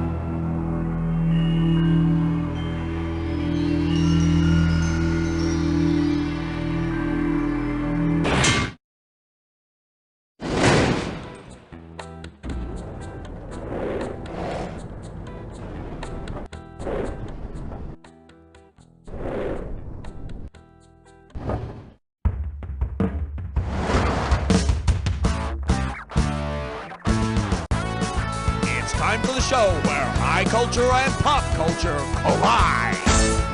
This episode of You Don't Know Jack, The Ride, is brought to you by the Missionary Position for boring adults only. And now, please welcome your host, Guy Towers. Oh, welcome. Well, it's a good thing you're the showering type, because we've only just begun to get dirty. Baby, have we got a show for you. I hope you're wearing loose-fitting clothing. Ready? Time for sex. Hit your buzzer and snap. And your category is Sex and the Secret of Nymph. All right, we got a little over $4,000 riding on this bad boy, and here's the pitch. Imagine you're not getting enough respect as a nympho, so you sign up for the nymph training program. Once you graduate, you become a dryad. What will your dryads are wood nymphs, so you'll be having lots of sex in the forest. Hey, if a tree nymph has sex alone in the forest, does it make a sound? Ooh. Guess so. Hit that buzzer and let's see that. There you go. Nice job. And we've got sex advice for my friend. Okay, I got this friend, you know. It's not me. It really is a friend. Seriously. But he's having problems with premature ejaculation. Which of these techniques should he try? The pause squeeze method, the hunt and peck method, the stop, drop, and roll method, or the thing? Oh my God, it works. It really works. Oh, thank God. Freedom from embarrassment at last. I mean, the pause squeeze method is the only real technique for treating premature ejaculation listed here. Excuse me. Tickle your buzzer. This one'll be... This question is ribbed for your pleasure. And now, as part of our continuing sex education series, You Don't Know Jack presents Johnny's First Condom. Good afternoon, Mr. Guy. Why, hello, Johnny. What can I do for you? Well, gee, Let me guess. I'll bet you're looking for a condom, aren't you? Gee, Mr. Guy, how'd you know? Well, you might not believe this, Johnny, but I was once a young man myself, and my hormones were raging out of control just like yours are now. Really? You betcha. Now, let's see here. Hey, how about a nice Stallion brand condom with a reservoir tip? Neato. How much do I owe you, Mr. Guy? Hey, first one's on the house, big fella. Gee, thanks, Mr. Guy. You're welcome, sport. Mr. Guy, I just have one question. Sure, Johnny. What is it? According to the Food and Drug Administration, what's the longest period of time I can keep this non-lubricated latex condom and still safely use it? The FDA says not to use latex condoms more than 5 years past their manufacture date. So, Johnny, do you have any more questions about sex? Yeah, what's it like? Hey, tell me and we'll both know. Go on, get out of here, you rascal. Thanks, Mr. Guy. And use that condom. Okay. Horny bastard. Johnny's First Condom is a You Don't Know Jack About Sex Education production, written and produced by Hugh Johnson, technical consultant, Dr. Richard Long. How much cash we playing for? Buzz in, find out. Get ready for... Just lie back and relax. Okay, why don't you sit back and make yourself comfortable, and buzz in when you can complete this analogy. Freud's couch is to getting psychoanalyzed as casting couch is to what? Getting a role, getting... Freud's patients get psychoanalyzed on a couch, and actors get roles in exchange for sex on a casting couch. I knew I should have gotten into the furniture business. Alrighty, buzz in. Heck, there's some cash there. Alright, what do we got? Boy, are my chucks numb. Hey, you ever notice how the titles of Steven Seagal's movies are usually 3 syllables, like Marked for Death and Hard to Kill? Well, suppose Steven Seagal's latest movie is called Primal Scene. What will you most likely see his character doing? Having sex with 13 partners, having sex with... The primal scene is what psychoanalysts call it when a child catches their parents, in flagrante delicto. Oh no, Mommy and Daddy are wrestling. Hit that... Bingo. A lonely farmer and his dog, they played this little game. O-B-O-I-N-K, B-O-I-N-K, B-O-I-N-K. They called it puppy love. Ugh.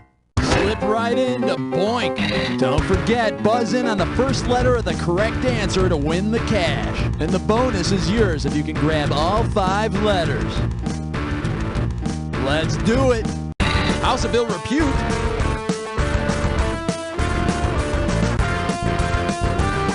Let's go. What letter does the correct answer start with? Blank of the Living Dead. Good night. Open a door using the door of what? Knob? Sex with mom is called what? Nasty. To get down on your knees. Neil. Televangelist Roberts. Yeah, baby. One more letter for the big bucks. Freud says this causes our basic urges. It is it. Sternum equals blank bone.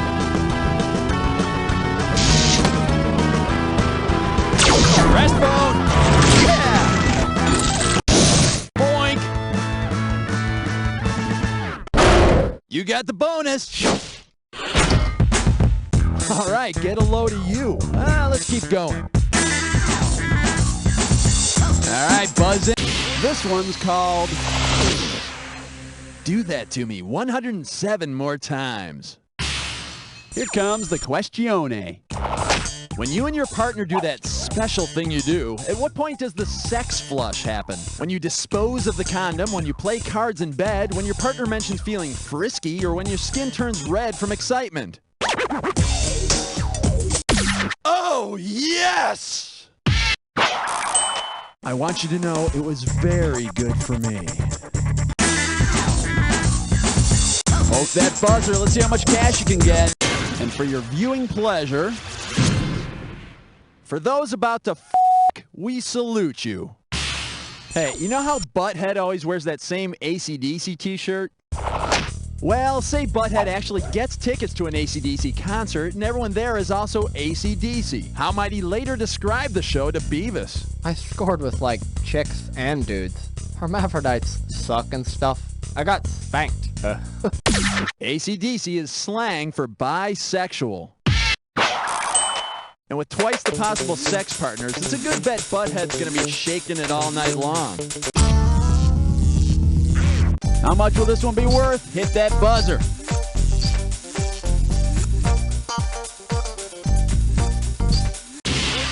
Oh, nice pick.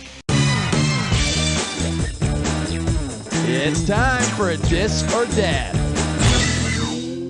And this Dis or Dat questions category is that foreplay or afterplay? All right, I'm going to read off 7 partial words, and for each one, I want you to tell me if it's a word that has fore or after as its prefix. You cash in for each one you get right, but you lose out for each one you get wrong or that you don't get to. You got 30 seconds to nail all 7. And we're up. First, fore or after? Matt. Hand. Head.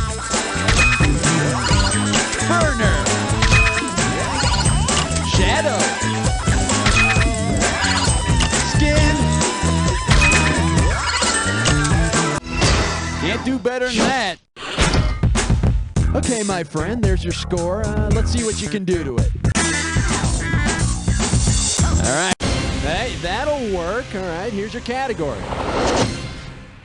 The original political party animal.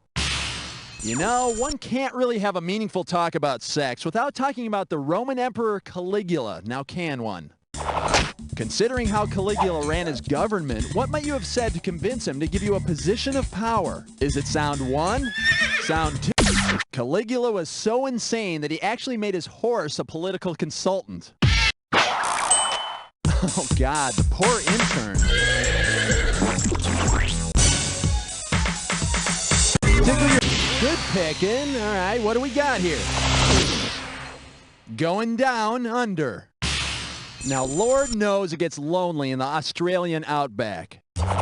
Well, say Crocodile Dundee finally submits to temptation and has sex with a koala bear. What should he expect from the experience? A strangely high percentage of koala bears suffer from the sexually transmitted disease chlamydia.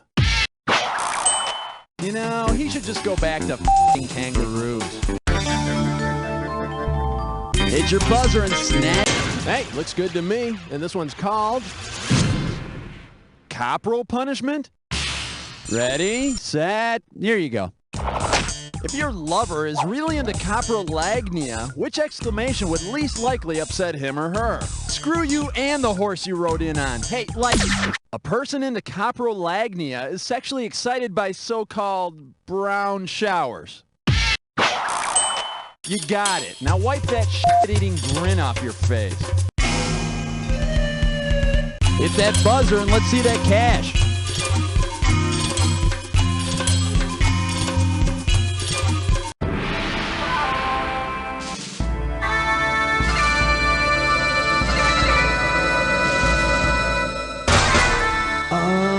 Gee, I just can't think of a clue. How about this? Doesn't everybody have them? Well, I guess that depends on what you're talking about. Okay, good luck.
Whoa, you totally rock. Of course, you got no competition.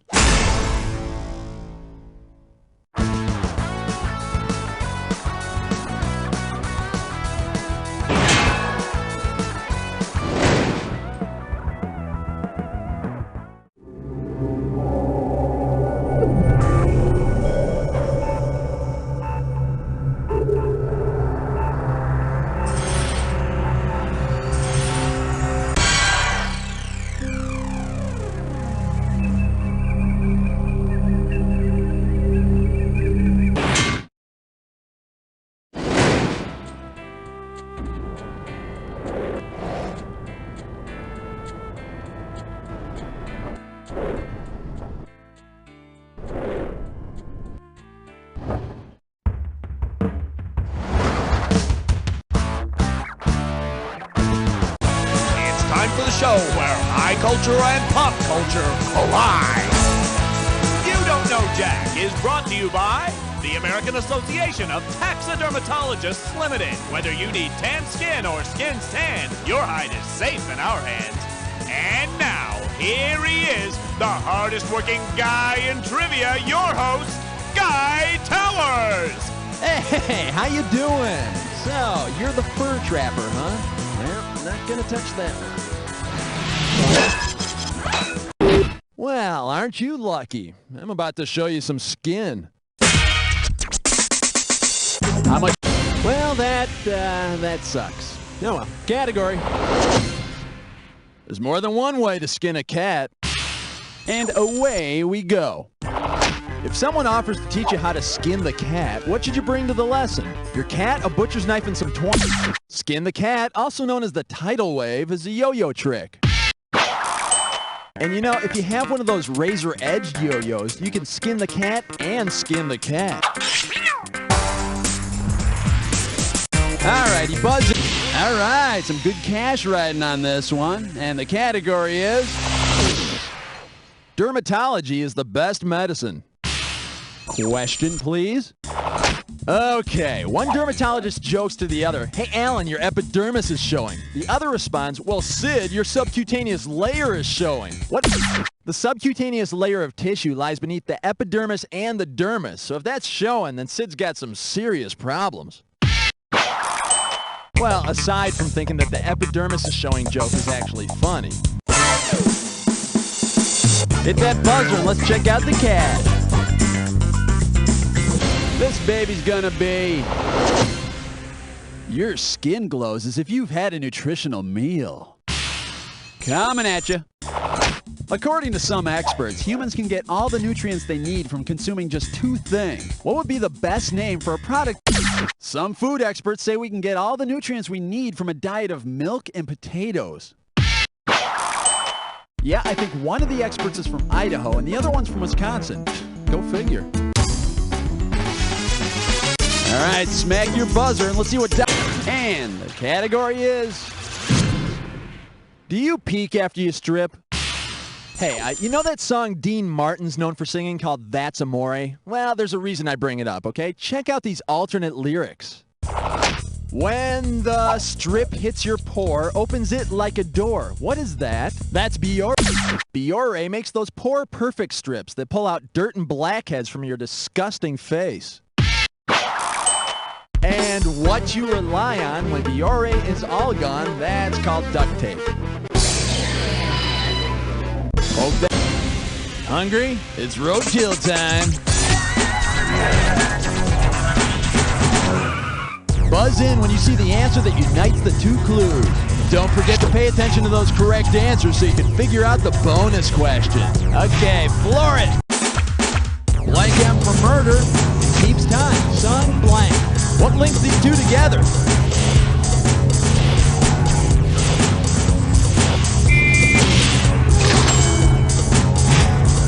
Stop pedaling and seaboard.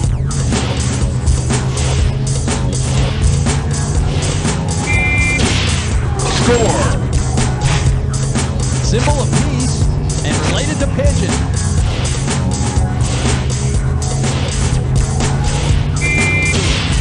Score. Elephant's tusks and Keenan blank weigh-ins.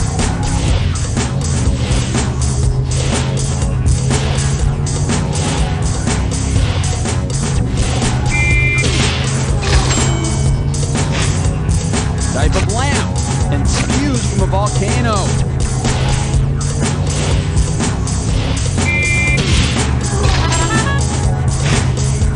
Simple machine and handle.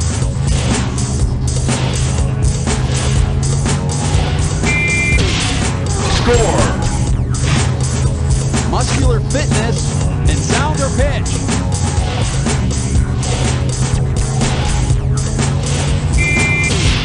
Score.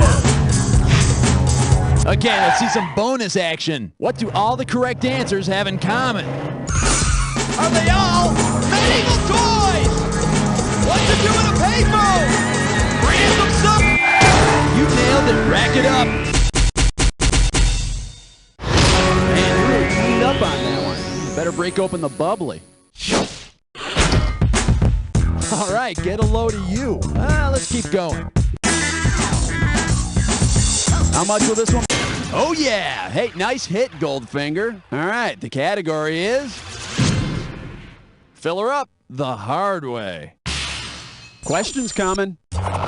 If the local fast food joint offers free capillary refills, what will they do to you? Press your fingernails, punch your face, slap. You can check for good blood circulation by pressing a fingernail and watching the blood refill into the capillaries. And then you can peel back the nail to see if you're an instant winner. Get ready for sex addicts. Hey, are you a sex addict? If you just can't get enough formication, how might you enjoy doing the deed? Only with Norm Crosby, while tattoos are being removed, with ants crawling over your skin. Formication is an itching sensation that feels like ants are crawling all over your skin. And by ants, I mean the insects, you know. If you get relatives crawling all over you, that's a whole nother condition you got there. Freak. Tickle your buzzer. Let's see how much cash you're going to be playing for.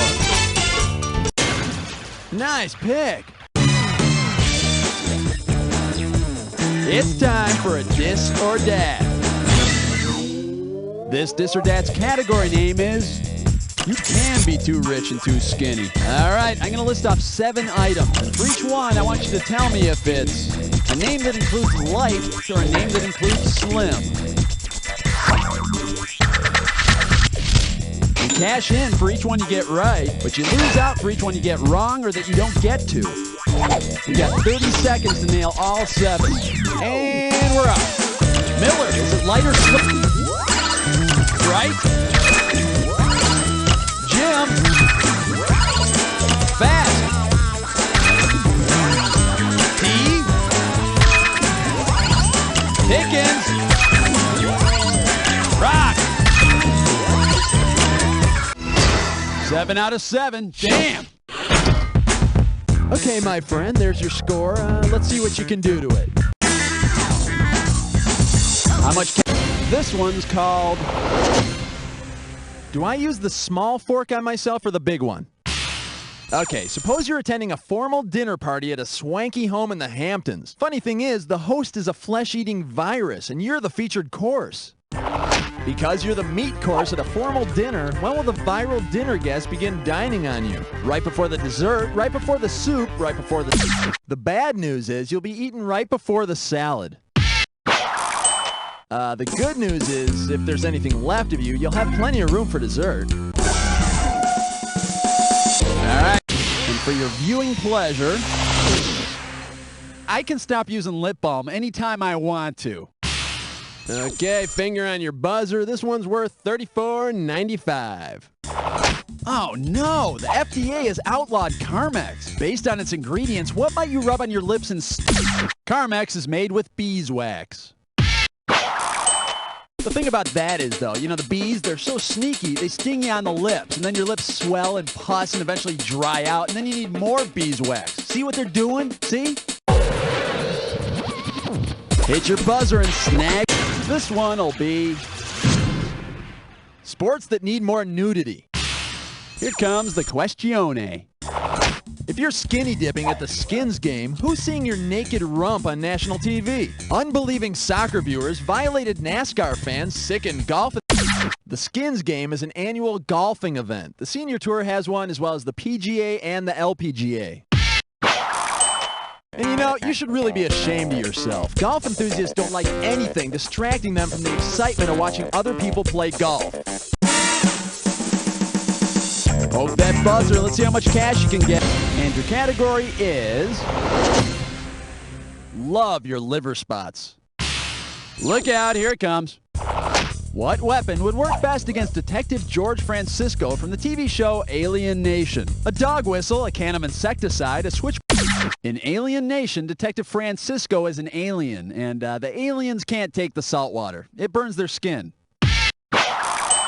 But man, good luck trying to beat him in a sour milk chugging contest.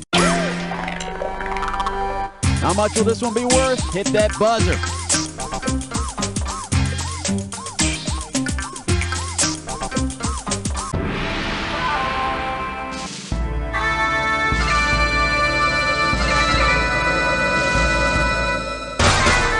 Gee, I hope you get this clue. What a lovely shade you are. Me, I prefer Venetian blinds, but you know, I have like a Western exposure, so...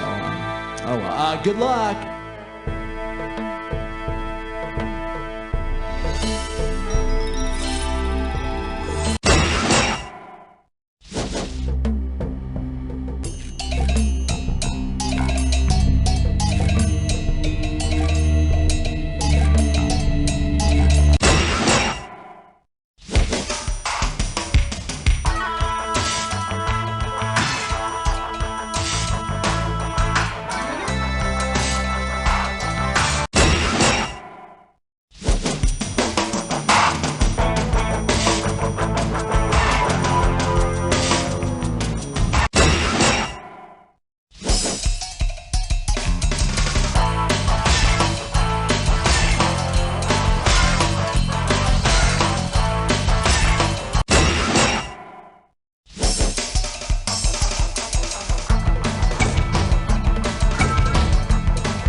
Are you kidding me? You rule! Yeah, maybe next time you'll play against somebody.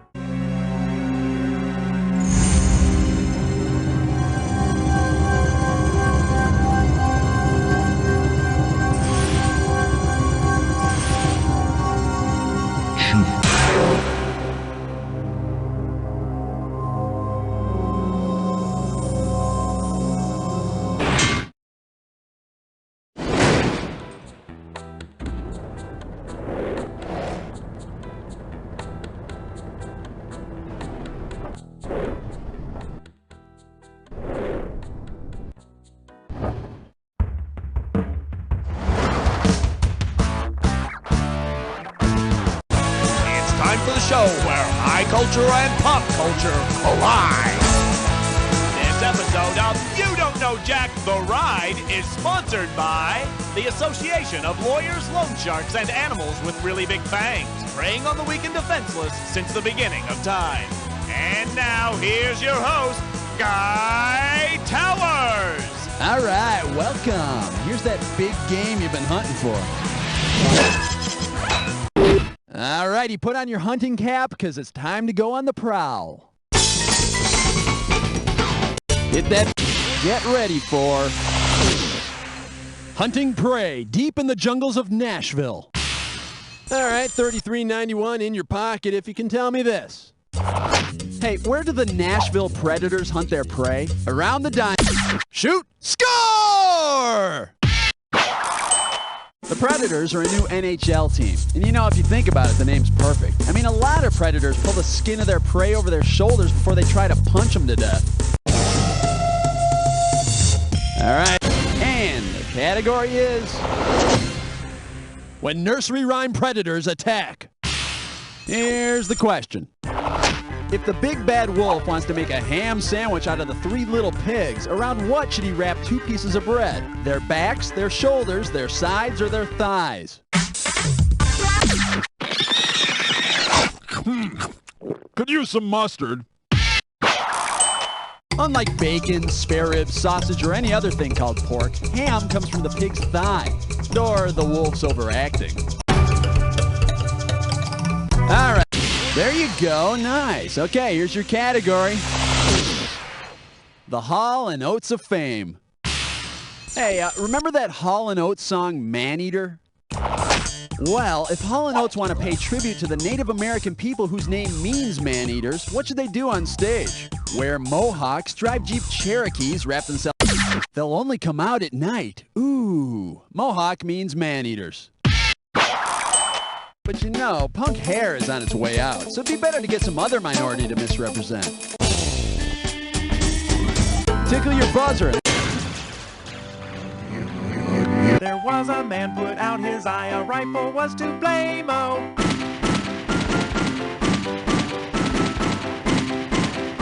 so blame the NRA, yo. Welcome to Rifle. Remember to buzz in when the first letter of the answer lights up if you want to win the cash. If you get all 5 letters, you, my friend, get the cash. There we go. Actress Sally we really like.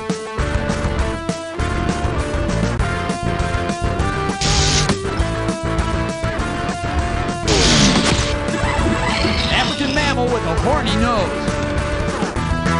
Rhino. Most drivers get one at 16. Or a hickey. A fraternal order with antlers.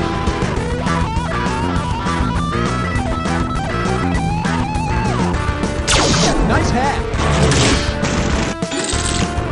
Oz character that needed courage.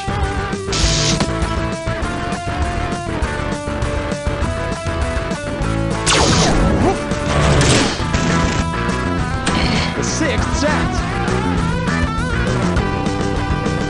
I knew it. Come on, one more letter for the bonus. 2 under par in golf. And in the hole. Bugs Bunny is one. Wham it.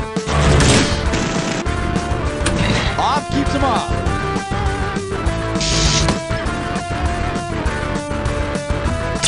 Bugs. Fancy term for drunk. Fancy. 4th major TV network. You're a sly one. Got it. Rifle. Nice bonus. All right, get a load of you. Let's keep going. How much this baby's gonna be? You have indeed frightened the excrement out of me. Okay, you know how sometimes when movies are shown in foreign countries, their titles suffer a little in the translation? Which of these creative translations of the title Jaws is most appropriate? Can't stop the mandarins. Run from the man-eating madrigals. Mandible. The mandible is the lower jawbone, so this translation could work. You know, speaking of bad translations, I once saw The Unbearable Lightness of Being translated as whee! All right, Buzz. There you go. Nice job. And we've got naked 3 martini lunch. Hey, you ever play I Never? You know, someone says, I never such and such, and then if you have done such and such, you got a drink? Well, imagine a bunch of dead writers are sitting around in the hereafter playing I Never. Which of these statements would force William S. Burroughs to drink? I never shot and killed my wife. I never shot myself with a shotgun. Since Burroughs did indeed kill his wife while trying to shoot a glass off her head, he'd have to drink. But you know, taking a drink wouldn't be so bad. I mean, it might help him relax and aim better next time. Hit that button. And your category is... You must be this tall to ride Jeff Goldblum. Question, please. Because this time period didn't have any dinosaurs, what theme park would leave visitors disappointed? The Permian era came and went before the dinosaurs' time. Yep, it was filled with gigantic plants that would cruelly do each other's hair without mercy. Hit your buzzer and snap. Oh, sucky, stinko, poo-poo. All right, what do we got here? A little fossil told me. And away we go. Because it's considered to be the first bird, which of these creatures possibly got the first worm? Well, like the caveman says, an Archaeopteryx in the hand is worth 2 in the prehistoric bush. It had feathers, a wishbone, and was putting the fear of God into them worms about 150 million years ago during the Jurassic period. How much will this one be worth? Hit that buzzer. Sweet buzzing. Lots of cash on this one. All right, category coming. Don't get too cocky. Okay, put away your rooster and imagine this. Since cockfights are illegal, you and your pals decide to stage a cockatrice fight instead. How will the combatants most likely try to kill one another? In a stare down with a display of bold plumage, by mixing magic potions, or through relentless imitation. A cockatrice is a mythological serpent hatched from a cock's egg, able to kill with its deadly gaze. So, I've said it before and I'll say it again. Be careful with the one-eyed snake. Alright, smack your buzzer and let's see what dollar value you can snag on this one.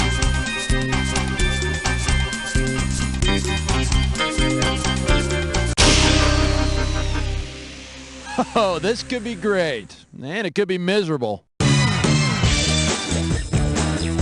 It's time for a Dis or Dat. The category for this Dis or Dat question is the better to eat you with. Okay, I'm going to read off 7 items. And for each one, tell me if the person or thing is a fox or a wolf. You cash in for each one you get right, but you lose out for each one you get wrong or that you don't get to. You got 30 seconds to nail all 7. And we're up. Boulder from the X-Box. Blitzer on Seal. Baseball's Nelly. World War II General Rommel. Jay Giles frontman. 80s pop singer Samantha. Suckler of Romulus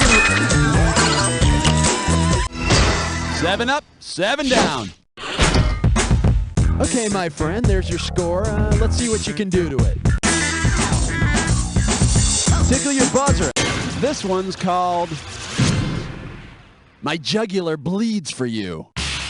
Hey, you know that Anne Rice book, Interview with the Vampire, and how it's written like like an interview with a vampire? Well, considering the format in which the novel Bram Stoker's Dracula was written, what would be the best subtitle for it? Letters about the vampire. Blah! Dracula is an epistolary novel, which means it's told through letters and journals written by the characters.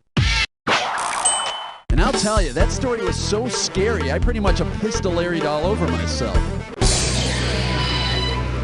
Poke that buzzer, let's see how much cash you can get. And for your viewing pleasure, somewhere over the graveyard. Ready, set, here you go. Say the Return of the Living Dead zombies attack the famous travelers of the Yellow Brick Road. Considering what the zombies crave, what would you probably not see? Zombies feast. The zombies wanted brains! And the Scarecrow doesn't have any. And for dessert, they're going after those little yummies in the Lollipop Guild. Alright, buzz in and set the cash value.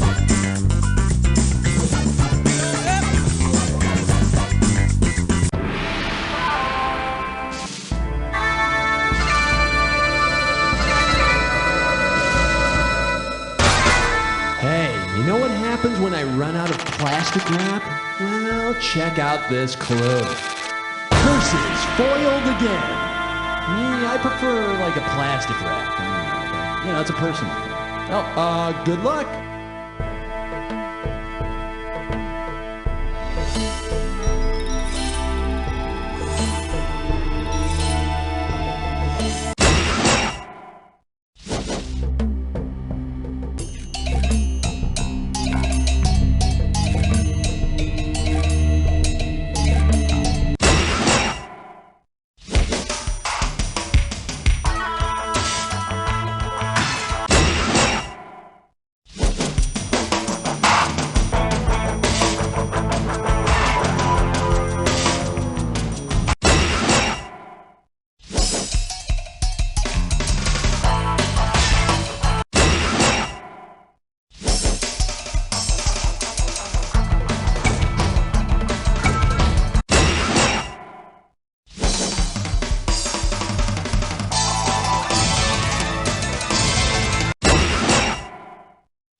Whoa, you totally rock. Of course, you got no competition.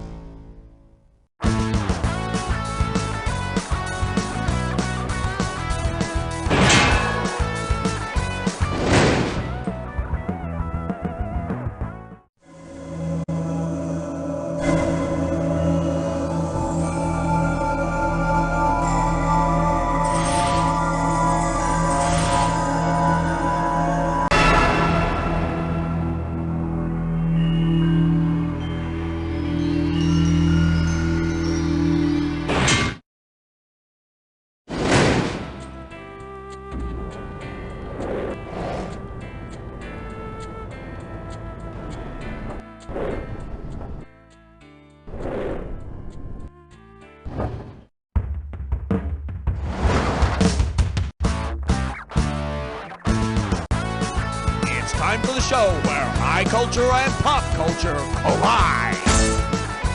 This episode of You Don't Know Jack is sponsored by Baldy's Hair Restoration. A whole head of hair in about an hour.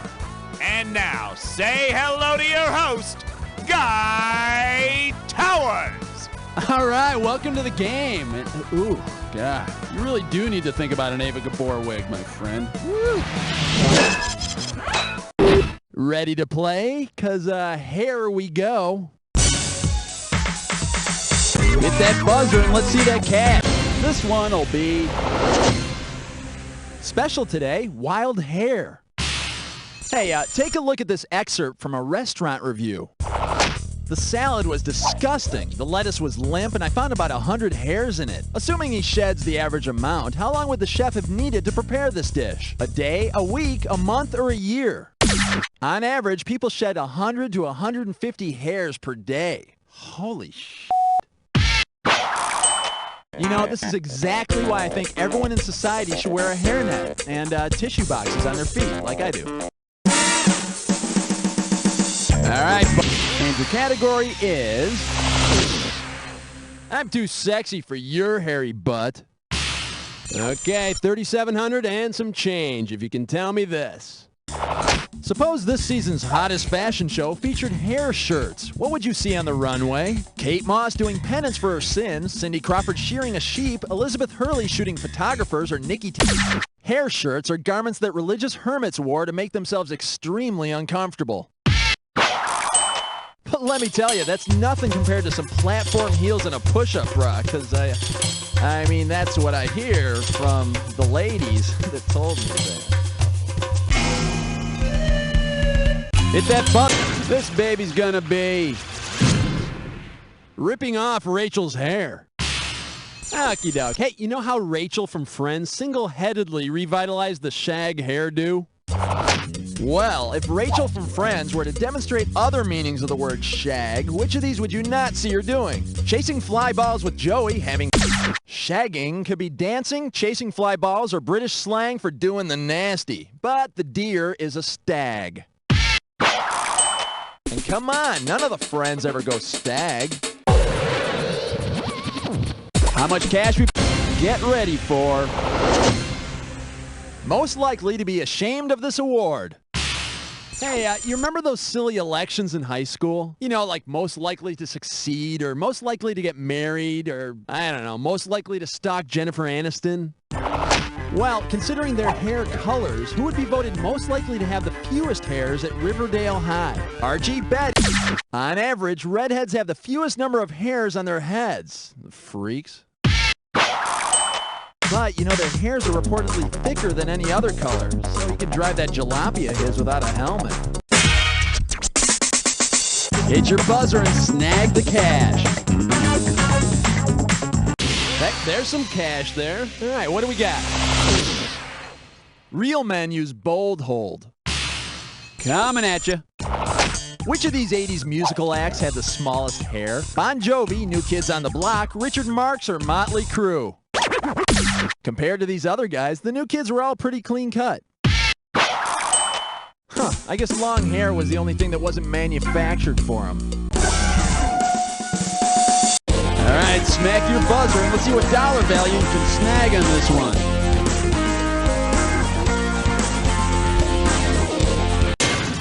Sweet. It's time to play Dis or Dad.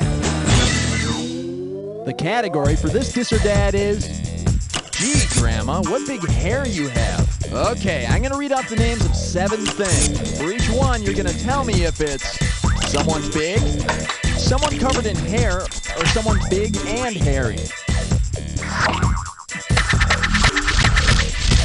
You cash in for each one you get right, but you lose out for each one you get wrong or that you don't get to. You got 30 seconds to nail all 7. And we're up. Al, big hairy King Kong, Godzilla, Cousin It, the Nutty Professor, Captain Caveman, Bigfoot. Beautiful. right, get a load of you. Let's keep going. Tickle your... Nice, not too shabby. All right, the category on this one is... train to be a bitch, or just act like one. Question, please. Considering the season in which hair grows the fastest, which season should be the busiest for a modeling school's Hair Flipping 101 course? Spring, summer, fall, or winter? That's right, work it, baby! And hey, during those inactive months of winter, you can take discreet places to vomit 101. You know, to keep that waif look going. Hold that It's roadkill time. Smack your buzzer when you see something that connects the two clues. And memorize those correct answers to figure out that bonus question. Alright then, let's slip her into gear. Favorable mention and stops up a train. Where do these two intersect? Score! Blank for apples and blank cat gold plate.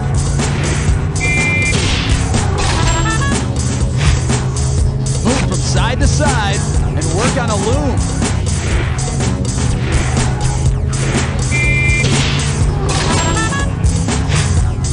Impertinent remark and comedian Wilson.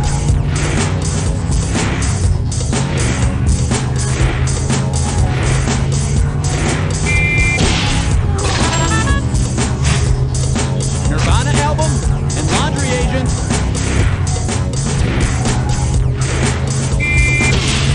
Score! Plumage and Karen Blank.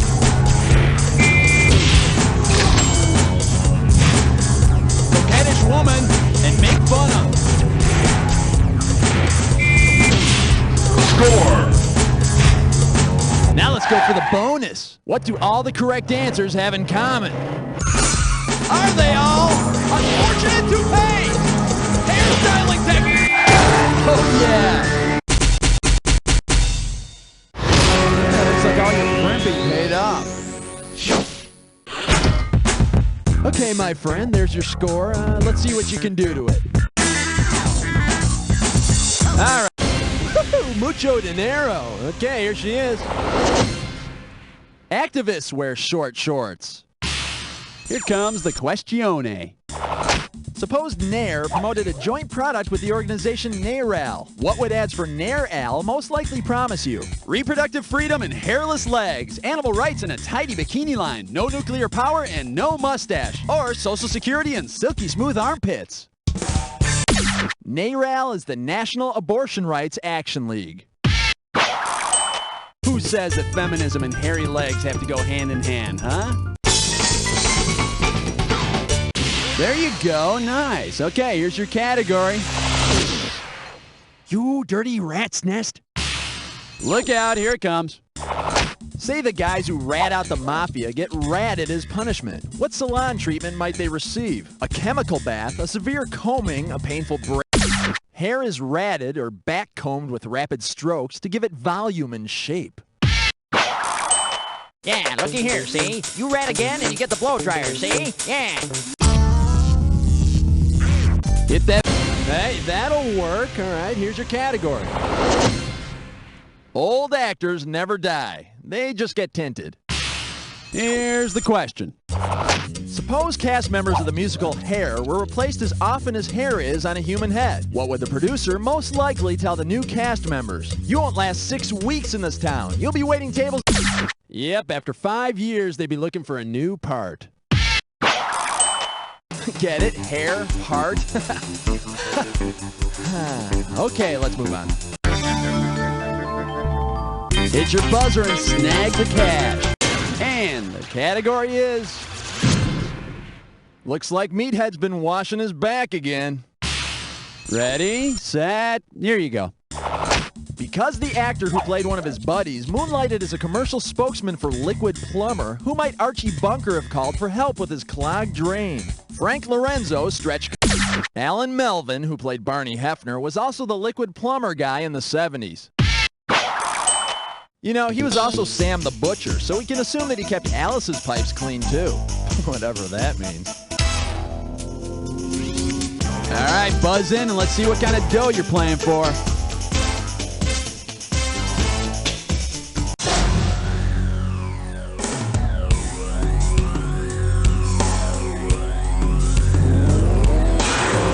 Wow, check out the roots of this clue. Hairstyles of the odd and famous. Now hit your buzzer, rinse, and repeat if necessary.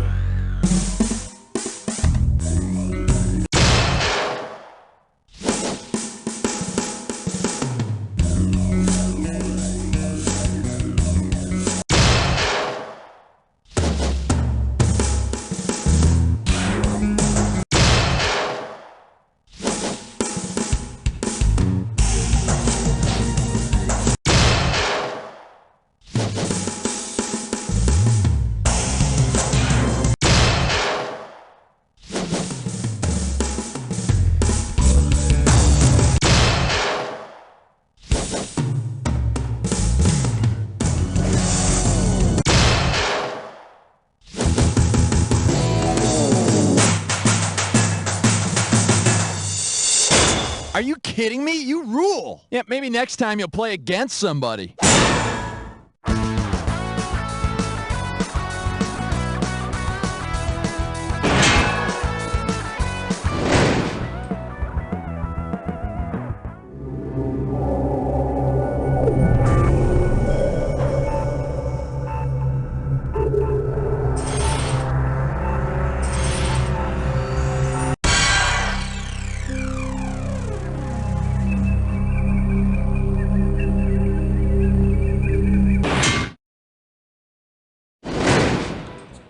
All aboard for the ride. Remember, you're always getting closer to the bottom.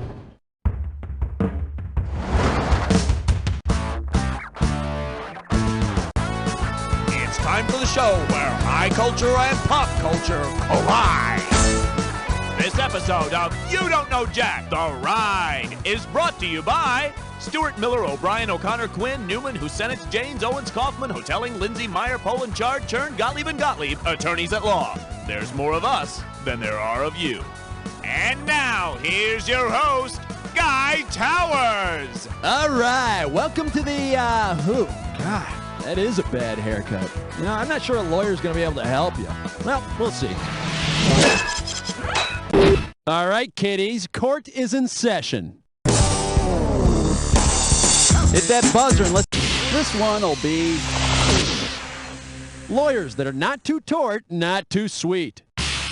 Okay, as any first-year law student knows, a tort, T-O-R-T, case typically involves personal injury or property damage. But which of these smarmy law firms would most likely make a commercial seeking tort, T-O-R-T-E cases? Beanzer O'Beefy tort, spelled with an E, is a scrumptious pastry, usually containing nuts. And if you feel that you or a loved one was injured by the tort, you deserve a rich and creamy compensation. How much cash we playing for? Buzz in, find out. All right, some good cash riding on this one. And the category is a pair of legals walk into a bar.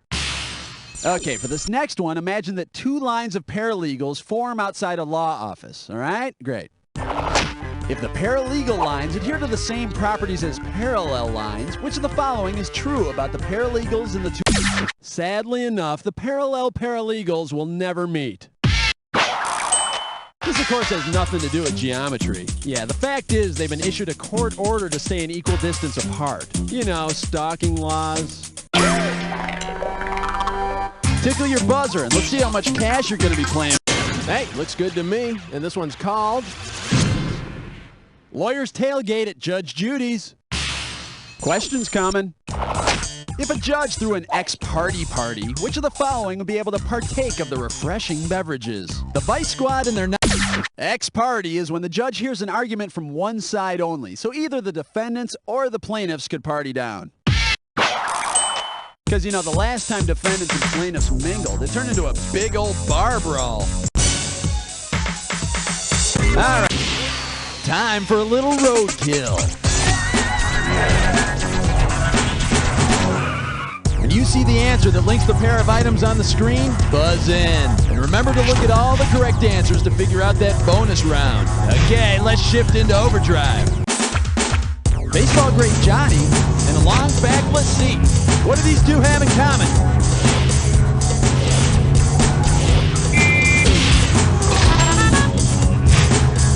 Men's underwear and shortened to the point.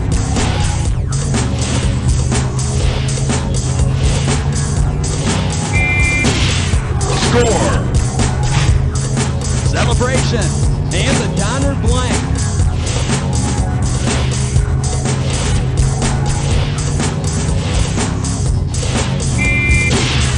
Score. Blank figures and lights, camera, blank.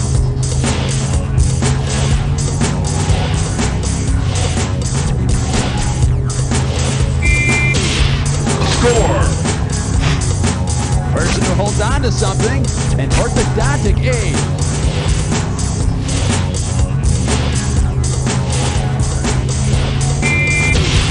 Score.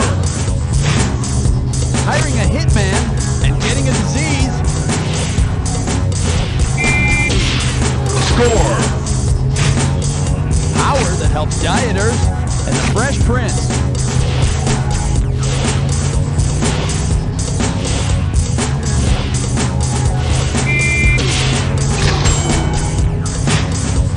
Okay, bonus time. What do all the correct answers have in common? Are they all legal terms? Ka-ching! I find the defendant a winner. All right, get a load of you. Let's keep going. Oh, Mondo Casho, nice going. Here's your category. Our Father, whose art is in heaven.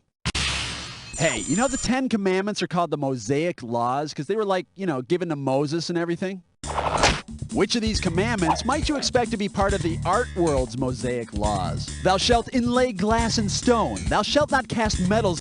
Mosaics are made from inlaid pieces of glass or stone. I think that commandment comes right between thou shalt not make long-winded critiques of the artist's work and thou shalt not paint a canvas white and call it art. Hit that buzzer and let's see that cash. And your category is the question.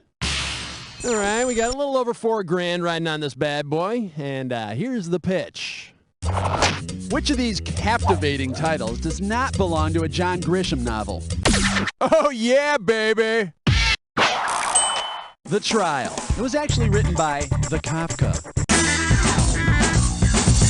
Okay. This one's called Party of the First Part.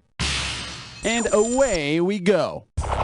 Considering how justice is usually personified, what party game would she be best suited to play? Pin the tail on the donkey. Well, Justice wears a blindfold, so she'd be ready to pin the tail on the donkey. But if Justice has the intuition and skill of the American legal system, we'll be calling that donkey Stumpy Ass. Hit that and for your viewing pleasure, Night of the Living Dead languages. Habeas corpus, ipso facto, caveat emptor, carpe diem, lassa opso, hickory f***ing dickory doc. Damn lawyers always talking in Latin. I'm sorry. If you wanted your lawyer to speak to you in one of the languages descended from Latin, what should you say? Forget business, be romantic. You're such a big, strong Mandarin. Stop being such a Hamitic. Or you'll need a strong tongue for Gaelic.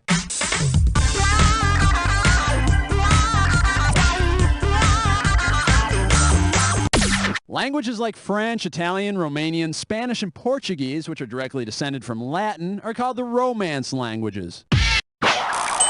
Yeah, but making law romantic is like teaching Latin to a pig. It's me on the Adelaide. It's your... Get ready for... There be no skid marks in front of the lawyer. Okay, you know how the guy... Hey, guy, you gotta hear this. Yeah? I got a lawyer joke my uncle told me. What do you call 100 lawyers at the bottom of the ocean? What? A good start. Oh. No, wait. I got another one for you. Okay, how many lawyers does it take to screw in a light bulb? I don't know. 1? No, it takes 3. 1 to screw it in, and 2 to argue the motion. Get it? The motion? Argue the motion? Yeah, that's great, Schmitty. Now, will you get the fuck out of here? I gotta ask a question. Hey, easy. In great. Okay, so who told Schmitty those lame jokes? Well, according to Schmitty, it was his uncle. Oh yeah, and my uncle? He used to do this thing with his finger. I'm not pulling your fucking finger. Ah, come on, it's funny. Get out of here. Hey! All right, buzz in and let's see what kind of dough you're playing for. Yeah, baby. It's time for a Dis or Dat. This Dis or Dat's category name is prenuptial agreement or restraining order. All right, listen up. I'm going to read you 7 names, and I want you to tell me if the guy got the girl of his dreams or lost his true love. You cash in for each one you get right, but you lose out for each one you get wrong or that you don't get to. You got 30 seconds to nail all 7. And we're up. On solo, did you get it? Dr. Zhivago. Dracula. Tony from Who's the Boss? Tony from I Dream of Jeannie. The Great Gatsby. Lancelot. Perfect. Okay, my friend, there's your score. Let's see what you can do to it. How much will this one be worth? And the category is Dante's Peak Performance. Coming at you. Suppose Dante from Clerks applies for a position as a legal clerk. If he has to talk about his clerking experience in an interview, what could he truthfully say? It was a real gas. It was a job of convenience.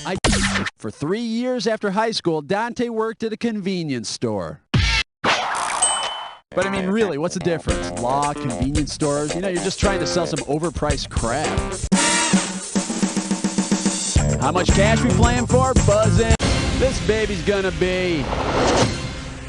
How's it hanging? All right, I've danced around this question long enough, so tell me this. What's a hung jury? A jury with big penises that all agree. A jury with big penises. A hung jury is a jury that can't come to an agreement. Well, maybe if they put their heads together. All righty, buzz in and set the cash value.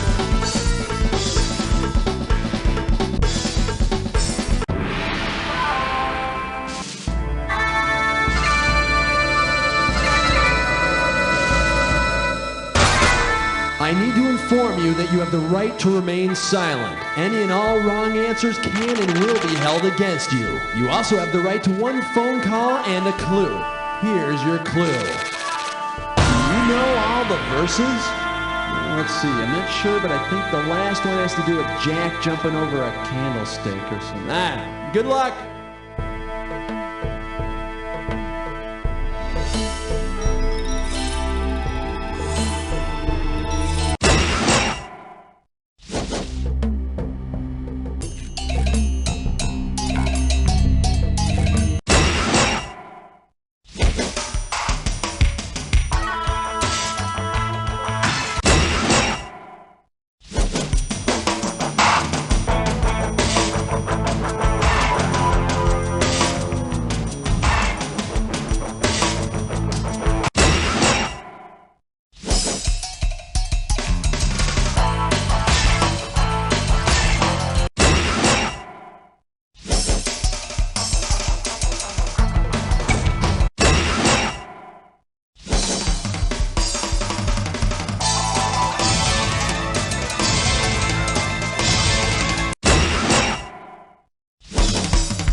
Whoa, you totally rock. Of course, you got no competition.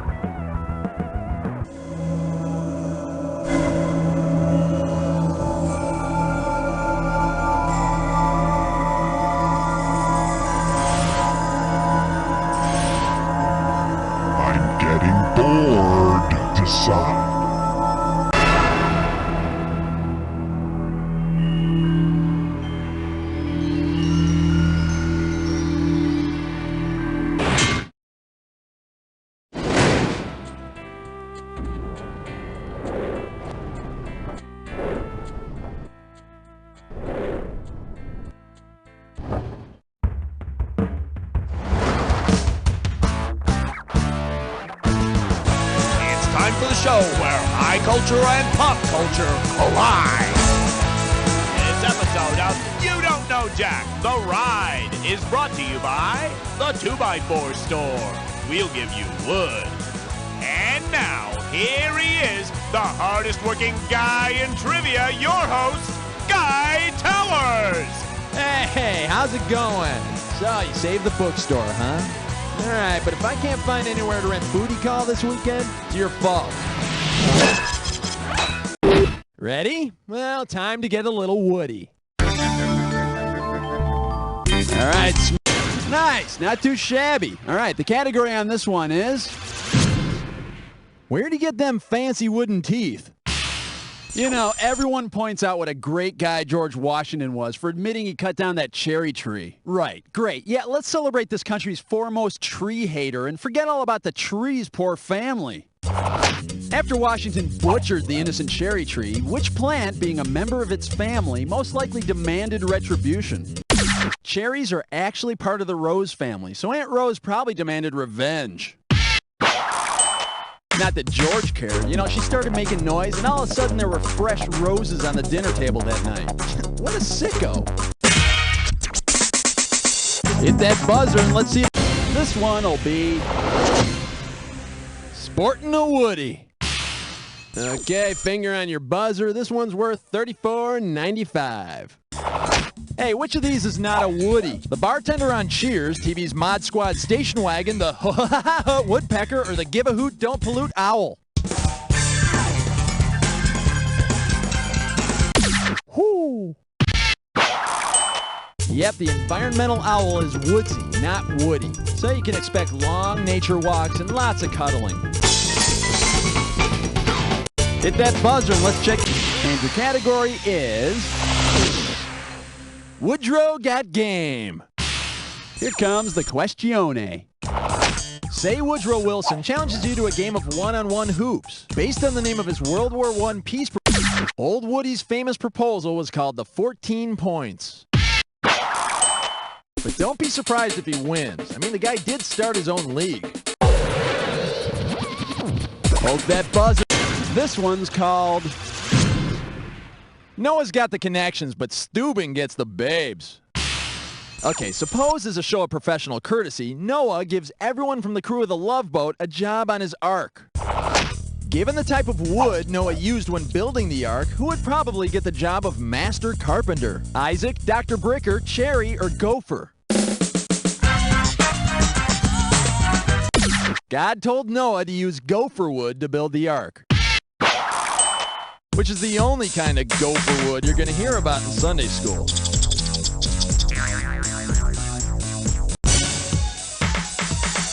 Hit your buzzer and snap. Honky-tonk Black and Deckin'.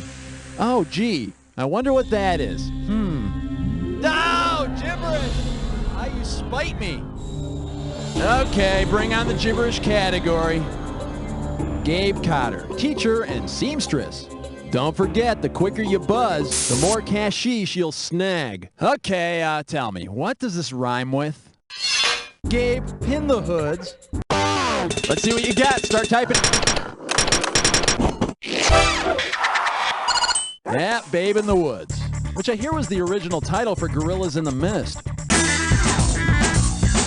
All right, buzz in and let's see what kind of... There you go. Nice job. And we've got... Damn it. Here's the question. If you were a beaver, which of these would you not do? Hang out at the lodge, love the nightlife, spank people with your paddle-like tail, or have many spouses? Beavers are monogamous, so you'd only have one spouse. And with hair all over your back and buck teeth, you're lucky to have the one. I'm up. Get ready for... Cartoon hasn't been funny since 1953. All right, you ready? Check this out. Who wrote this question? Woodstock? In the Peanuts comic strips, whenever Woodstock speaks, his words just appear like a bunch of little lines. Which really makes sense, though. I mean, a lot of people did lines at Woodstock. Tickle your buzzer and let's see how much cash... Nice. All right, high roller, here's what you're getting. Park it. All right, now get ready, get set, and answer this analogy. Parquet is to margarine as parquet is to what? Geometrically patterned wood floors, butter, wood. Geometrically patterned wood floors are called parquet. Butter. And supposedly they have less cholesterol than regular hardwood floors. How much cash? Oh, pathetic. Well, here's your category. The gods must be camping. Look out, here it comes. In which of these forests has Medusa most likely gone camping? Sequoia National Park, Redwood National Park, Petrified Forest National Park, or Great Smoky Mountains National Park?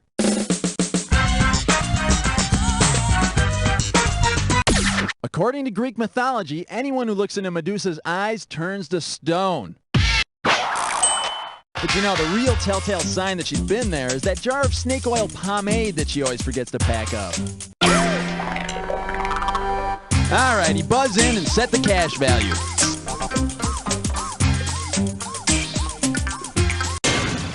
Oh yeah. It's time to play Dis or Dat. And this Dis or Dat questions category is carpenters who think they're God. Okay, I'm going to read you 7 names, and for each one, you need to tell me if they're associated with Jesus or Tim Taylor from TV's Home Improvement. You cash in for each one you get right, but you lose out for each one you get wrong or that you don't get to. You got 30 seconds to nail all 7. And we're up. Al, Jesus or Tim Taylor? Joseph. Peter. Randy. Heidi. Mary. Wilson. Hello, nice job. All right, get a load of you. Let's keep going. Hit that. And for your viewing pleasure, where the hell is Caddyshack 3? Question, please. If Chevy Chase were to make a movie in which he plays a strip of wood cut lengthwise from a tree trunk, what would they call it? Spires Like Us? Cops and Robbers? Flitch Lives. You know, a flitch is also a side of bacon, so Chevy's performance would either be wooden or very hammy. Okay. Mucho dinero. Okay, here she is. So you gotta ask yourself, Punky, do you feel lucky? Questions coming. Considering her name, how would a forest ranger most appropriately deal with Punky Brewster? Plant and nurture her roots, start a fire with her, smother his pancakes with her, or destroy her for the tree frog she is? Punk is crumbly, fungusy wood used for kindling. Yes, indeed. After a long day of keeping our national forest safe, the ranger can just sit back and watch Soleil Moon fry. All right, smack your buzzer and let's see what dollar value you can snag on this one.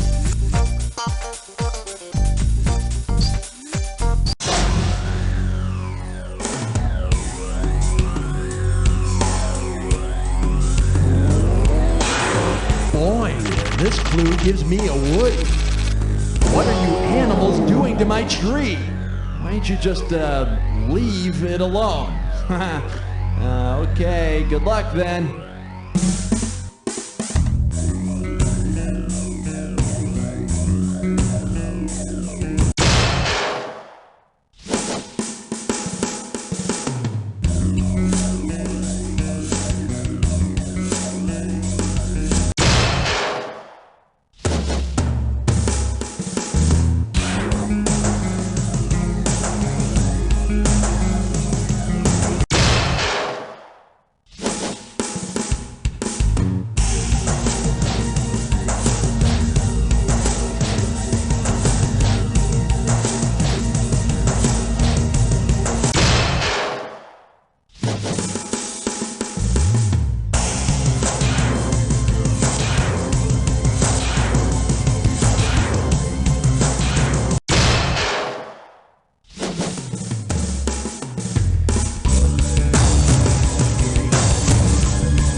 Are you kidding me? You rule. Yeah, maybe next time you'll play against somebody.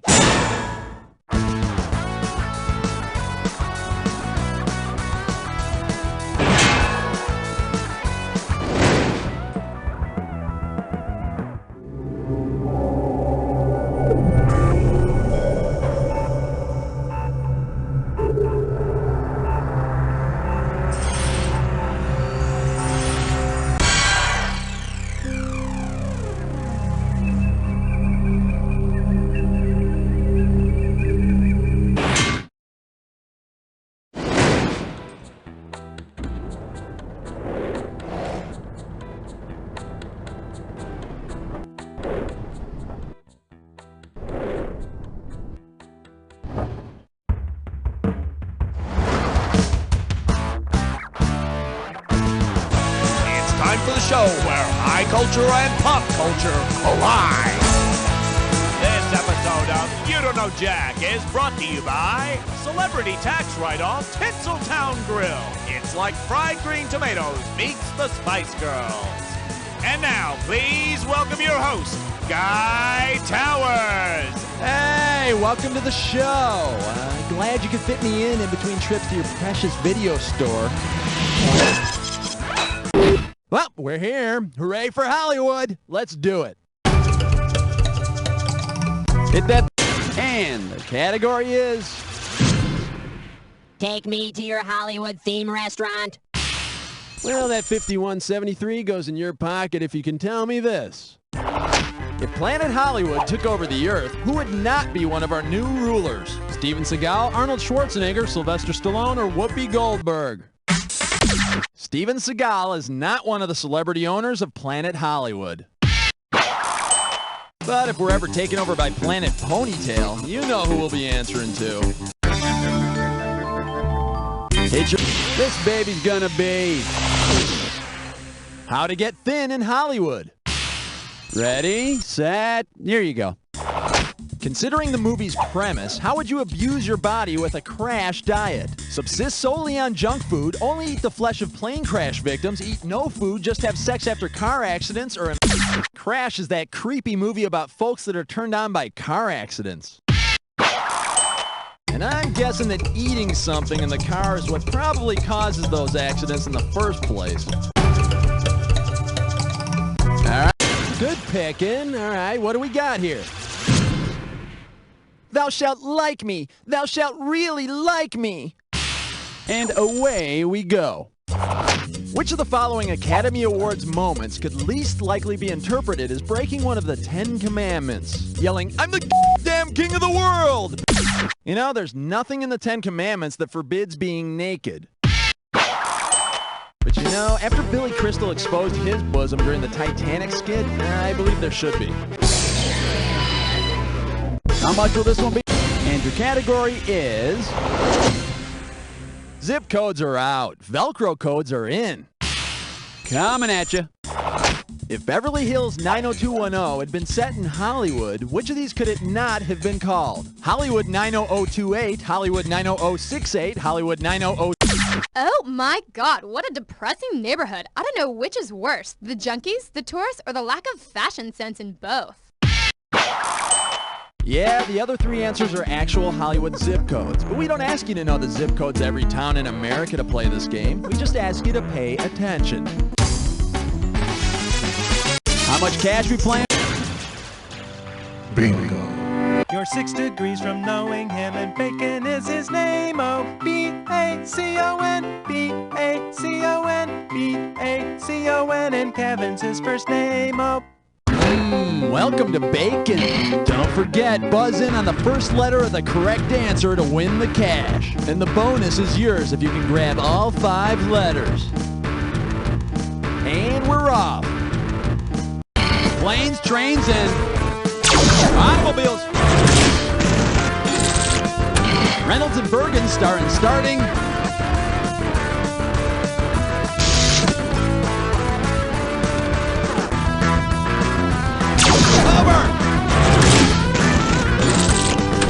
Slater!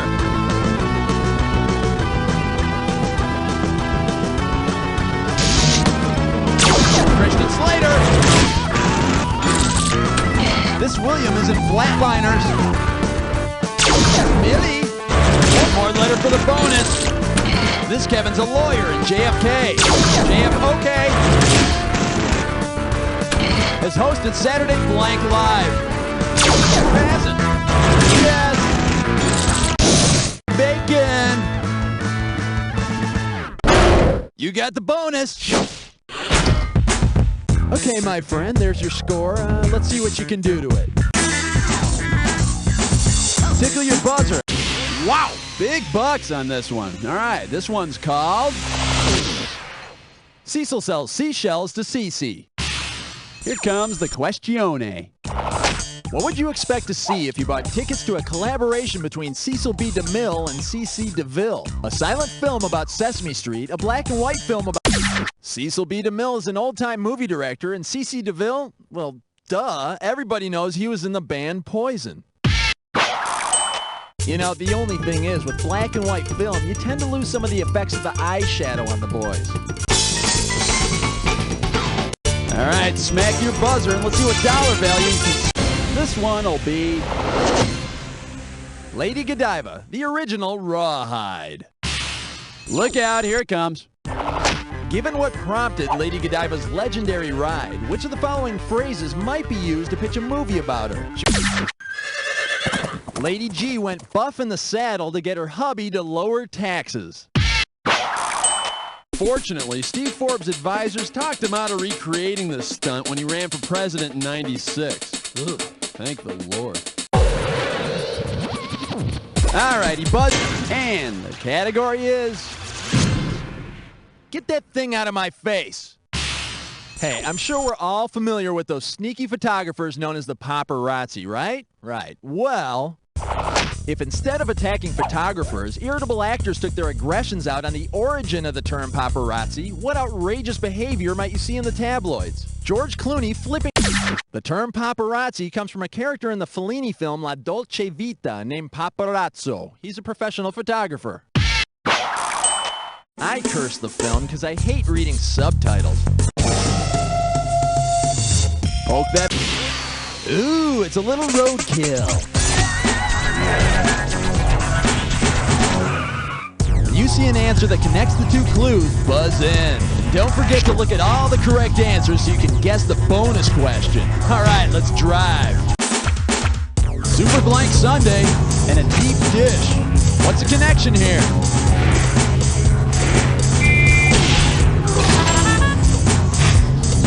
Blank off the buffalo and to mix up cards.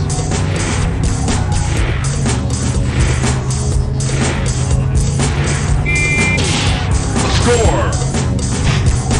Sunset Blank and Blank of Broken Dreams.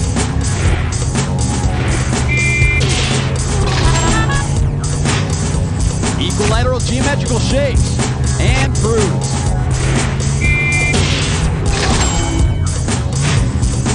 Whore Mistress and Blank I'm Adam. Score.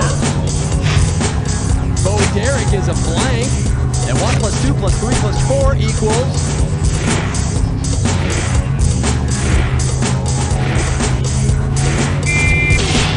Score! They're alive with the sound of music and Beverly Blank Cop.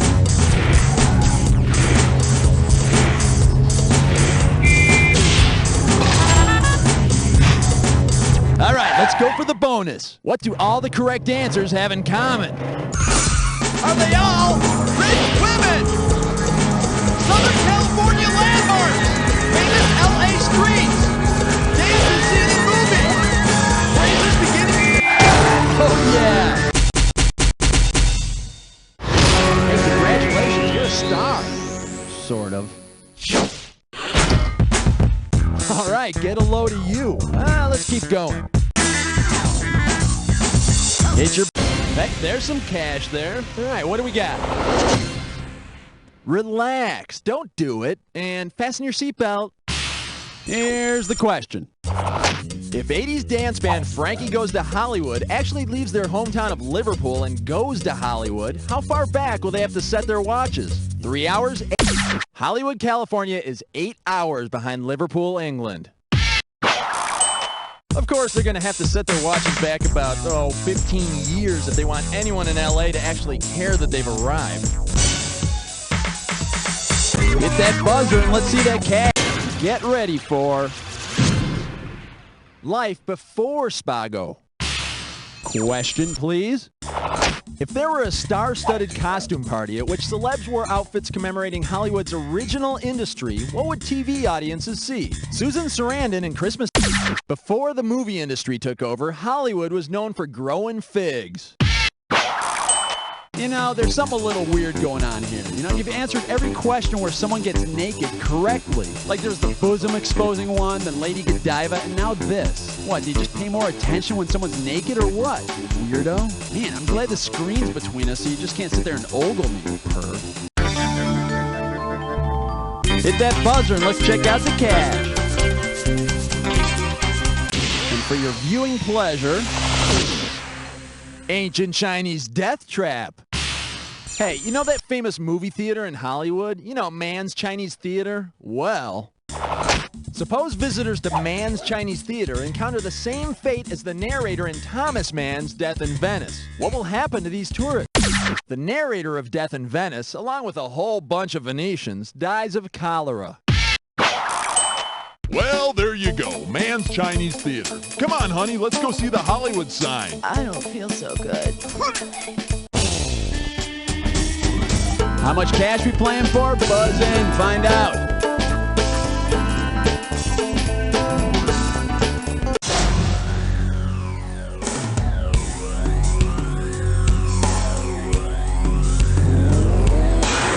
All right, let's see if we can rustle up a clue for you.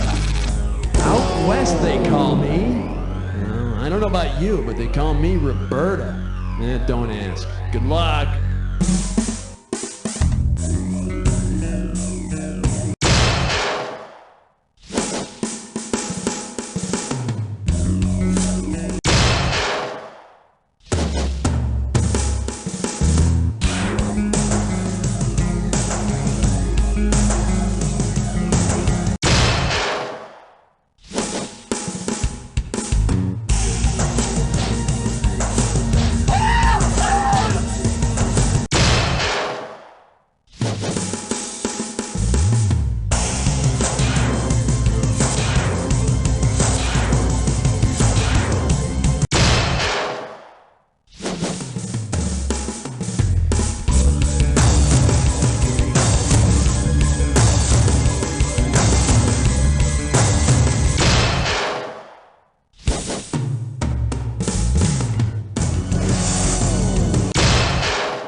Oh, 6 out of 7. Yeah, maybe now you can get some friends to play with you.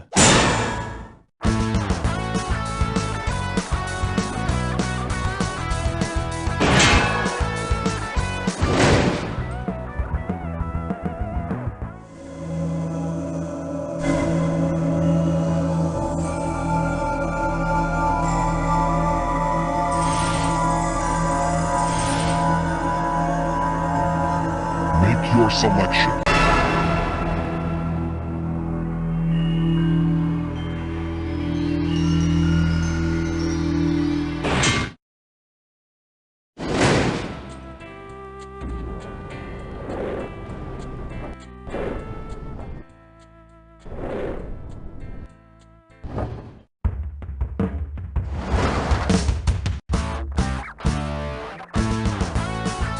Time for the show where high culture and pop culture collide. This episode of You Don't Know Jack the Ride is sponsored by Mega Media Conglomerated. We use 5 media to drag people's personal lives through the mud in the name of objectivity. And now here's your host, Guy Towers. Hello and welcome. Well, you may have chosen Geraldo over the plague, but we may still have to quarantine you. Ready? Time to meet the press. All right, buzz in and let's see what kind of dough you're playing for. Whoa, hardly worth it, huh? Well, what can you do? This one's called How to be a smarty pants reporter. Questions coming.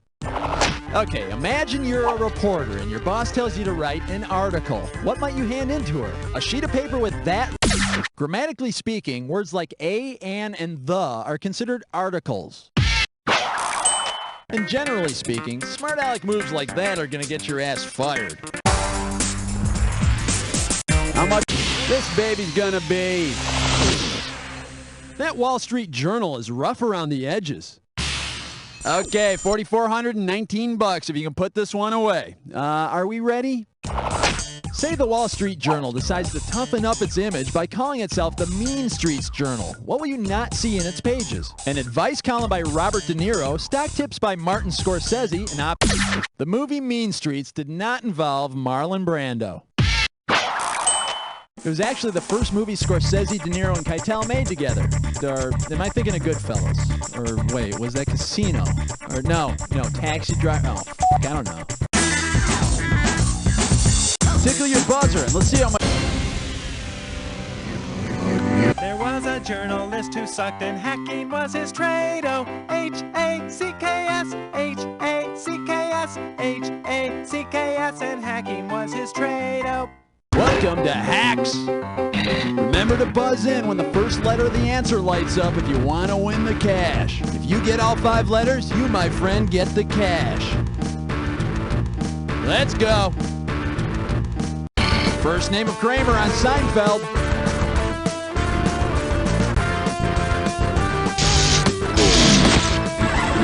Downs on 2020. Ted on Nightline.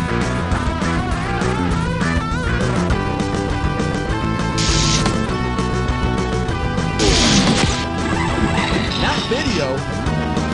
I hear you. Darren Stevens, Profession.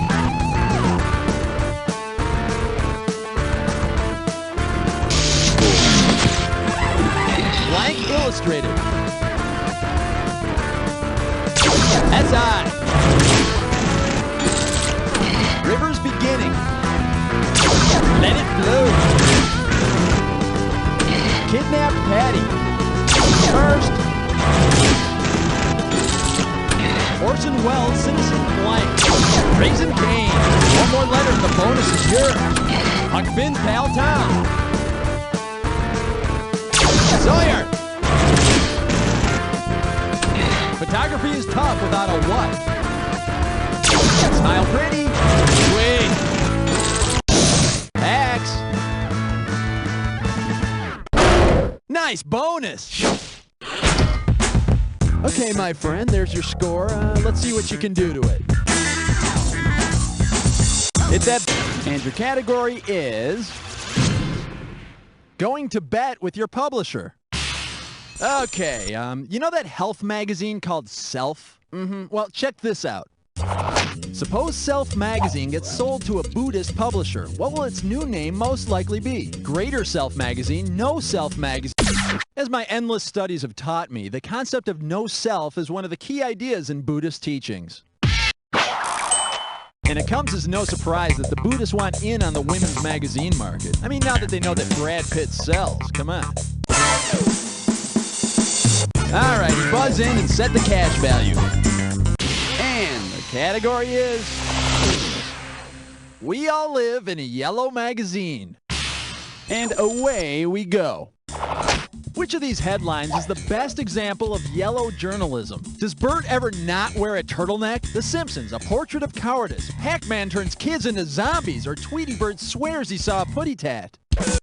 Must have more quarters. Must have more quarters. Yellow journalism is meant to sensationalize a topic and make people want to buy papers. Learn more about it on the Channel 5 Action News segment, How Sensationalistic Newspaper Articles Can Kill You, tonight. All right, smack your buzzer. This one's called If He Keeps Moving His Head Like That, It'll Fall Off. Ready, set, here you go. If Stone Phillips were actually Lodestone Phillips, what would an admiring Dateline viewer most likely say about him? Lodestone is a naturally magnetic mineral. And coming up, a groundbreaking story on... Hey, get the filing cabinet off me! Oh, and the silverware! Hit your buzzer and snag the category is... the slimy underbelly of society. All right, you're going to have to buzz in and type your answer on this one, because I'm trying to remember the name of this guy. What is his name? God, think! He was a correspondent for 2020, and then he was the host of a tabloid talk show. You know, he had his nose broken during a show, and he opened a gangster's vault and found nothing inside. Ugh, who is he? Go for it. Type in your... Oh, yeah. The investigative journalist on 2020 who got big ratings for finding nothing in Al Capone's vaults, which led him to getting his own talk show where he got his nose broken, is none other than Jerry Rivers. I mean, Geraldo Rivera.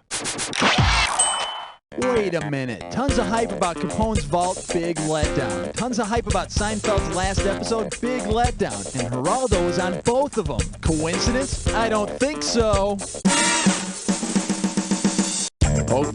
Oh yeah! Hey, nice hit, Goldfinger. All right, the category is... it's like a TV, but it's smarter than I am. Coming at you. Which of these is the best PC way to describe America's percentage of households with a PC? 10% are nurturing knowledge seekers. At the end of the century, almost half of American households will own PCs. And sadly, the rest of the computerless nation will remain geekiness challenged. How much cash we playing for? Buzz in, find out.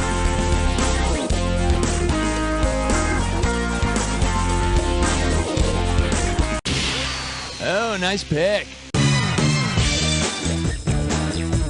It's time for a Dis or Dat. The category for this Dis or Dat question is... lies as big as the universe. All right, I'm going to read off 7 items. For each one, you need to tell me if it's a celestial body, a tabloid, or both. You cash in for each one you get right, but you lose out for each one you get wrong or that you don't get to. You got 30 seconds to nail all 7. And we're up. Sun, celestial... galaxy, black hole, Enquirer, star, mirror, meteor. Can't do better than that. All right, get a load of you. Let's keep going. How much will this one be worth? This baby's gonna be... occupations that sound worse than they really are. Okay, now you're going to have to think back for this one. You know, I'll bet your dad made you rake the leaves in the yard and you're still pissed about it, right? Well, if you grew up to become a muckraker, how could you get back at your dad for making you rake leaves? Expose him as a slob, expose him as a The muckrakers were writers and journalists in the early 20th century who exposed corruption in industry and business. Come here! You know, I may be a ruthless exploiter of the proletariat, but I can still whip your butt! Hey, bring the belt! Hit that buzzer. All right, some good cash riding on this one. And the category is... the 11 o'clock GNews. Okie doke. For this one, buzz in and type the answer that completes this quote. No GNews is good GNews with... All right, type in your... The news segment on the children's program The Great Space Coaster always contained the catchphrase, no GNews is good GNews with Gary GNU. Gary, don't pronounce the G's. I'm working on it, damn it. Tickle your buzzer and let's see how much... And your category is... the show's over. Now go away. Here comes the questione. If news anchor Maria Shriver were to live up to her name and shrive people on TV, how would she most likely end her broadcasts? Got ID? I'm Maria Shriver. You're forgiven. I'm Maria Shriver. Buzz off. To shrive is to give or receive a confession of sins. You know, at first they found that the on-screen baptisms tended to decrease the viewership, you know, until she started wearing that bikini. Looks kind of weird with that collar, though. All right, buzz in and let's see what kind of dough you're playing for.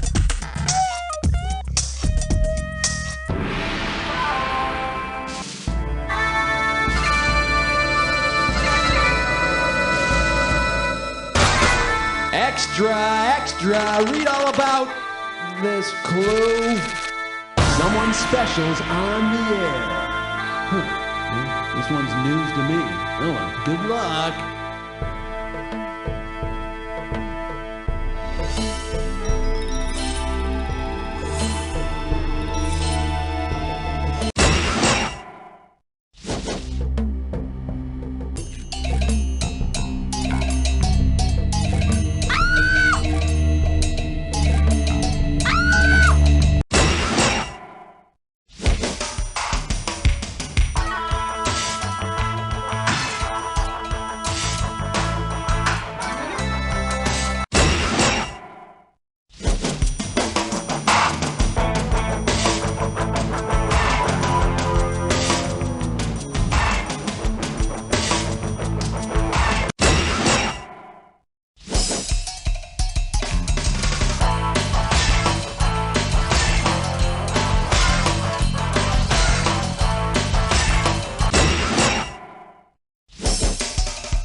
Almost perfect. Well, nobody's perfect, especially you.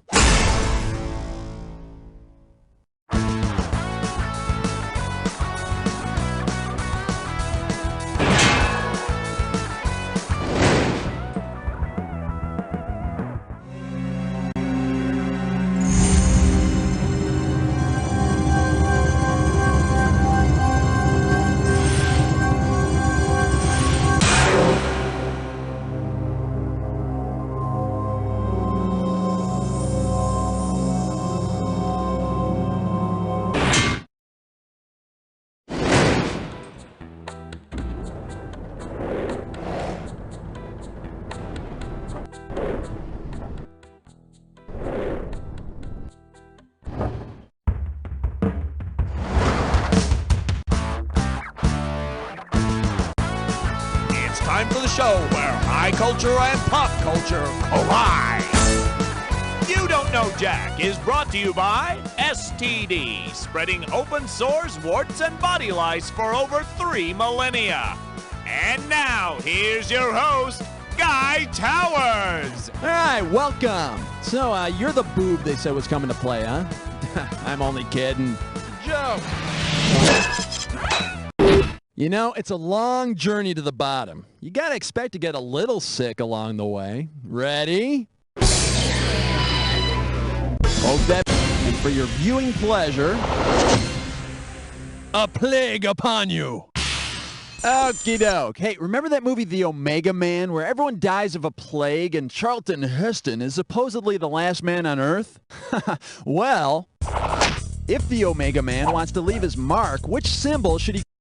That's the Omega Man. It would be tough for Chuck to survive if he were the last man on Earth, but he'd be alright if he stuck to his guns. Hit that buzzer and let's... And the category is... El Nino plagued the ancient Egyptians too.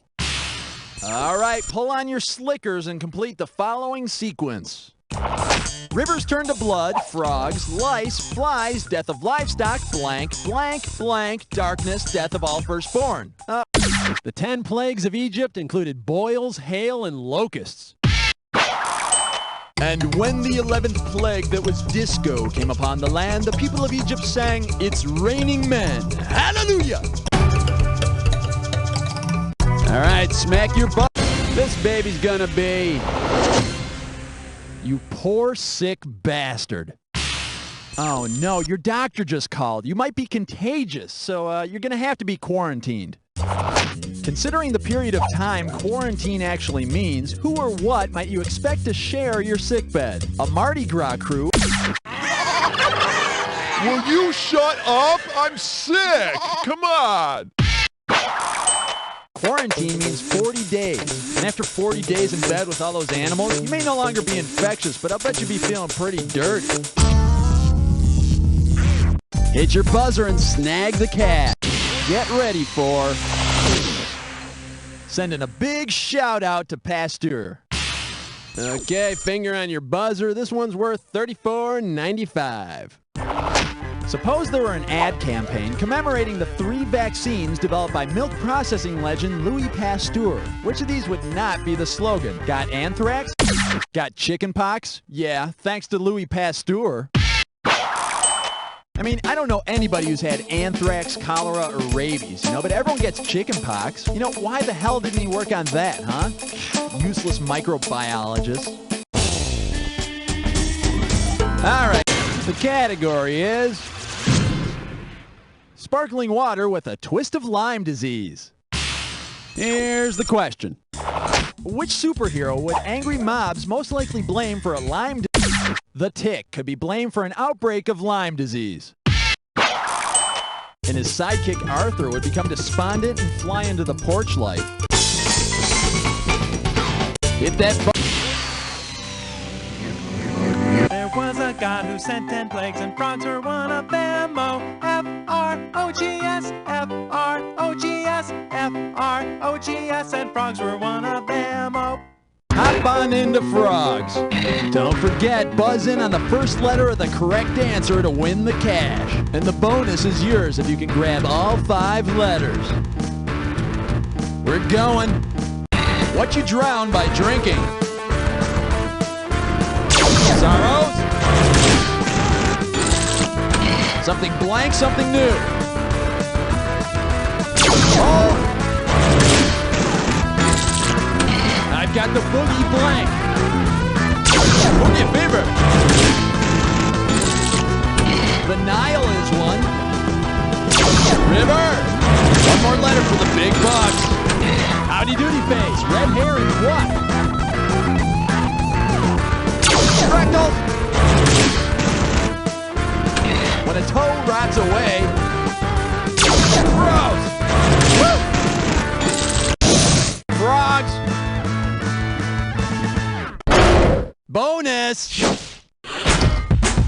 Okay, my friend, there's your score. Let's see what you can do to it. How much will... This one will be... The junk food junkie look is in. Okie doke. Listen up and buzz in to type the answer when you can tell me. I've got the fever for the flavor of a what? Run with it. Type your answer. I've got the fever for the flavor of a Pringle. Because, once I popped, I couldn't stop. I tried to stop, but I couldn't. Oh, God, I couldn't stop. Tickle your... There you go. Nice. Okay, here's your category. He put his finger in the dike? Hey, that little Dutch boy who was a hero for sticking his finger in a hole in a dike? Yeah, he still hasn't heard the end of that one. Well, if the little Dutch boy came down with Dutch elm disease, which childish taunt would bother him the most? Liar, liar, pants on fire. Dutch elm disease is a fungus that kills off trees. But if you really want to make the little Dutch boy cry, tell him that he's going to be a fatty 2x4. How much cash we playing for? Buzz in. And for your viewing pleasure, the postman always leaves the wrong package twice. Okay, suppose your mail carrier has messed up and left somebody else's delivery on your stoop. I know it's crazy, but just imagine it for a second. If this is what the label on the box says, who is this package supposed to go to? Aphrodite, Electra, Hera, or Pandora? Zeus gave Pandora a special box, but told her not to open it lest all the evils of the world come out. So don't open the package, all right? And if you ever get Eve's Fruit of the Month delivery, stick to the oranges. All right, buzz in and let's see what kind of dough you're playing for.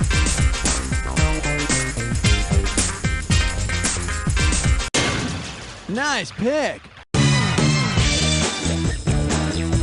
It's time for a disc or dad. The category for this Dis or Dad is providing a 40-day supply of vitamin C. All right, I'm going to read off 7 names, and for each one, you got to tell me if it refers to a famous group of Jews or a brand of juice. You cash in for each one you get right, but you lose out for each one you get wrong or that you don't get to. You got 30 seconds to nail all 7. And we're off. Libby, Jews or juice? Levites. Maccabees. Mods. Ashkenazi. Bogu. Clamato. 7 out of 7. Damn. All right, get a load of you. Let's keep going. All right, he buzz in and set the cash value. Hey, looks good to me. And this one's called The Only Thing Grosser Than Marshmallows and the Yams. All right, check this out. Your mom's planning a family reunion, and everyone's invited. You know, cousins, second cousins, third cousins, aunts, uncles, great-uncles, great-great-uncles, carbuncles. So anyway, what fun trick might you expect your carbuncle Bill to do? Make his gangrenous thumb split in 2, play Got Your Moles, blow bubbles from the... A carbuncle is a big old nasty boil. Ugh. Ugh. Ugh. Come here and give Carbuncle Bill a big hug. Whoa, too big. All right, smack your buzzer and let's see what this baby's gonna be.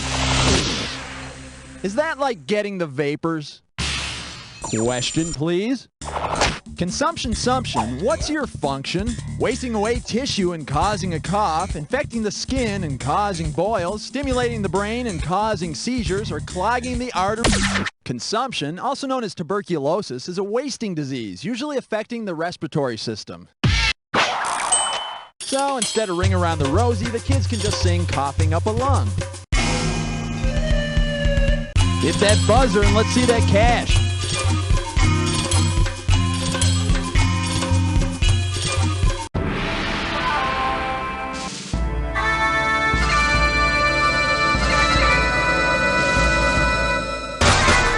feeling a little brain dead? Well, here's a clue. Dead were lying around everywhere. No, they just hang out at Fish concerts. Good luck.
Whoa, you totally rock. Of course, you got no competition.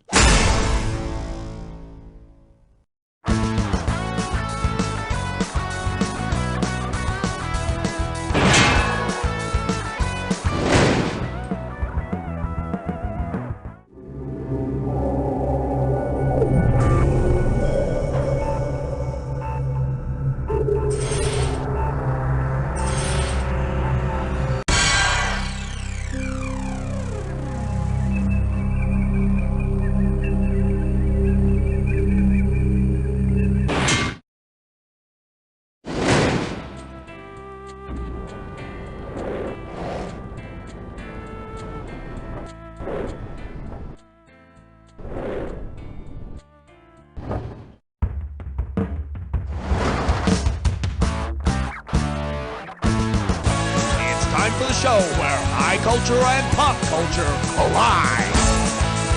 You Don't Know Jack is sponsored by the Bard's Writing Centers. Learn to write plays like Shakespeare so he doesn't have to.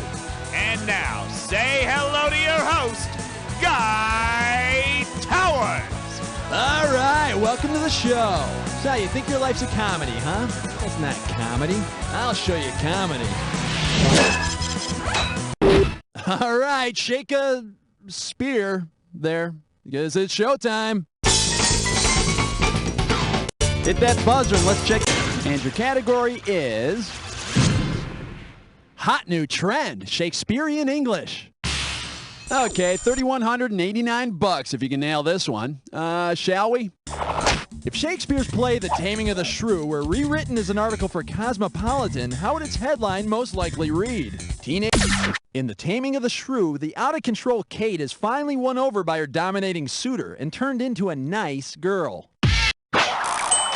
Now, The Taming of the Shrew's hair, can you say hot oil treatment? Hit your... And the category is Shakespeare's Romeo and Juliet. Look out, here it comes. Imagine Rosie O'Donnell legally changes her name to Rosie Posey Fling Flang O'Donnelly Do. According to Juliet's famous line in Romeo and Juliet, what... A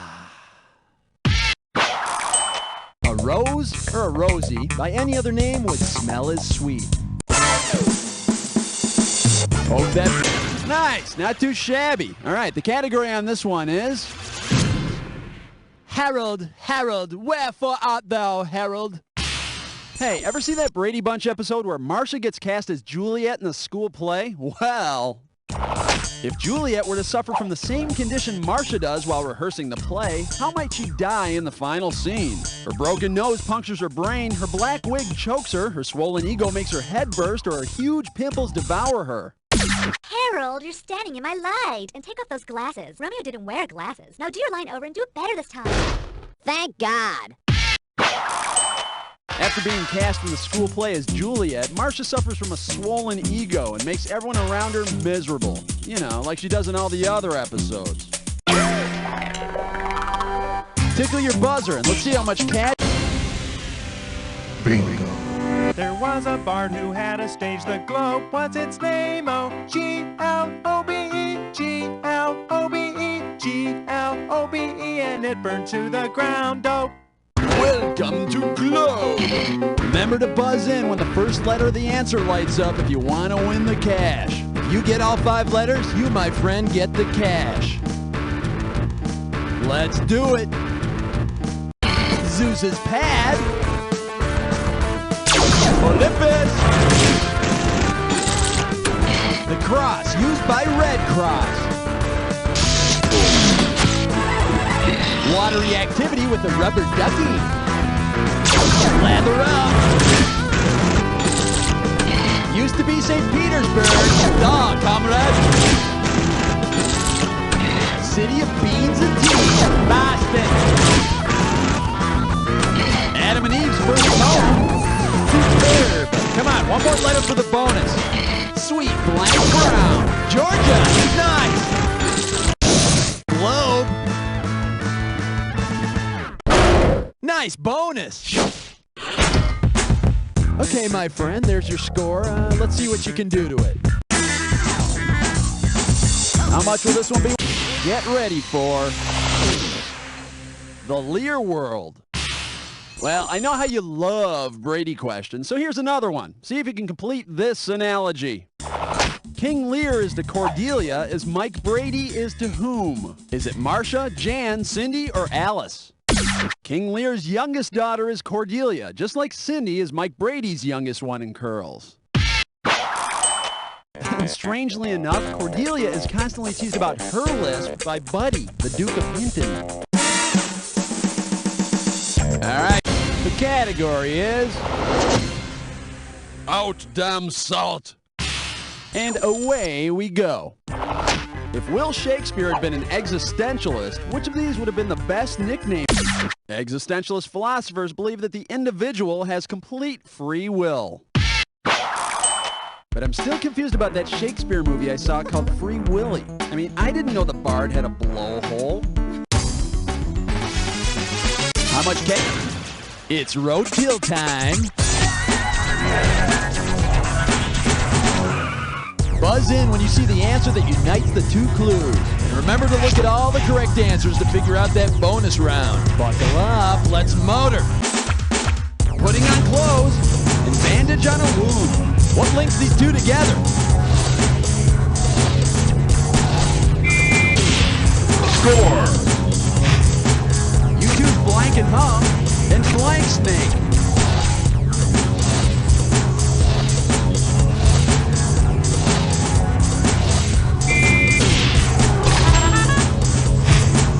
Strategic arms limitation talks and blank and Peppa.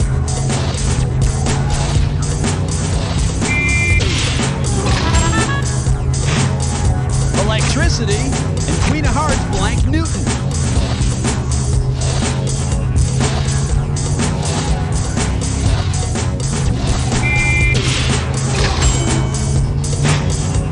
Ship's crew and charitable blank across America.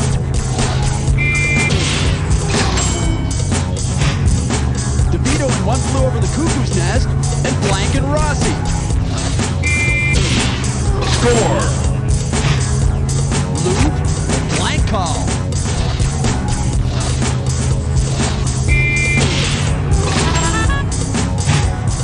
Okay, let's see some bonus action. What do all the correct answers have in common? Are they all? You nailed it. Rack it up.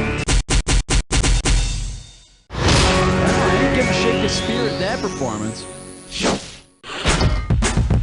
All right, get a load of you. Let's keep going. Poke that buzzer. Let's see how much cash you get. And for your viewing pleasure, Will's will. Hey, you ever hear about Shakespeare's will? Well, which of these things did Will to his wife? His most romantic love sonnet, his dearest black witch. Shakespeare willed his second best bed to his wife. He gave his best bed to one of his daughters. Methinks old Will might have fit right in on ye old Jerry Springer's show.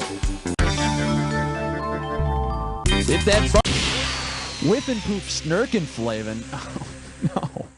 Not another one of these. It can't be. No! Oh! Well, let's see if you can make sense of this crazy gibberish category. Throw Ophelia the spliff. Don't forget, the sooner you buzz in, the more money you'll make. Okay, you ready for some rhyming? Let's do it. Spliffs floats. Could be it. Type in your answer and... Ah, hell, I confess. Yeah, I've used Cliff Notes. In fact, I've never read an actual book in my entire life. That's right, Mrs. Siegel. I aced your damn Pride and Prejudice exam with Cliff Notes. Do you hear me? Cliff Notes! All right, smack your buzzer and let's see what... This one will be... the Scottish teleplay. Ready, set, here you go. Suppose Shakespeare's tragic figure Macbeth wants to reinvent himself as a TV actor. In which of the following TV shows would there be a plum role for the Scottish king? Saint Elsinore. As he moves his way up the Royal Scottish ladder, Macbeth is appointed the Thane of Cawdor. Ooh, ooh, ooh, Mr. Cotter! Yes, Mick Horshack. Up your nose with a bloody dagger. Hit that buzzer and let's check out the cash. This baby's gonna be Mercator Projection Theater. Okay, you know how Shakespeare said all the world's a stage? Well, if the Western Hemisphere is stage right, the Eastern Hemisphere is stage left, the Northern Hemisphere is upstage, and the Southern Hemisphere is downstage, where is the USA? Down left, down right, up left, or up right? The USA is up. Right. Of course, European stage actors would say they're upright. Yeah, uptight maybe. Hit your... Hey, that'll work. All right, here's your category. The Stratford-upon-Avon lady. Coming at you. You know, the original Avon lady did not sell cosmetic products. The first Avon lady was actually who? A priest selling titles of nobility. The first Avon lady was a man hawking volumes of Shakespeare. He gave away perfume along with the books, and the customers liked the perfume better. But hey, can you blame him? I mean, you ever try dabbing some Macbeth on your McDuff? All right, he buzz in and set the cash value.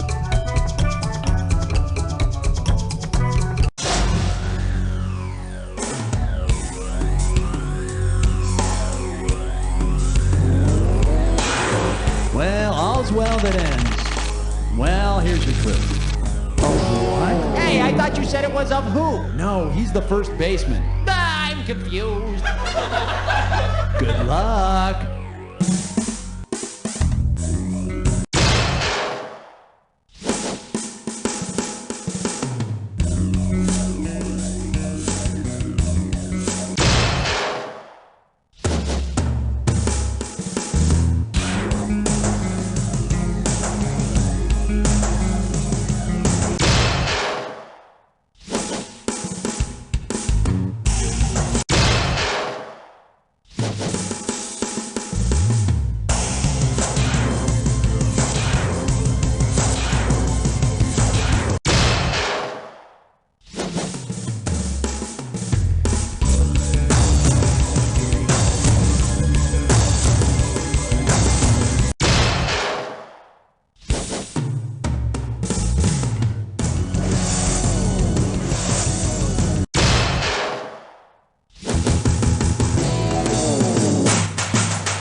Are you kidding me? You rule. Yeah, maybe next time you'll play against somebody.